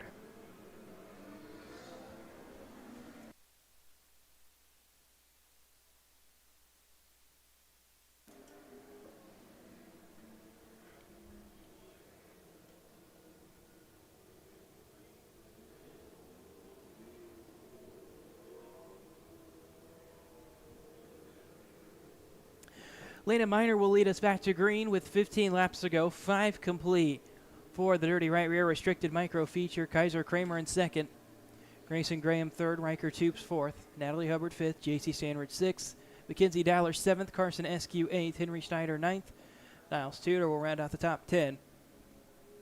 Colton Vogel 11th, Emerson Kisner 12th, R.J. Smith at 13th. 14th will be Riley Bonowitz, Kinzer Halloway 15th, Jackson Cate 16th, and Cole Jones 17th. Caution lights will turn off around the racetrack once again as Landon Miner, with control of this field, will head towards the restart cone over in turn number 4. Green flag back in the air with 15 laps to go. Colton Vogel may have had a big jump there in the back of the pack. Looks like he went way earlier than anyone else around him did. I'm not sure what race control is going to do about that. Didn't look like he gained any spots. So there may be no further action from race control about that. In the meantime, it's been Landon Meyer fourth, Natalie Hubbard fifth. We have JC Stanridge, this car second in points, battling it out with Mackenzie Dowler, the car third in points. They're separated by just about 20 points. And they are nose to tail right now on the racetrack for that second position in points. But on the racetrack, they're battling it out for sixth. Off turn 4, still Landon Miner, as there was a stack up with the lap cars up in front of Landon Miner. Still leading this way, 10 laps complete. That's the halfway point for the Dirty Right Rear Restricted Micro Feature. As Colton Vogel goes sideways in turn 4. Once again, the caution will come out. Multiple cars involved in turn 2. Natalie Hubbard, JC Stanridge, the 2 cars involved.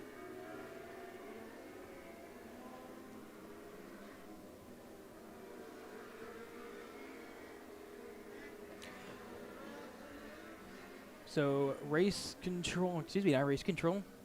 The track crew working on getting Natalie Hubbard and JC Stanridge's car righted back in the right direction. In the meantime, Landon Miner will lead us back to green with exactly 10 laps to go. Across that halfway point just before the caution came out.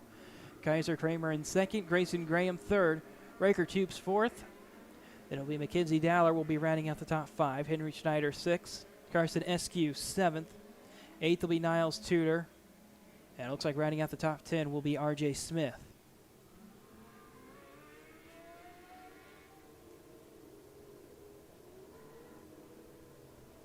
Excuse me, RJ Smith is in 9th, Colton Vogel in 10th.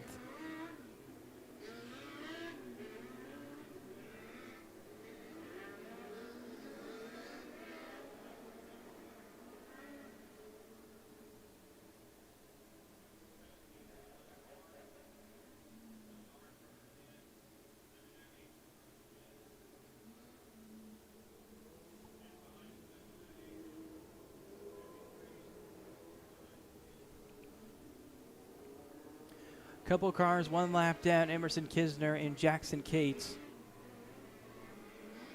Car 14E and car 7K, at least according to timing and scoring. Caution lights will be turning off around the racetrack this time. 1 to go signal being given with 10 laps complete, 10 to go for the Dirty Right Rear Restricted Micro Feature. It's the last points feature for the restricted micros in 2025 here at Coles County Speedway. And Landon Miner going to work his way up towards the restart cone in turn number 4.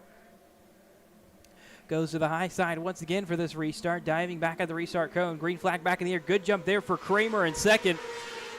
Kept the car a little straighter than Miner, and that allowed him to get a good run as he headed off into turns 1 and 2. And Miner off turn 4 will lead their first lap back under green after the restart. Kaiser Kramer second, Grayson Graham third. 1 car slow on the middle of turns 1 and 2. The caution's going to come out. Henry Schneider, I think, had a mechanical issue of some sort, something significantly broken for the 21 of Henry Schneider. Cole Jones had nowhere to go, got involved in that one as well. And unfortunately for the race teams, only 1 additional lap is clicked off, 9 laps to go.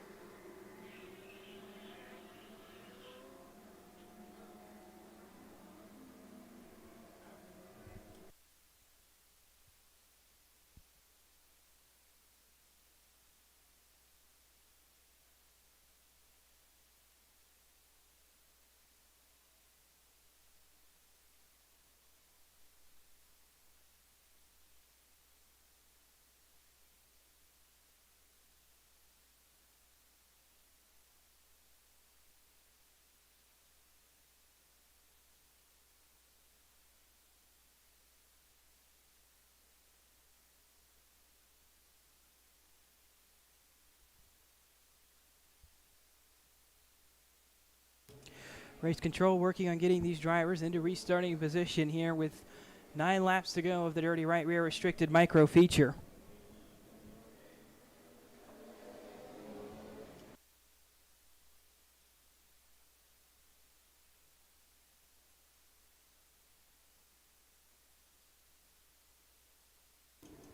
So I mentioned that earlier, Colton Vogel had that jump start earlier on a restart. Race control is taking action. It's a 2-spot penalty on this restart for Coton Vogel's number 14V.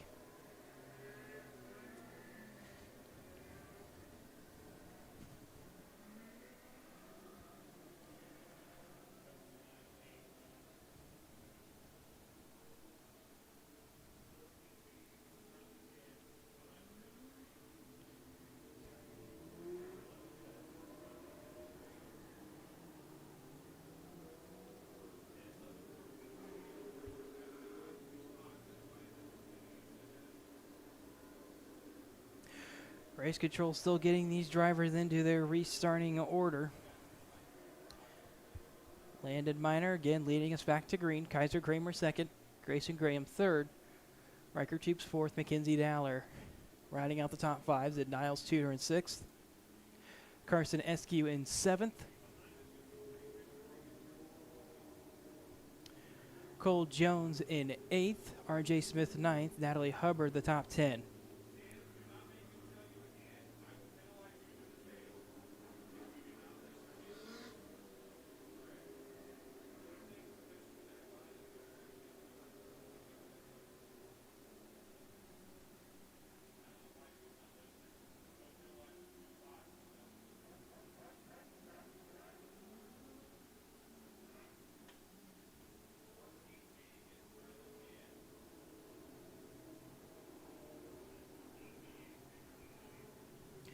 Race control appears to be having a little bit of difficulty in getting drivers to cooperate with commands. But it looks like that issue was all sorted out, and they are ready to go back green.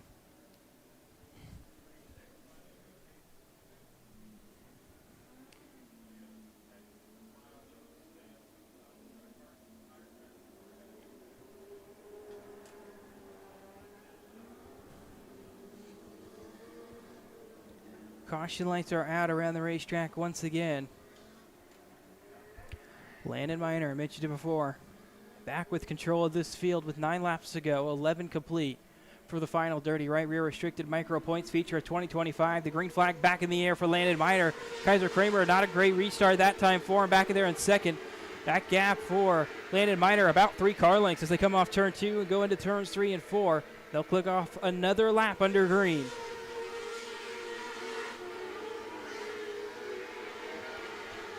Miner has pulled a half-second advantage over Kramer in second. Graham back in third. Fourth, Riker Toops, and Mackenzie Dowler back in fifth. Dowler's got the 14 of Niles Tudor all over her back bumper. Tudor going to try to go around the outside for the 5th spot. Has to back out of it by the time they go back into turns 3 and 4. Don't know if Tudor's going to have the run down the front stretch that he wants. Not quite able to get that run. Just like the cars are restricted cars, so they're about hitting their limit when they get off the high side, about the middle of the front or back stretch. Just not allowing Niles Tudor to get the run he wants to have a shot at taking that 5th spot away, as Natalie Hubbard starting to make her way through the field once again. She'll pick off Cole Jones for 8th this time, off turn 4. And Landon Miner into lap traffic, makes some contact with it, coming to 3 to go this time. His advantage 1 1/4 second to second place Kaiser Kramer at the line. 3 laps to go now, 2 laps to go. Coton Vogel's going to spin on the inside of the berm in turn 4, and the caution will come back out with 3 laps to go for the dirty right rear restricted micro feature.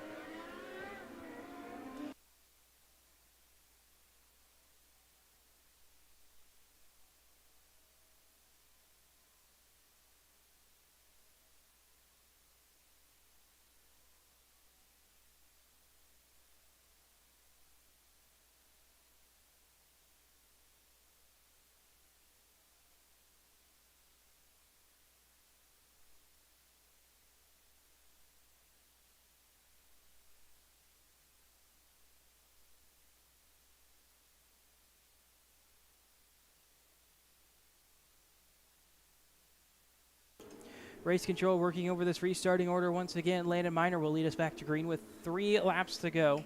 17 complete for the dirty right rear restricted micro feature. Kaiser Kramer second. Grayson Graham third. Riker Toops fourth. Mackenzie Dowler fifth. Niles Tudor sixth.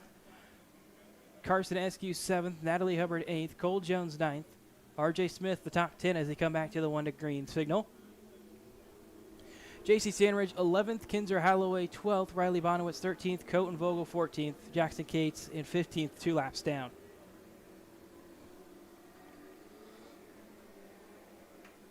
Caution lights out once again for Landon Miner. 3 laps to go this time on this restart attempt for the dirty right rear restricted micro feature. Miner diving back at that restart cone once again. Vogel jumped again on that restart, it looks like. Green flag back in the air anyways, as Landon Miner will work his way off turn 4. He's got a couple car length advantage over second place Kaiser Kramer as they work their way back through turns 1 and 2. Once again, half a second the advantage for Landon Miner as he's going to work his way back to the white flag, this time off turn 4. Field still mostly single file throughout. Couple of drivers trying to pick up spots late in the going. Natalie Hubbard, one of those drivers, just picked off 7th as Landon Miner will work his way off turn number 4 to the checkered flag, and Landon Miner will win the final points feature of 2025 in the dirty right rear restricted micro class. The race has concluded for the dirty right rear restricted micros. Landon Miner the winner once again here at Coles County Speedway. It's been a while since we've said that name, it feels like, but he's finally going to get it done. It's only his 4th start this year here at Coles County Speedway. Best finishes 2nd on May 10th. So it's his first win of the year. Kaiser Kramer 2nd, Grayson Graham 3rd, Riker Toops 4th, Mackenzie Dowler 5th, Niles Tudor 6th, Natalie Hubbard 7th, Carson Eskew 8th, Cole Jones 9th, R.J. Smith 10th, J.C. Stanridge 11th, Coton Vogel 12th, 13th was Kinzer Holloway, 14th Riley Bonowitz, 15th Jackson Cates, 16th was Henry Schneider, 17th Emerson Kisner. Those were all the cars that turned at least one official lap. Kevin, going to throw it down to you with Landon Miner. Thank you, Casey. Looks like we got one happy driver in this car getting ready to get out. All right, folks, there he is. Let's get a big round of applause to Landon Miner from House Springs, Missouri, your dirty right rear restricted micro feature winner here on Coles County Speedway.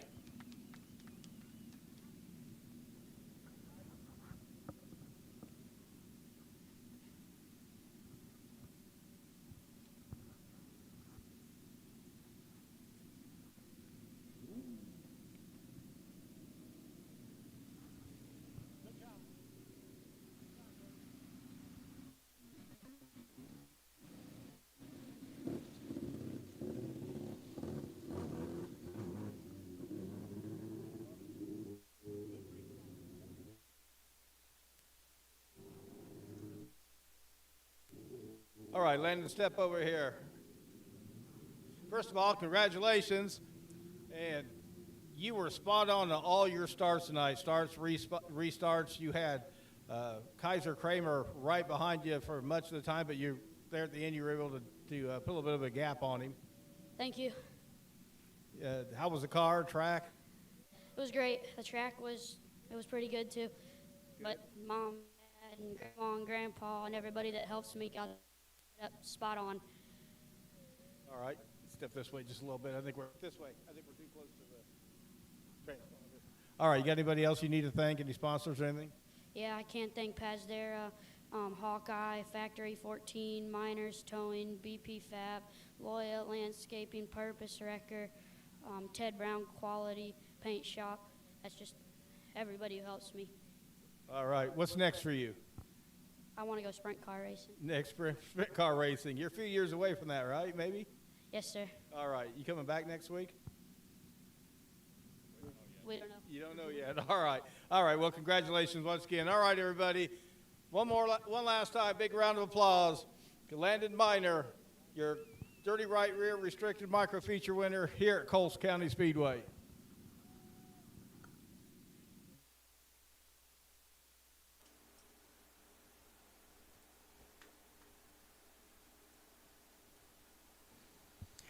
I mentioned it before, but a third-place finish should be enough for Grayson Graham to lock up the championship in this dirty right rear restricted micro class for 2025. Up next is going to be the Spartan Transportation A-Class Wings.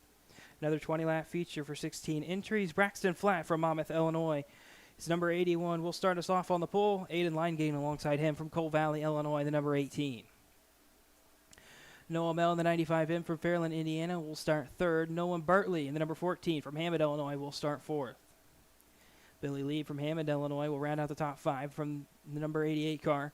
Tyler Taylor in the 88T from Danville, Illinois, will start 6th. Drake Staniland from Alexis, Illinois, in the 359 will start us in 7th. Hunter Walker from Decatur, Illinois, in the 16W starts 8th. Paul Day from Atwood, Illinois, in the number 90 is going to start 9th with Danny Vicino to his outside in the 10th starting position from Terre Haute, Indiana, in the 21V. Nate Casper from New Lenox, Illinois, in the number 96 will start us in 11th. In the number 8X, it's Nate Bailey from Springfield, Ohio, in the 12th starting spot. Tanner Triplett from Lincoln, Illinois, in the number 22 will start 13th. Kaiser Kramer in the 110 from Evansville, Indiana, starts 14th. Audrey Cowden from Terre Haute, Indiana, in the 07C starts 15th. And rounding out the field in 16th, it's a 71 of Lydia May from Terre Haute, Indiana. That's the starting lineup for the Start and Transportation A-Class Wing feature tonight here at Coles County Speedway.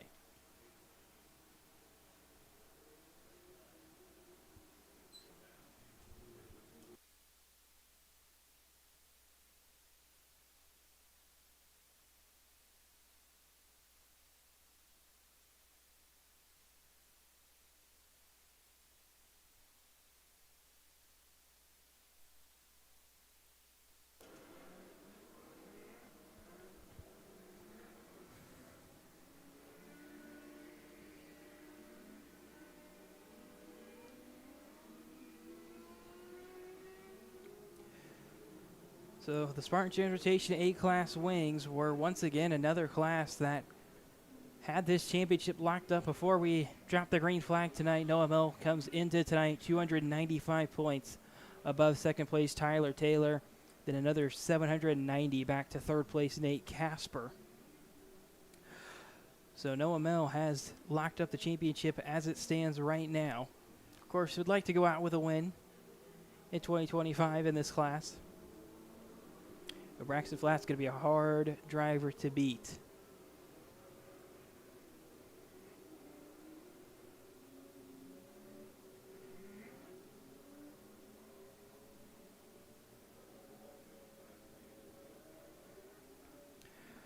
One to green coming at the flag stand.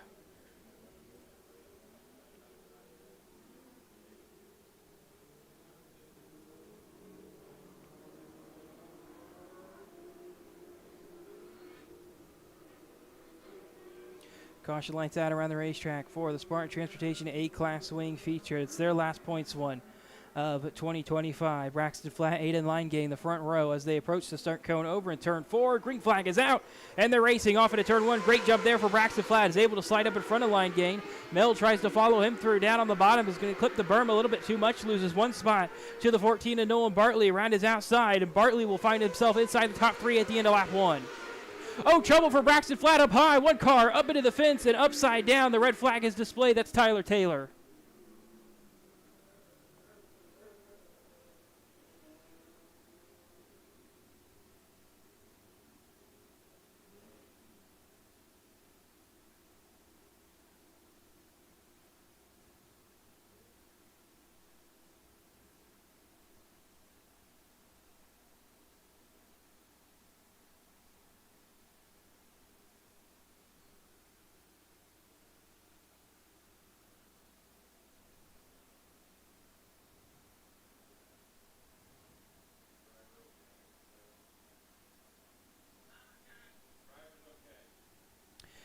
Have word from the track crew. Driver is okay. Tyler Taylor went for a little bit of a wild ride down there in turn 1.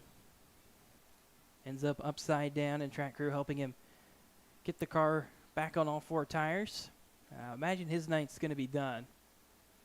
It's an unfortunate situation there when I think Braxton Flatt got a little bit too high on the entry, spun the car out. Nate Casper had nowhere to go, and that kind of just snowballed further back into the field, which led to Tyler Taylor upside down.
So the track will be going to yellow flag conditions in just a moment. And we did complete one lap. We will go to a single file restart.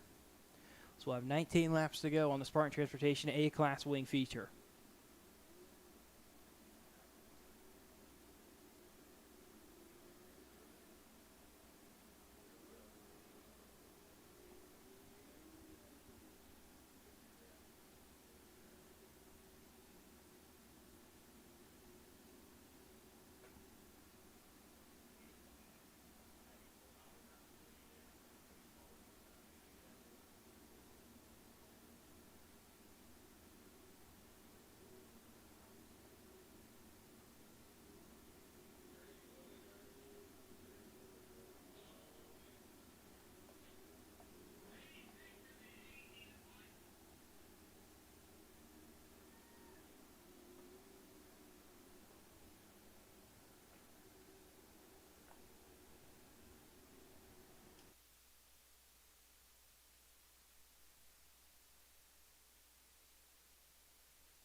Caution lights back on around the racetrack,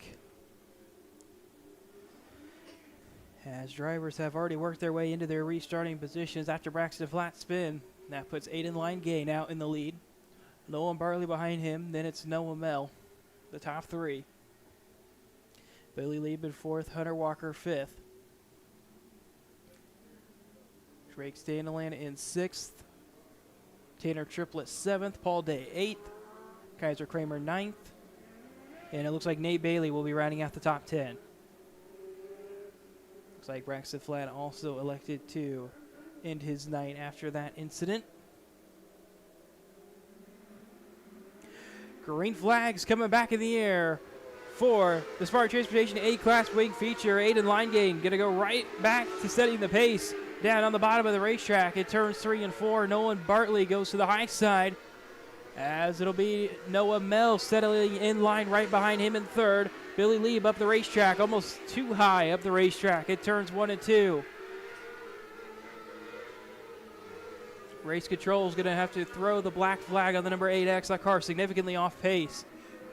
And due to that car being so dangerously off pace, the caution will come out.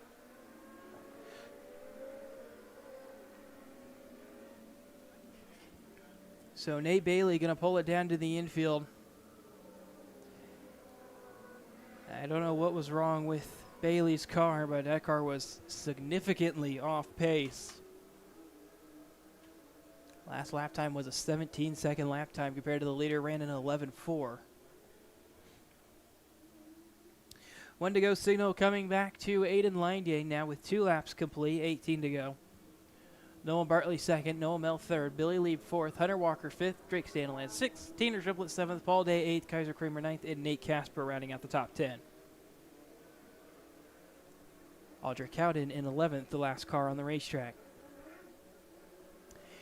Aiden Line-Gain is going to go by the restart cone. Green flags back in the air on the Spartan Transportation A-Class Wing feature, and they'll head off into turn 1. Everybody's already trying to find their line as they work their way through turn 2 and down the backstretch. Into 3, Noah Mell is able to take that second spot away from Nolan Bartley, and Lieb going to follow Mell through as well. He was up to third briefly, got a little too high once again in turn 2. Lost that position to Bartley briefly, took it back though thanks to the run on the high side. And Billy Lieb going to go right back down to the bottom of the racetrack this time in his third position. Aiden Line-Gain setting the pace now. 1 second advantage over second place Noah Mell and pulling away. Mell's going all the way up towards the Coles Cush, trying to find something. Maybe just anything for Noah Mell. Could he try to chase down the race leader? Doesn't look like he's got the pace just yet, as Paul Day is going to have Nate Casper to his inside at the tail end of the field. Drake Stanley trying to work to the inside of Tanner Triplett as well as we go back into turn 3, but the field's going to get single file back off turn 4.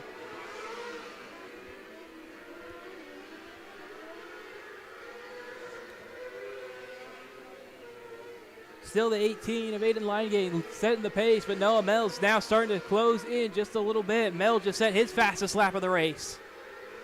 That last lap by, we'll see if he closed that gap any further. A little bit further was at 1-1, or 1 second, 0.1.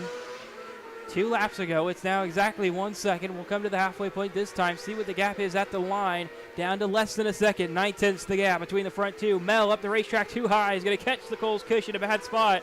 He's going to lose some time on Aiden Linegain. He'll go back down to the bottom. Leave staying up high. Bartley also staying up high. Triplet goes down low.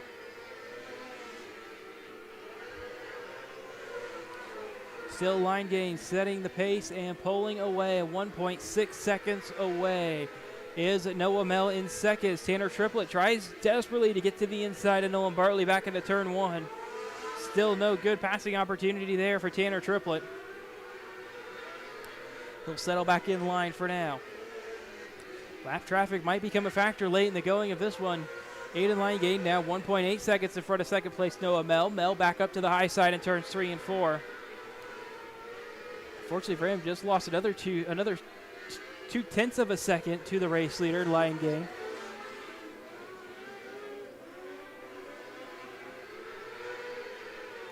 Five laps to go for Aiden Linegain, coming to 4 laps to go, and to heavy lap traffic. That's battling out pretty aggressively. Noah Mel continuing to fade further back now. Billy Leibus caught up to the back bumper of Noah Mel, 3 seconds. The gap between first and second now is Aiden Linegain into lap traffic. Blue flag being shown now to this 5-pack of cars. As Billy Lieb will get to the inside, throwing the slider on Noah Mel for second. Mel fights back with the high side momentum. Linegain staying right behind that lap traffic for now. Lieb still on the inside of Mel, back into turn one. Lieb's going to slide up in front of him again. Has to settle for that spot that he's in now. The gap now going to close in. White flag in the air for Aiden Linegain off of turn 2. Lieb and Mel almost make contact. Lieb will take that second spot away off turn 2. Checkered flags waving for Aiden Linegain, who's going to win the Spartan Transportation A-Class Wing feature. And Billy Lieb just is about able to pick off Noah Mel for second in the feature.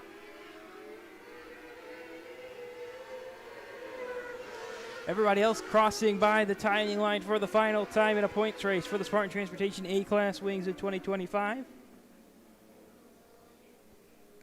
Noah Mel, the champion in the Spartan Transportation A-Class Wing Division for 2025.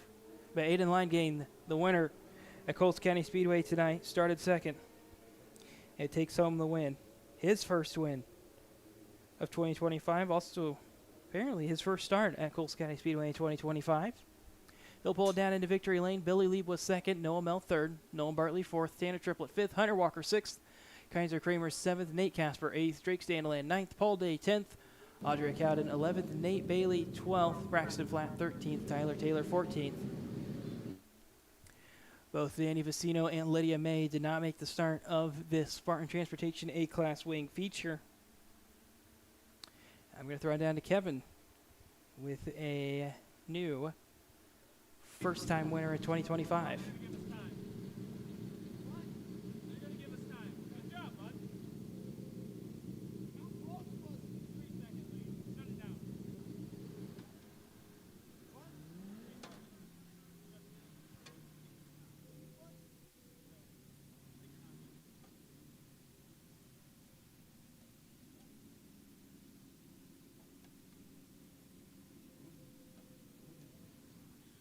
All right, folks, he's out of his car. Let's give a big round of applause.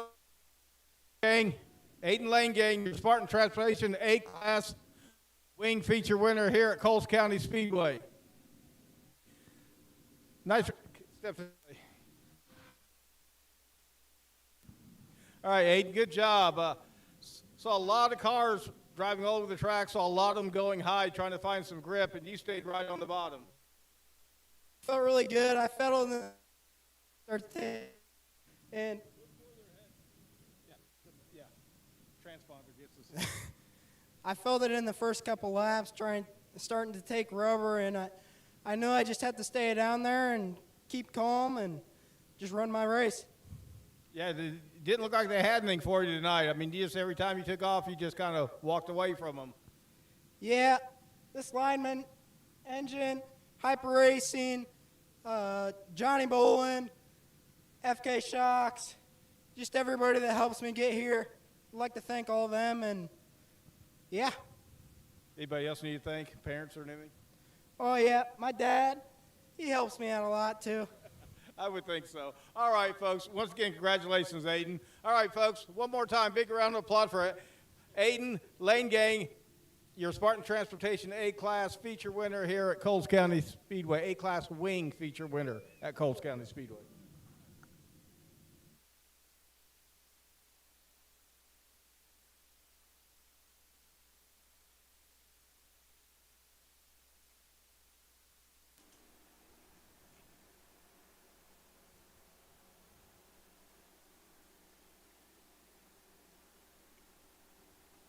So up next, it's the Modlite feature. It's another class that's having their championship decided in the last race of the year between the Wiltermoods. It's either going to go to JR or Dustin Wiltermood. But on the pole for the Modlite feature, it's Ralph Halloran from Mulkeytown, Illinois, in the number 46. Andy Park from Steelville, Illinois, in the 17P will start in second. Austin Park from Steelville, Illinois as well, in the 27P, starts third. Matthew Filkins in the number 7 from West Frankfort, Illinois, starts fourth. Jimmy Arthur from Mitchell, Indiana, in the 15 starts fifth. Brian Nance from Mayfield, Kentucky, in the 39S starts sixth. Zach Malone from Bloomington, Indiana, in the 77M starts seventh. Josh Bonowitz in the 2D from Oakland, Illinois, starts eighth. Then the Wiltermood battle for the championship. Dustin Wiltermood starts ninth from Windsor, Illinois, in the 7W. JR alongside him in the 93J, also from Windsor, Illinois.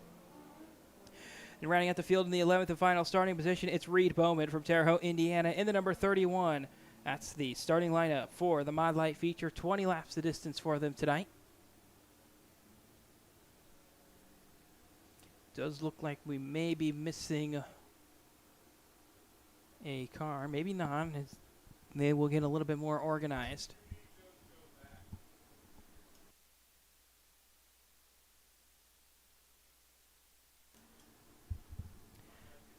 Josh Bonowitz did elect to go to the tail for this feature.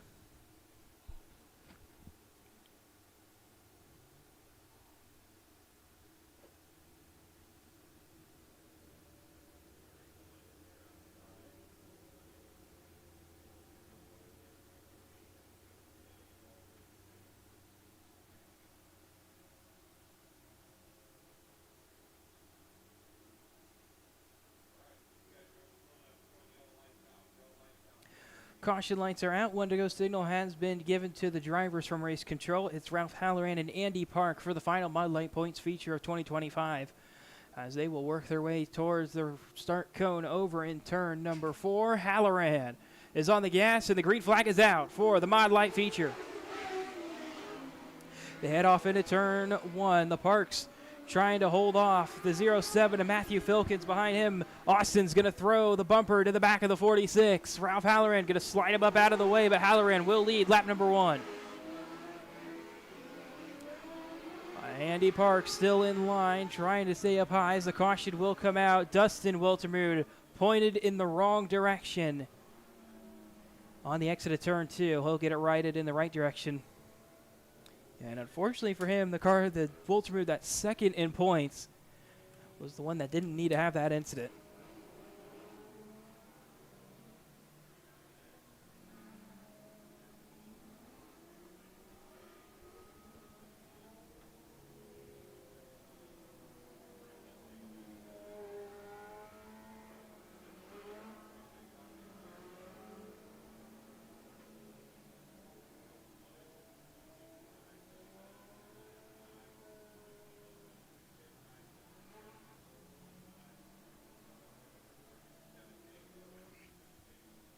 Ralph Halloran will be the leader on this restart. Austin Park and Andy Park second and third.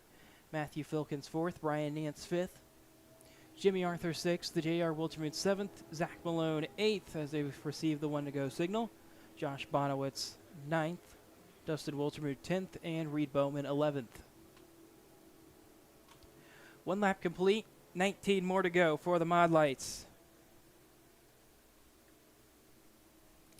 Ralph Halloran once again at the restart cones. Back on the gas. It is back green. Good jump for the car in second on the inside line of Austin Park. Good run for him. Cut up through the field, and he'll go to the outside and take the lead away off turn 4. And Austin Park will lead his first lap of the night. A little bit of a tangle there at the back half of the pack. Looked like Dustin Wiltermude and Josh Bonowitz got together a little bit. But they got it all sorted out. We stay green. 17 laps to go, 3 complete for now. Austin Park, the race leader, as he's pulling away. The caution's going to come out.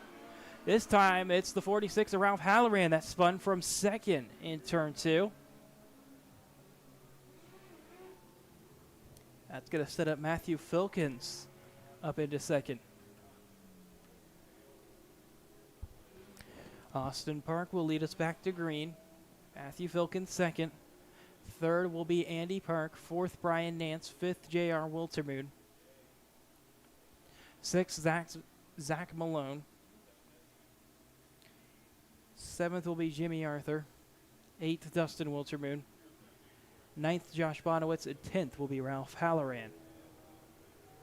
Again, 3 laps complete for the Modlite feature. 17 more to go. Caution lights turn off once again.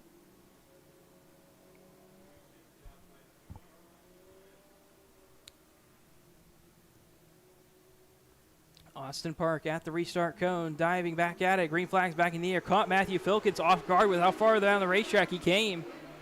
Almost got into the back bumper, but J.R. Wiltermude, how about that? Splits it 3 wide middle. He's going to pick off third off Brian Nance off that restart. Going to roll that high side. Can J.R. Wiltermude take it away? And he will. He's trying to put himself as far ahead as he can from Dustin, trying to secure this championship for him in the Modlite class. Austin Park keeping it out in front of the field as Josh Bonowitz into the infield. Matthew Filkins still running seconds, definitely closing the gap on Austin Park lap by lap. Zach Malone way up the hill on the entry to turn 3.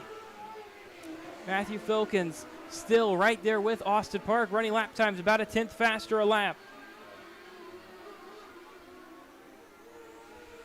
Right there on the back bumper, it's the 0-7 of Matthew Filkins. Going to try to take this lead away from Austin Park. Park goes to the high side and turns 3 and 4. Filkins had to back out of it as Park shut the door on the exit of the corner. This battling is not doing anything but allow J.R. Wiltermude to come ever so closer.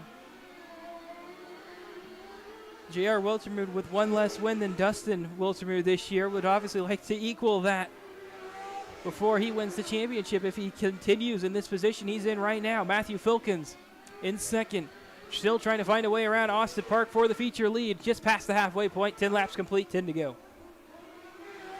Dustin Wiltermude will pick off the 77M of Zach Malone in 6th.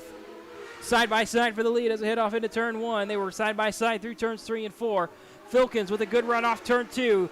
Great run down the backstretch. Going to slide a little bit too far on the entry to turn 3 as Austin Park takes it easy. Still side by side. Contacts made. They're both in the outside wall.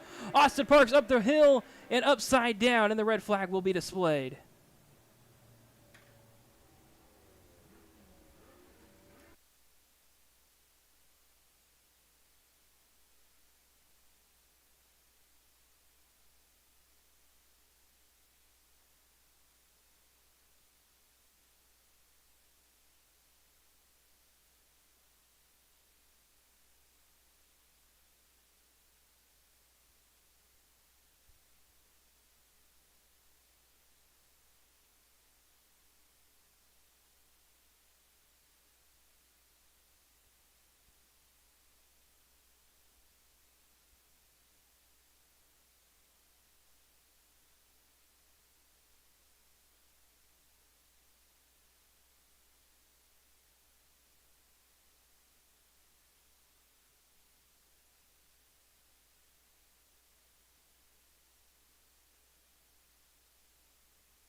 Just got word from the track crew that Austin Park is okay, electing to stay in the race car, at least for the moment it appears.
Kevin, can you hear me? Can you roll the 7W yellow car ahead a little bit for me? He's sitting on the loop.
And folks, while we got some downtime, don't forget, next Friday and Saturday, the 17th, is our WFO Micro Series Halloween Clash.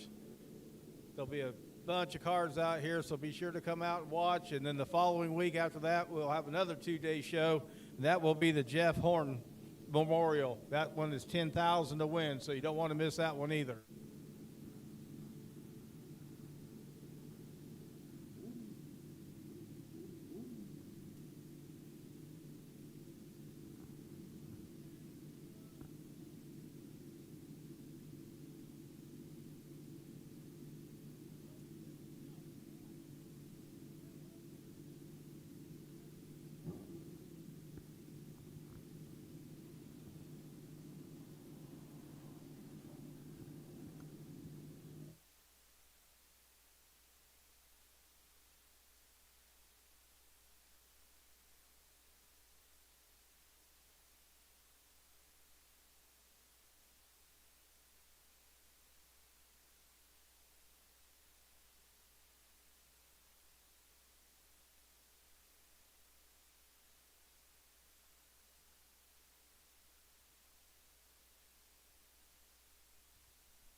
And we are back to yellow flag conditions on the racetrack.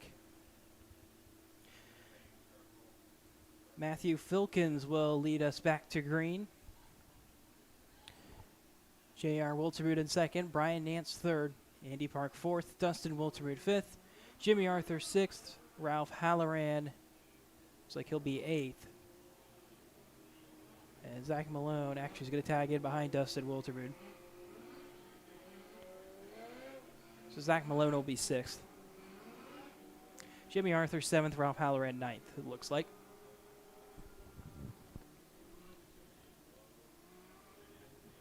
Excuse me, Ralph Halloran's eighth.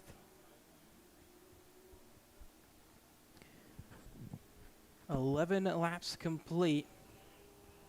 9 to go for the Mod Light feature. Matthew Filkins going to have to see if that damage is going to slow him down any from that previous incident with Austin Park. If that's the case, can J.R. Wiltermude or Brian Nance take advantage?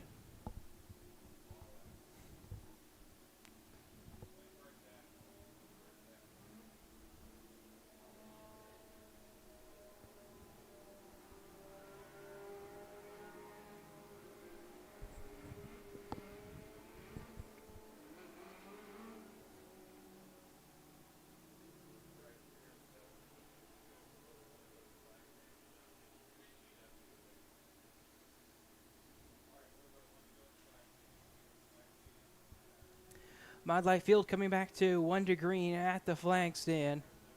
Some significant front end damage for Matthew Filkins. We'll see if that affects the handling of his race car at all. J.R. Wiltermude and Brian Nance on the row right behind him as the caution lights turn off around the racetrack once again. 9 laps to go for the Mod Lights. Matthew Filkins back on the gas, and the green flag's back in the air. Good jump there for Matthew Filkins. Is able to pull away a couple of car lengths from Brian Nance and J.R. Wiltermude. J.R. Wiltermude going to slide up in front of Dustin. Not allow Dustin Wiltermude to get alongside or by J.R. Wiltermude. Trouble in the back. Zach Malone goes for a half spin. Caution's not out yet, and now it will come out. Wasn't able to get it pointed back in the right direction. And now we'll have 8 laps to go. 12 complete for the Mod Light feature.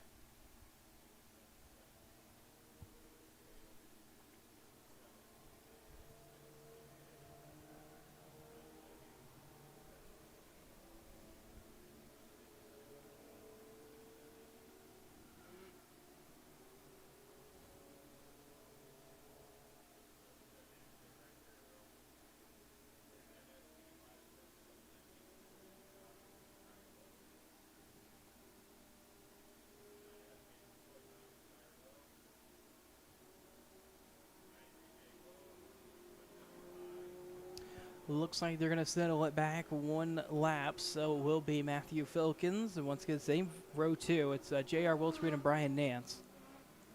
Caution lights turn off around the racetrack for this next restart attempt. 8 laps to go for the Mod Light feature as they'll work their way towards the restart code at turn 4. Green flag back in the air for Matthew Filkins. J.R. Wiltermude is going to slide up in front of the 39S of Brian Nance right away this time. Not going to allow Nance to have that outside lane as they work their way back into turns 3 and 4.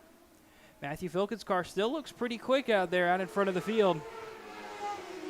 But I am noticing going into the corners, locking up that left front tire. That might be something to watch out for, especially on the turns 3 to 4 side. Still locking up that left front tire, but he's still pulling away from J.R. Wiltermude in second.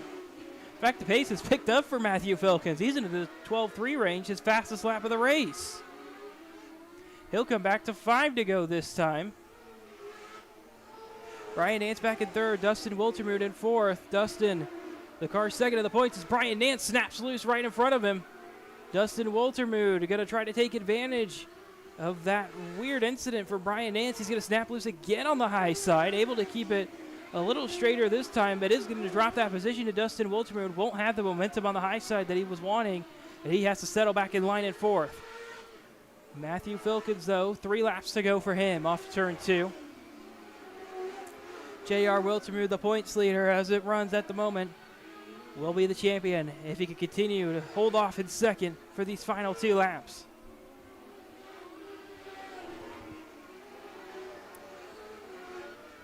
White flag coming this time for Matthew Filkins off turn 4. His car's still a little bit unstable on the entry to the corner, it looks like. That damage isn't hindering him at all as he works his way back through turns 3 and 4. A 1.6 second advantage for Matthew Filkins, going to turn into a win for Matthew Filkins in the Modlite feature.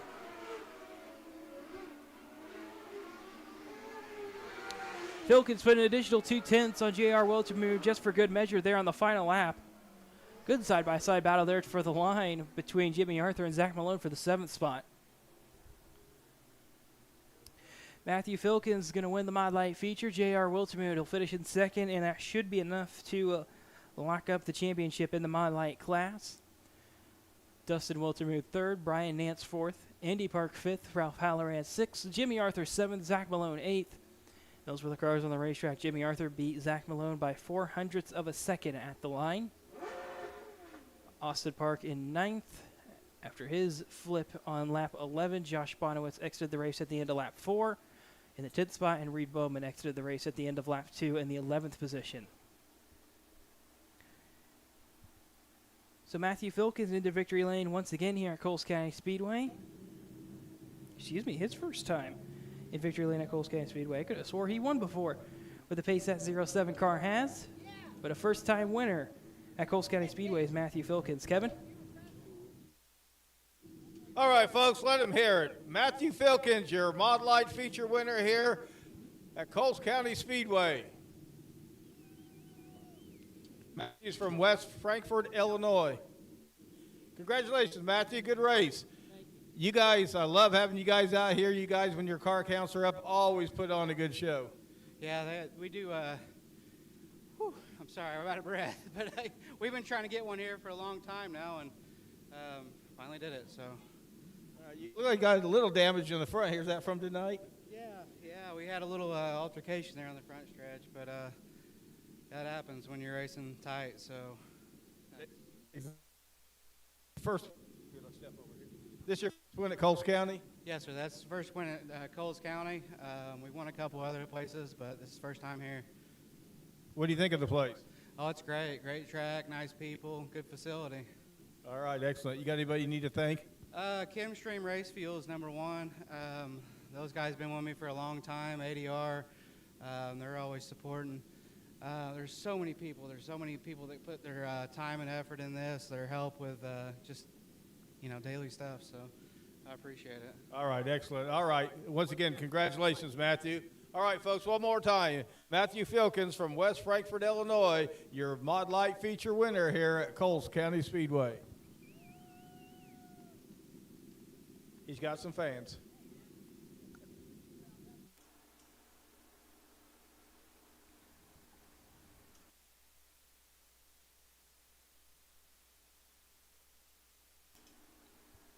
Up next for the final feature of the night, it's the Cleveland Grain Systems non-wing micros for another 20-lap feature. Matt Veach from Macedonia, Illinois, number 57V will start us on the pole. Nolan Bartley from Hammond, Illinois, starts second in the 7F. Parker Butt from Fairland, Indiana, in the 51B, starting third. Daniel Robinson in the number 10 from Benton, Illinois, will start in fourth. Ashmore, Illinois, Cameron Romack in the number 4R starts fifth, with Darren Stark to his outside in the sixth starting position in the 55S from Springfield, Illinois. Danny Hayes from Charleston, Illinois, in the 211 will start seventh. Aiden Linegain in the number 18 from Coal Valley, Illinois, will start in eighth. Seth Buell from Charleston, Illinois, in the 2X starts ninth. Bryce Fair from O'Fallon, Missouri, in the 00X will start in 10th. Hunter Walker from Decatur, Illinois, in the 16W starts 11th. Brendan Healy in the 00 from Marshall, Illinois, starts 12th. From Terre Haute, Indiana, Danny Vecino in the 21V will start 13th. Stephen Snaff to his outside in the 14th starting position from Newborough, Indiana, in the number 14. Landon Beckwith from Roanoke, Illinois, in the number 9 starts 15th. Matt Fair in the 63 from O'Fallon, Missouri, starts 16th. And rounding out the field in the 17th and final starting position, it's Cameron Jacobs in the 55J from Chatham, Illinois. Now, this championship for the Cleveland Grain Systems non-wing micros was really kind of close to decide whether or not it could be done tonight. I don't think that the result of the championship is going to change. Parker Bupp came into the night with a 240-point advantage. I believe he pretty much had to not show up for Nolan Bartley to have a chance at the championship. Both these drivers having a good night so far. I believe has already locked up the championship for Parker Bupp in his 51B, starting in third. Of course, Nolan Bartley starting in second, right in front of him. But regardless, these points battles much closer than they were last year here at Coles County Speedway. Had a lot of runaway championships. A lot of these really came down to this final race, which was great to see. But it looks like the one-to-go signal will be coming to the Cleveland Grain Systems non-wing micro field for their 20-lap feature tonight here at Coles County Speedway. It's the final points feature of 2025 at the Speedway.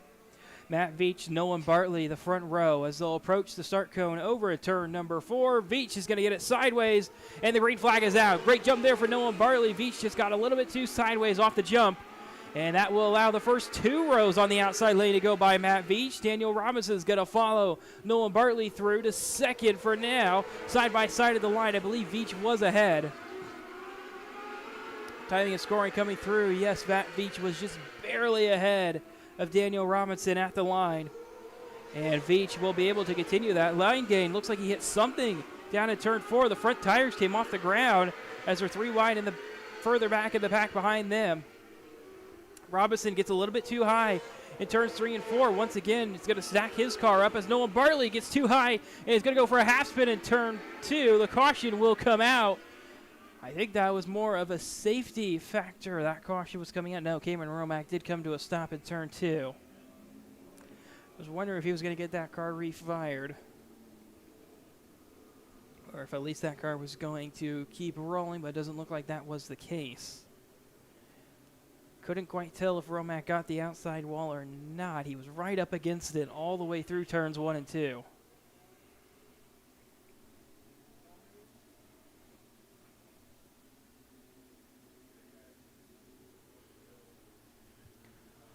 Have 3 laps complete in the Cleveland Grain Systems non-wing micro feature.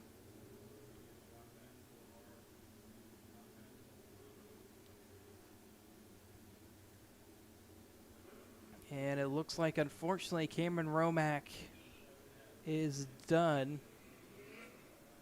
Took the wheel off the race car. And it looks like he's attempting to climb out of the 4R. So a tough way for Cameron Romack's night to come to an end here at Coles County Speedway. So with that, the one-to-go signal will be coming back for the rest of the Cleveland Grain Systems non-wing micro field. Nolan Bartley will lead us back to green. Daniel Robinson behind him in second. Matt Veach third. Darren Stark fourth. Aiden Line gain the top 5.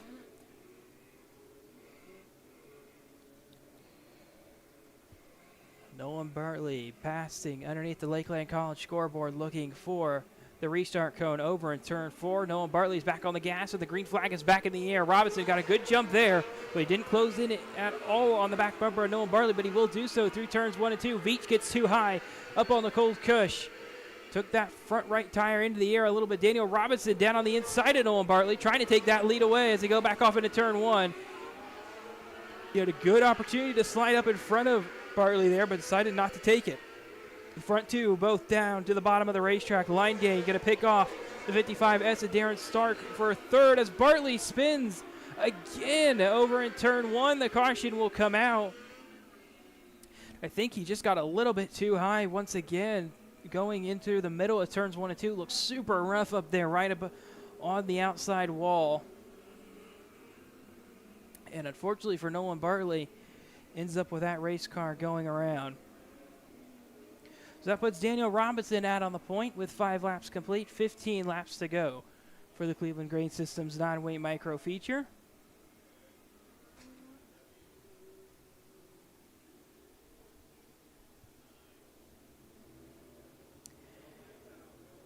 Caution lights out once again for Daniel Robinson, now with control of the field. Aiden Line gain in second. Third, Darren Stark, who looks like fourth will be Matt Veach, and fifth is going to be the 51B and Nolan Bartley. Or excuse me, Parker Bupp. It will be Daniel Robinson going to the high side in turns 3 and 4, diving back at the restart cone. Green flag back in the air. He'll have a good jump by the time he rolls his way through turns 1 and 2. Line gain goes back to the bottom in 1 and 2 as well. Now Robinson goes to the bottom in 3 and 4. Going to block that move from line gain.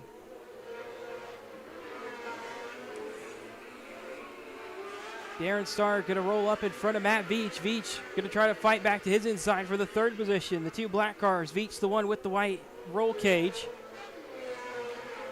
Bupp still holding on to his top 5 spot for now.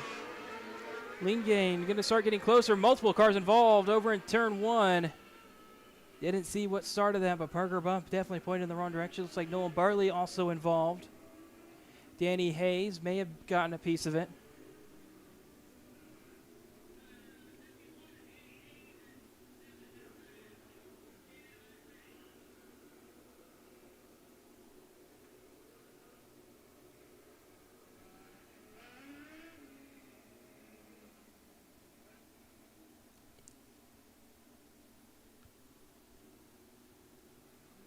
Looks like the other car that came to a stop was the number 9 of Landon Beckwith.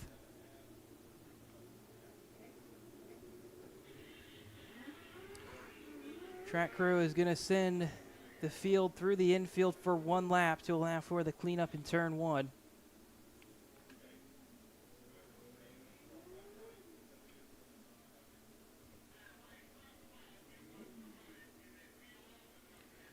Front right tire down for the 51B of Parker Bupp. Unfortunate end to the night for him.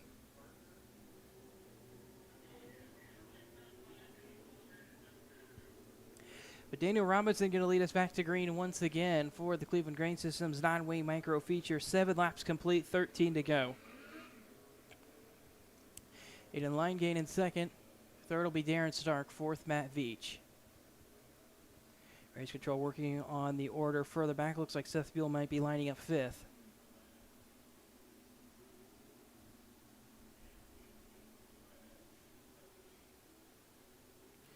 Brendan Healy going to be 6th.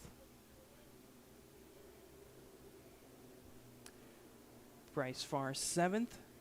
Looks like 8th will be Hunter Walker.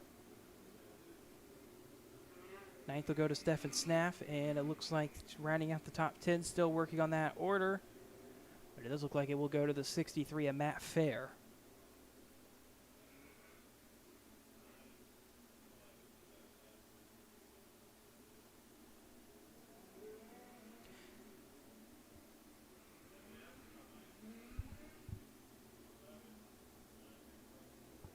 So it does look like instead it's going to be Landon Beckwith going in front into 10th. Then it will be Danny Hayes, Nolan Bartley, and then Matt Fair, the lineup behind them. Caution lights out around the racetrack once again for Daniel Robinson with 13 laps to go on the Cleveland Grain Systems Zowie Micro feature. He'll go early this time. Green flag back in the air. Good jump for him. Lane gain going to have to settle in line for now. A couple cars going back to the high side in turns 1 and 2. That's once again Stark and Veach. They'll go back down to the bottom at 3 and 4 as Danny Hayes spins again in turn 2. He's going to try to get it pointed back in the right direction, and he will be able to do so before the field gets to him.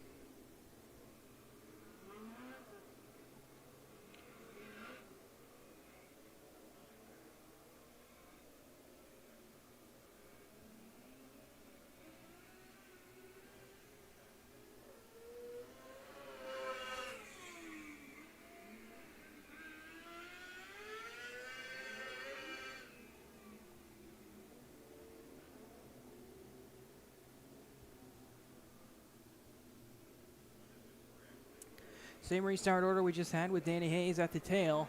Still 13 laps to go, only 7 complete for the Cleveland Grain Systems non-wing micro feature. Daniel Robinson goes to the high side again in turns 3 and 4 for this restart attempt. Diving back through the restart cone, green flag back in the air. Great jump there for Lane Gang, staying right there with him. As they go through turns 1 and 2, a little bit of contact on the back bumper as here comes Darren Stark powering around the outside. Going to try to find something with the momentum on the high side. Off turn 4, side by side with Line Gain for 2nd.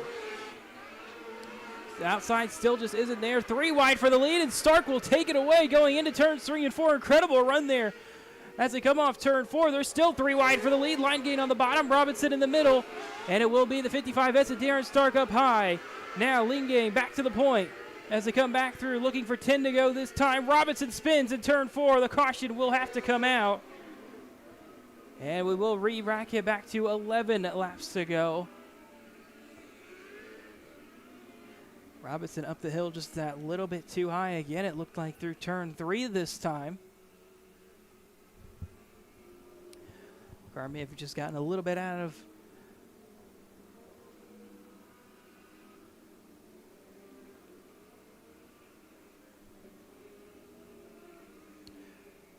Robinson will get pointed back in the right direction and tag back on in at the tail end of the field. In the meantime, it looks like Darren Stark will lead us back to green on this next restart. And second will be Aiden Leangain. Third will be Matt Veach. Fourth will be Brendan Healy, it looks like. And rounding out the top 5, looks like it's going to be Seth Buell once again.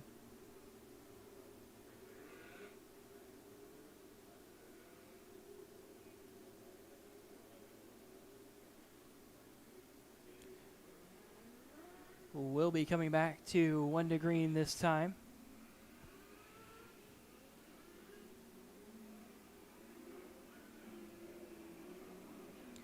Caution lights out once again around the racetrack.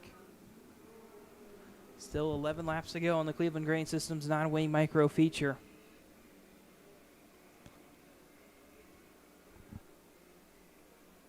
Darren Stark, Aiden Leangain in second. See what Leangain can do on this restart.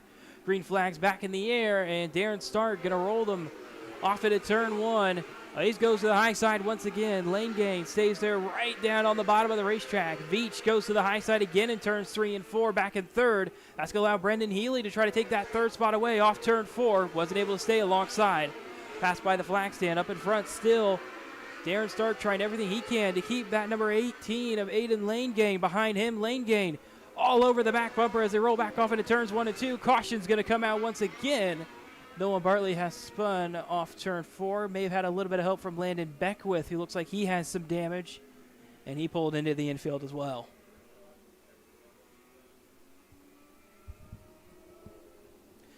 Only one additional lap was run before the caution came back out. We are exactly at the halfway point. 10 laps complete, 10 to go. And Nolan Bartley ordered to the infield.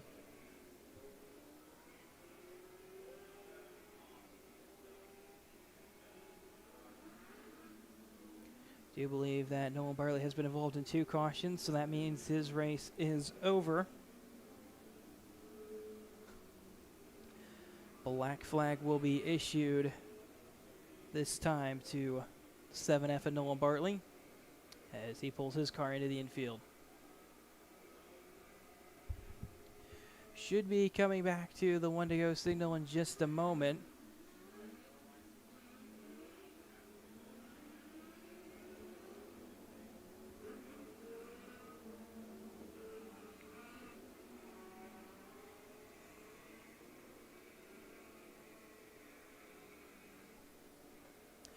Caution lights out around the racetrack for once again Darren Stark and Aiden Leangain.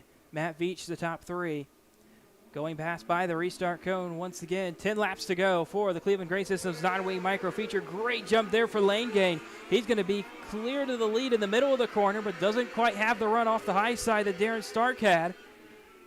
And Darren Stark will come back around and lead lap number 11 of the feature. Matt Veach has Brendan Healy all over his inside as they work their way through turns 1 and 2. And Healy settles back in line for 4th for now. Bryce Fair's slowly working his way forward as well. He finds himself inside the top 5 for the first time this race. Still out in front, it's Darren Stark, completes lap number 13. 7 laps to go for the 55S. Aiden Leangain isn't going to allow him to go away at all. Still nose to tail for the lead as they work their way off turn 4. 3/10 the gap at the line. According to car lengths, it's a lot shorter than that. About half a car length of separation between the front 2. Both keeping it right down there on the bottom of the racetrack. Leangain waiting for a slip-up from Darren Stark. The gap down to 2/10 that time at the line. Matt Veach still rolling the high side through turns 1 and 2. Veach doesn't have the pace, about a 10th slower right now. He'll switch to the bottom in 3 and 4. with 4 laps to go. Still, it's Darren Stark on the point, trying to keep it right along that berm on the inside lane. Aiden Langane still trying everything he can to get around the 55S. Trouble in turn 4. Caution will come out. Danny Hayes, I believe that will end his night as well with 4 laps to go on the Cleveland Grain Systems non-wing micro feature.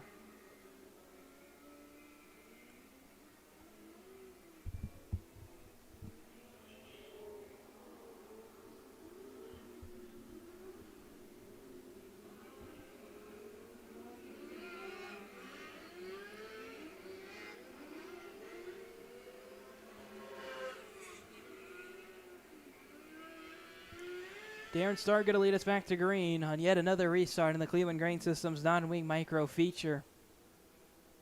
Aiden Langane in second, Matt Veach third, Brendan Healy fourth, Bryce Fair fifth, Stephen Snaff sixth, seventh will be Daniel Robinson, it looks like. Eighth, Seth Buell, ninth, Hunter Walker, 10th, Matt Fair.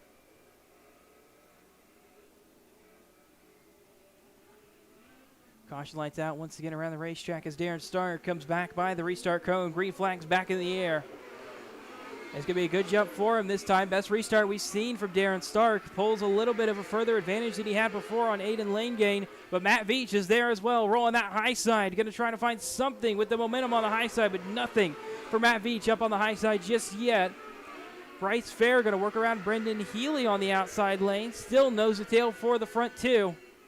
As they work their way back through turns 3 and 4, Darren Stark starting to back up Aiden Langane just a little bit. That's almost going to get him side by side with Matt Veach as Veach hits a rut down there on the entry to 1. Actually helped his car turn a little better. Will come to the white flag this time. They're going to be almost 3 wide for the lead off turn 4. Langane down on the bottom, battling out with Darren Stark. Advantage is going to go to Matt Veach on the high side. Veach is going to try to pull away from Aiden Langane as they work through turns 3 and 4 for the final time. Checkered flags waving. The win will go to Langane. What a battle in that final restart. Aiden Langane ends up coming out on top. Matt Veach second. A very good run for Matt Veach. Definitely got to be proud of that result from Matt Veach. Looks like he may have had it there. Just has to settle for a second place finish. It is number 57V. Darren Stark third. Brendan Healy fourth. Bryce Fair fifth. Stephen Snaff sixth. Daniel Robinson seventh. Seth Beal eighth. Hunter Walker ninth. Danny Hayes 10th. Matt Fair 11th. Those are the cars who finished. Nolan Bartley in 12th. Landon Beckwith 13th. Parker Butt 14th. Cameron Romack 15th. And both Danny Vecito and Cameron Jacobs did not take a lap. So Aiden Langane into Coles County Speedway victory lane for the second time tonight. Kevin, down to you.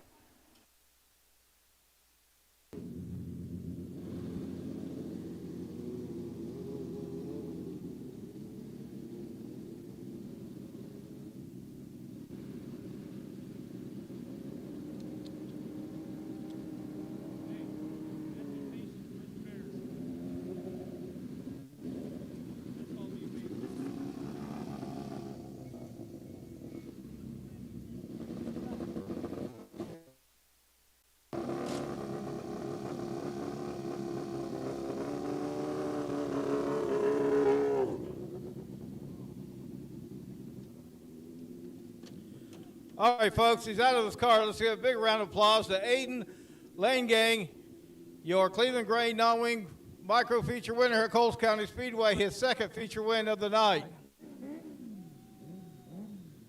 All right, good to see you back here again. You guys put on a heck of a show that race between you and Stark, and then Matt Veach got involved there at the very last.